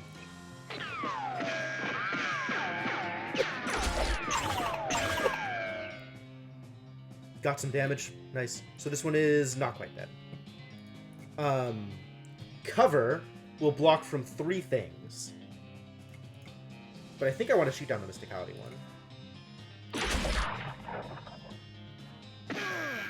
So that's not poisoned. Oh, that's mega poisoned. This one's dead on its next turn. This one's dead on its next turn. I just need to survive this round. Oh, it heals. Fascinating. This one's still dead, though, so that's good. This one is trouble. This one is dead. This one is not dead and will shoot. This one's just going to heal. So then I should shoot here, and we should set up the wall, and this fight's over.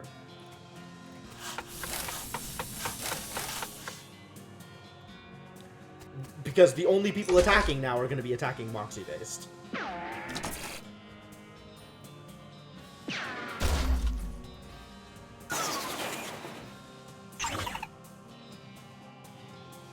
Yeah, we got this, we got this. So the goal now is to take this dude out.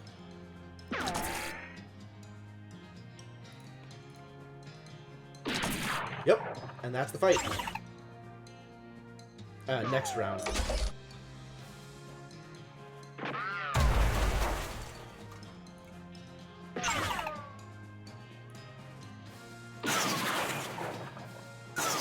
Yo, that worked out so well. That worked out so well. I still need one more scrap. Alright, well, let's not go too ham. We can take any fight, so this is not a big deal. This will just auto-kill something. So let's kill this one. Maybe not auto-kill. Wow, it's so close. Why is that so little damage? Ugh.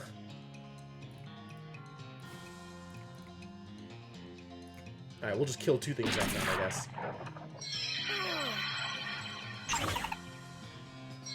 It's not that bad.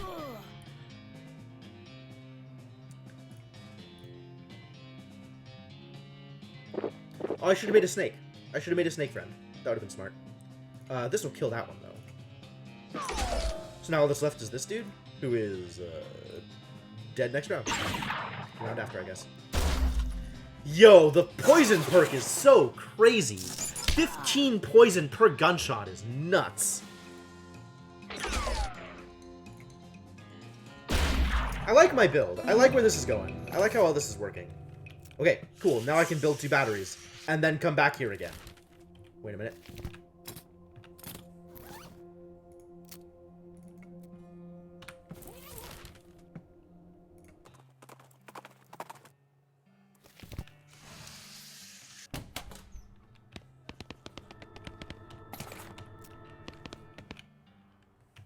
Alright, let's leave the professor alone.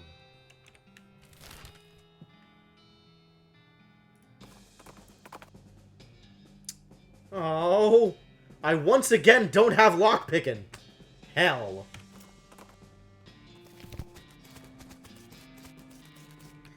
Right. Rock. Yeah, stench resist. Let's put on some flowers.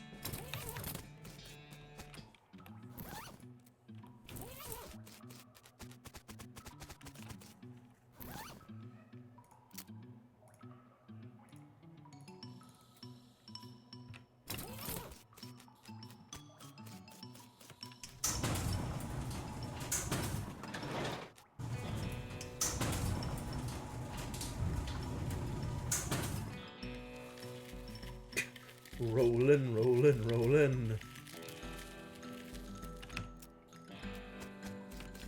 Rawhide! Whip crack. Alright, have a battery. You insert the battery into the monolith, and it springs to life. Everything goes blue for a second. You gain an effect. Energized. What? You're chock full of El Vibrato energy, and you feel like you could take on the world. Partly because you're stronger and smarter and faster, but partly because you're also overconfident. It's not that big of a boost. You learn the El Vibrato word for system and the El Vibrato word for headwear. Whoa. It still says this stuff that I can't learn, that I don't know what any of these are. I still don't know any of those words.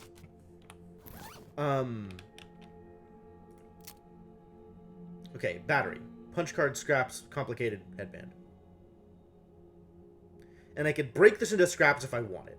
And I might want What I don't want yet. Whoa, I know El Vibrato. Almost. Have a power sphere. The machine is dark. There's a circular hole at the bottom. The machine hums to life. The screen says Cholacho Kuzkro. And there's a button at the bottom labeled Joseve Cholacho. Alright. A tinny voice says Cholacho Bega. Oh, door closed. Door open. I get it. Toggle? Is Joseve toggle? Cholacho is door. Bega is open. Alright, cool. I'm on board.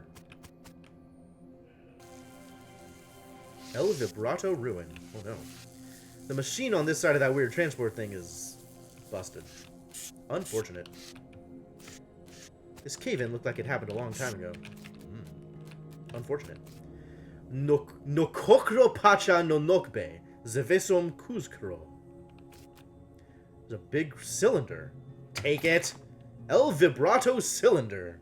What am I gonna do with that? The very heavy 2-foot-long cylinder of El Vibrato material. And this thing, there's a piece here that's pretty obviously broken. Okay, well, I guess I have a cylinder to replace it. It's purring like a kitten. A giant, untrustworthy, alien, mechanical kitten. Seems bad, maybe? Maybe good, maybe bad? I don't know. Completely unsure. Not gonna press any buttons right now. Shred all the furniture and neighbors.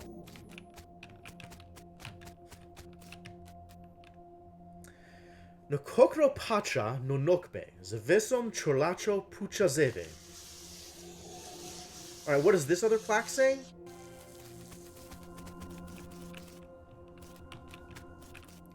Nokokro pacha no nokbe, zevesom bega.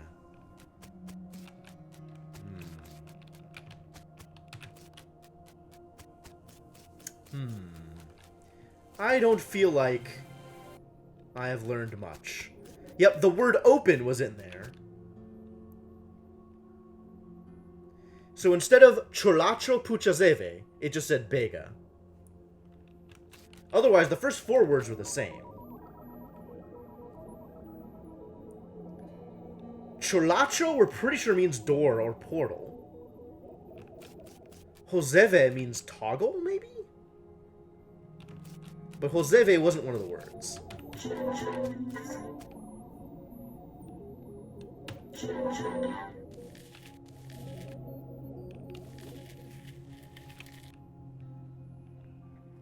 Yeah, we don't know the other 4 words. And Cholacho Puchazeve doesn't help. And Bega in the other one doesn't help without further context.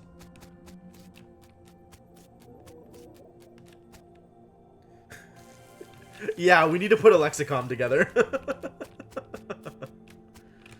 I mean, I don't think this is gonna do much here.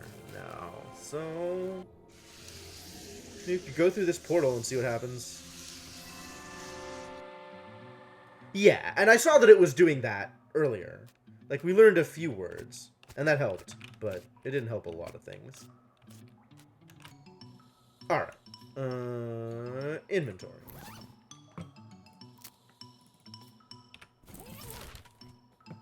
Let's go back to the professors and see if, Oh. Something at the side of the road catches your attention. It's a slumped-over old skeleton, wearing a wizard hat. I think you'll agree that's reasonably attention-getting. The skeleton lifts his skull and peers at you. He holds up a rusty old can of beans and scrapes his thumb bone across his first 2 finger bones in the universal gesture for financial transaction. What about that tooth, buddy? I haven't got any use for a can of beans. I do notice that you're sporting a shiny gold tooth there, though. The skeleton blinks at you. Wait, no. The skeleton looks at you, but you get the sense that he would have blinked if he could. He shrugs, wrenches the tooth out of its socket, and tosses it to you, then waves you away. Guess he figures he doesn't have any use for it anyhow. Thanks! Okay! You got any words for me? No. Maybe I should have brought the cylinder back. Well, I guess now we just hold on to scrap until we figure out what to do with it. We've done some things and haven't really figured much out, really, is where we're at. Should I do a thing at a place? Go to a place to do a thing? What is my next step here? 11:55. Gotcha. Yeah, probably call it soon. But, like, I want to go to places. I want to do things.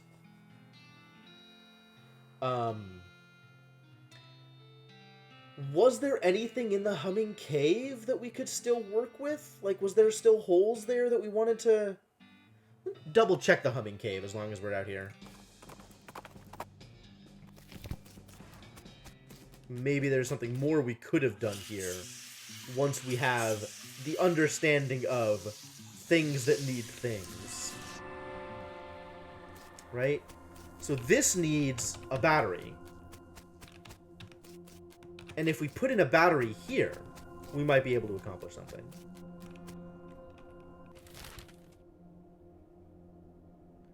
In order to get a battery, I need another 8 scraps. Alright. Let's go get 8 more scraps, make a battery, and then come back to the cave.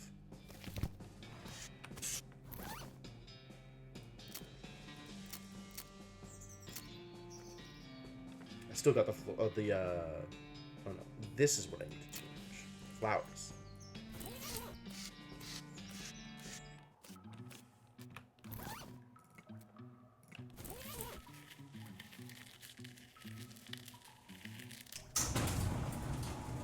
It's kind of a long walk just to get to the El Vibrato farm.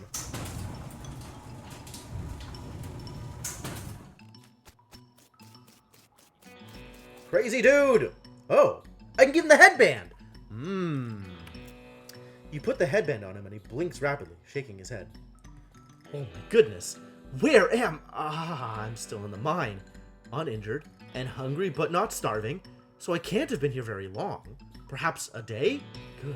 Good. Well, I must have you to thank, friend. Howdy, feeling better? I should say so. Thank you for outfitting me with this remarkable device. Don't mention it. What's your name? Murray Morris, excavator of the unknown and purveyor of mysteries. Fancy. What brings you to the mine? Why, excavating the unknown for mysteries to purvey, of course. Or at least attempting to. I must admit that until you put this device on me, I was quite overcome. Quite! I'm oversensitive to psychic emanations, you see. Always have been. As it happens, this curious little hole's absolutely overflowing with them, and they're none too friendly, I can tell you that for certain. It was risky business coming down here, but I took the gamble, and lost. It's a miraculous thing that you happened by when you did, my friend. We should both get out of here as soon as possible. I've been staying in a town called Dirtwater. You could probably do some good business purveying mysteries there. A capital idea! I shall see you there. He hefts his pack onto his shoulder and leaves with a wave. See you later, Murray. Did he take the headband? I am headbandless. What a jerk. That's okay. It was probably worth it.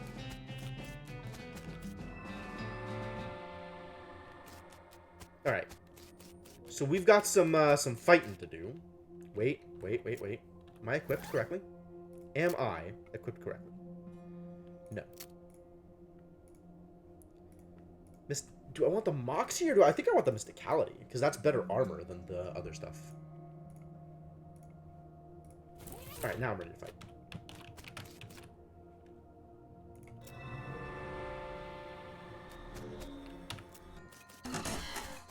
Oh? I don't know what these do!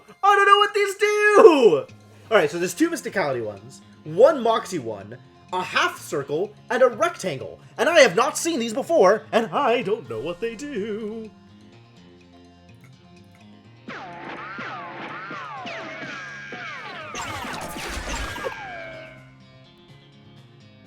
Yo, this one is mega poisoned. That's cool. If I deal 24 damage, and I think it's going to take 45, 24 down to 50, down to 46. It's going to live. This one will die. 56 plus 15, 45, it'll live. Let's kill this one off so I don't take the extra damage then. 30 poison. Oh, it's a bigger muscle one. Okay. And this is the Moxie one. And this one is a bigger Moxie one. Oh, no. Okay. Let's heals. That seems like a good idea. This one took 30. So if I shoot it, it's dead.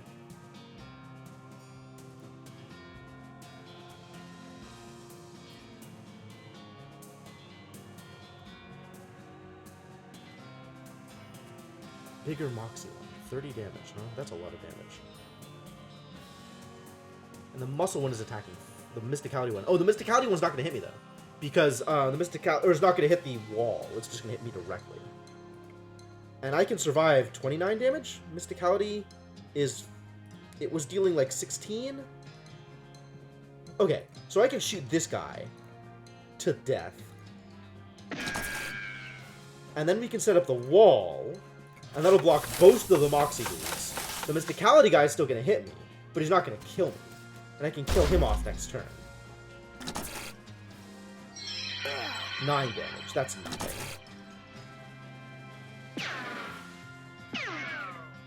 Oh my god. I love the jury-rigged cover. Knowing that Moxie dudes are literally easy mode makes this so much easier. I can take 9. I can take 9? I'm at 20. Yeah, I can take 9.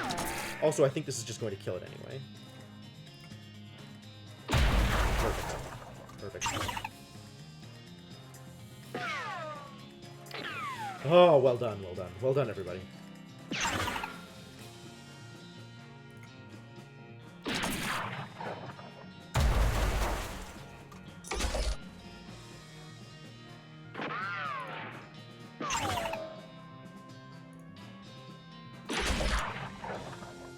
Ululating undulations. Huh, Cryptomancer? 5 scraps? That's not enough scraps. One more. Same thing. 2 Moxies. 2 muscle. Oh, a bigger muscle. 2 Moxie, 2 muscle, and a healer. That's annoying.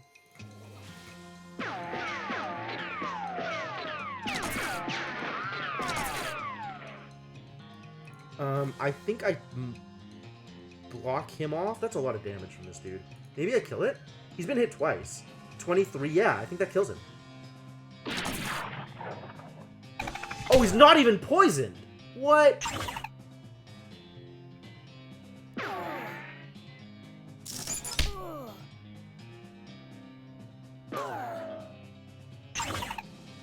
He's gonna heal. Aww. He's not even poisoned? That's so much damage. At least healing is free. He's not even poisoned. He's poisoned for 15.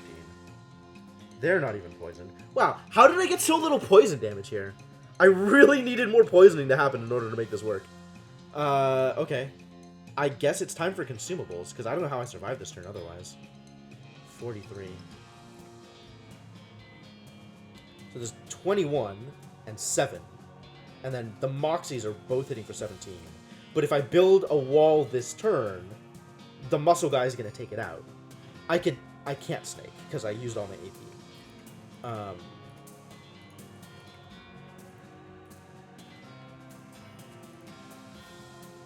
This is not a lot of damage, but it is going to start the poison stack. And I need to take this dude out. I really do. You know what? I should have just fan-hammered on this dude. Oh, man. I should have read this board differently. Yeah. That would have been smart. Because these 3 are effectively non-entities once I get rid of the 2 in the middle.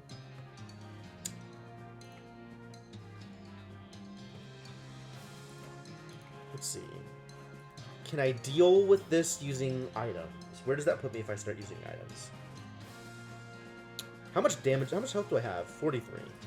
So if I take all of the damage again, I'm dead. 34, 34. 17 plus 17 is 34. Plus 7 is 43 exactly. So even if I just take these 3, I'm dead.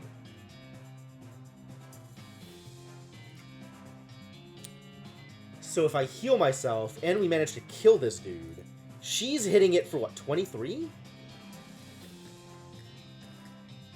30 is a lie. 23. She was hitting it for 23. I thought it was poisoned, but it's not.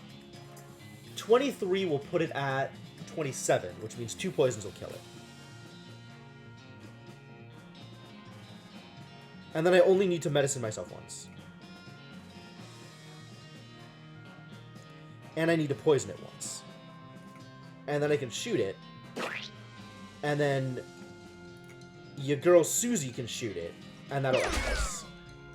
Well, that'll end this jerk who's running away.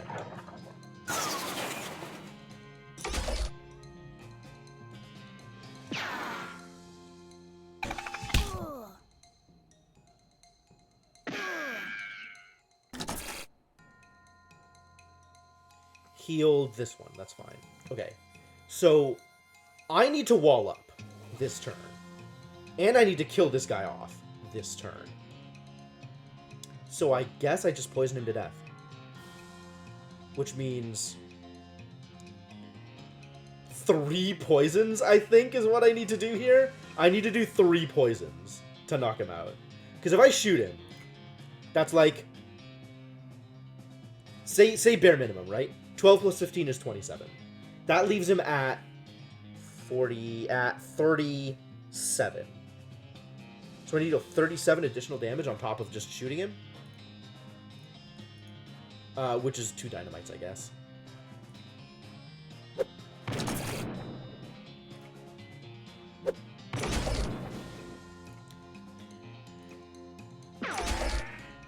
Yep, that'll win. Okay. And we're set. Back into business, boys. Man, jury-rigged cover is such a big deal. Let's spread some poison around. You start taking out, healer. Healbot's gotta die.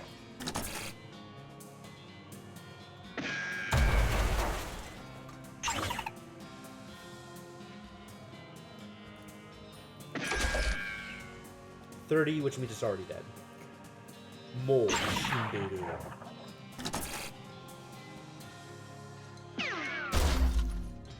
We got there. Took some dynamite, but we got there. Fortunately, we have like 2 years supply of dynamite. Ooh, we just got a keystone. That's so cool. I didn't know we could just win a keystone. That's really nice. Leave the buttons be, sir. Let's go build a battery. A wave of heat hits you from behind. You turn around to see a hellcalf pawing the ground and eyeing you with ill intent in its dead, black, demonic eyes. Yeah, that was pretty hairy. It was definitely not as good as it could be. Get dead. Tainted milk. This milk moves of its own accord, perpetually solidifying and reliquefying itself according to its own curdled desires. Increases your mysticality by 11 and your speed by 5? That's wild! And we got some extra thick leather. I don't know what to do with leather, but hopefully that's good.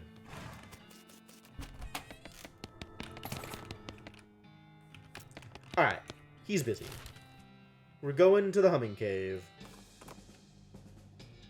Oh, free binoculars. Sweet. These will come in handy. They will also come in pairs, because otherwise they wouldn't be binoculars. Hard to argue with that logic. I did make a battery. Insert battery. You insert the battery into the monolith and it springs to life. Everything goes blue for a second. 150 XP! And we're extra energized. Yahtzee. I learned the word for refreshment and organic. Those seem like very specific words? Is that helpful? Those are very specific words. Can I learn anything about the Dutch oven mine as a result of knowing those words?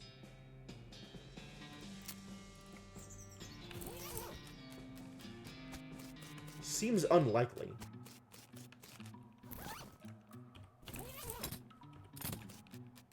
But maybe.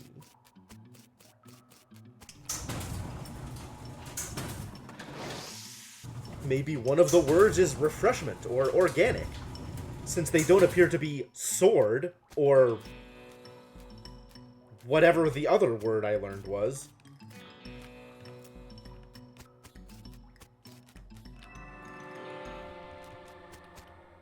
Nope. None of these words are helpful. Nope. Nope. Definitely did not learn anything. None of the things I learned are useful. Why can't I just put a year's supply of dynamite here and wreck that? Alright, well that's resolved. So the last step is go to Dirtwater. Free dynamite. And check out the purveyor of things. And then call it a night, I think, is the next thing after that. Murray's Curiosity and Bean. Bean? And Bean? Curiosity and Bean? You will sell me an individual bean? Well, hello again. Thank you for telling me about this town, my friend. It's a marvelous location. That's 2 good turns you've done me. Ah, don't mention it. Speaking of which, here's your curious headband back. Fortune willing, I won't be needing it again. No more gambles like that for me. Why is it so dark in here? Atmosphere, my friend! I sell mysteries, things which cannot be properly experienced in the cold light of day. Why not? Well, it wouldn't be any fun. Okay. Where's all your merchandise? In the locked case behind me. These are things that must be kept from prying eyes and unprepared minds. And thieving hands. Well, that goes without saying. Well, let's see what you got. All-purpose beans. Yeah. Can serve any purpose. If you're a master chef. Got it.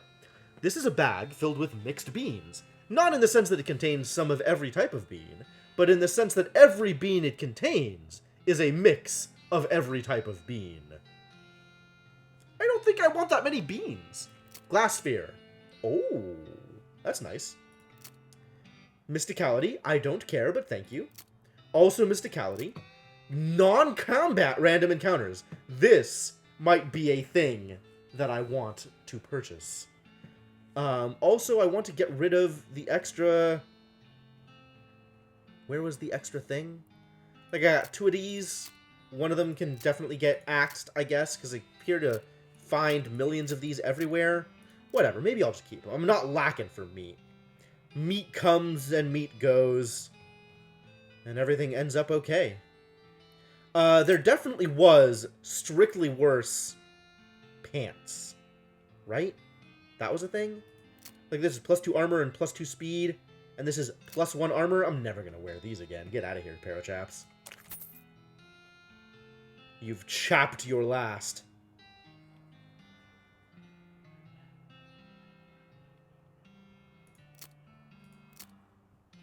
Anything else that I want to keep or not keep?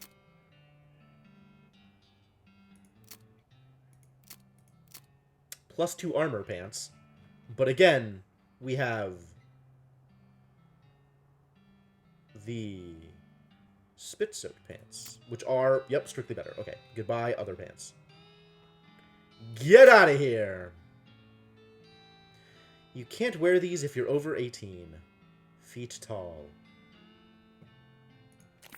I see what you're doing there, and I don't like it. I want you to know that. But I see it. Gold Skull. Just sell it. Okay, yes, right. Goodbye, Gold Skull. Thank you for the 100 meat. The Effluvious Emerald probably gets sold? Probably. Let's sell it. And I don't know what to do with this extra thick leather, but presumably we'll figure that out at some point.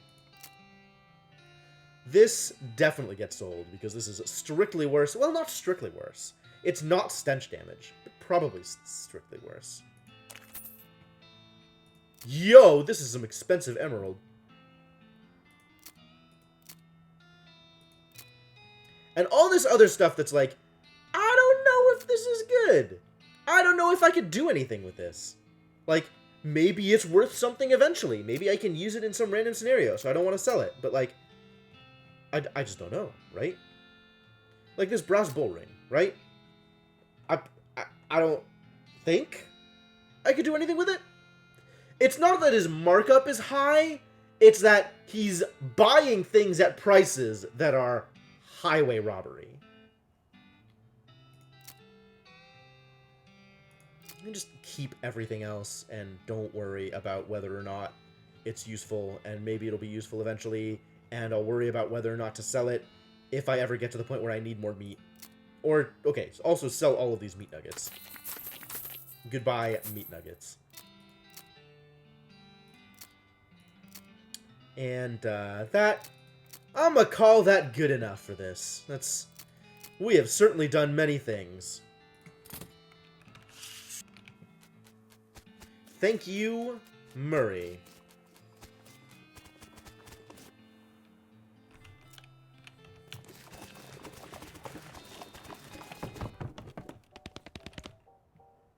Oh, I was gonna see if leveling that up helped. Does it? Can I? I can. Nothing appears to have changed. Okay, but I want to make a venom gland. Use venom gland. I don't have anything. Combine it with, sure, a spleen. Patent liver tonic. I don't want patent liver tonic. Oh, I can add some medicine. Patent vision drops. Woo! That is some damage. Let's make that again. But first, let's level up my thing and see if I can make things even better. Max potionology. Time to potion. Oh, now I can add venom to it. Let's add venom. Patent immunity filter. Immune to poison, being set on fire, and being disabled for the rest of the day. What a deal. Cool. We can stop chemistrizing. That's pretty good. It's in a pretty good place here. Okay. That, ladies and gentlemen, will do it for the night.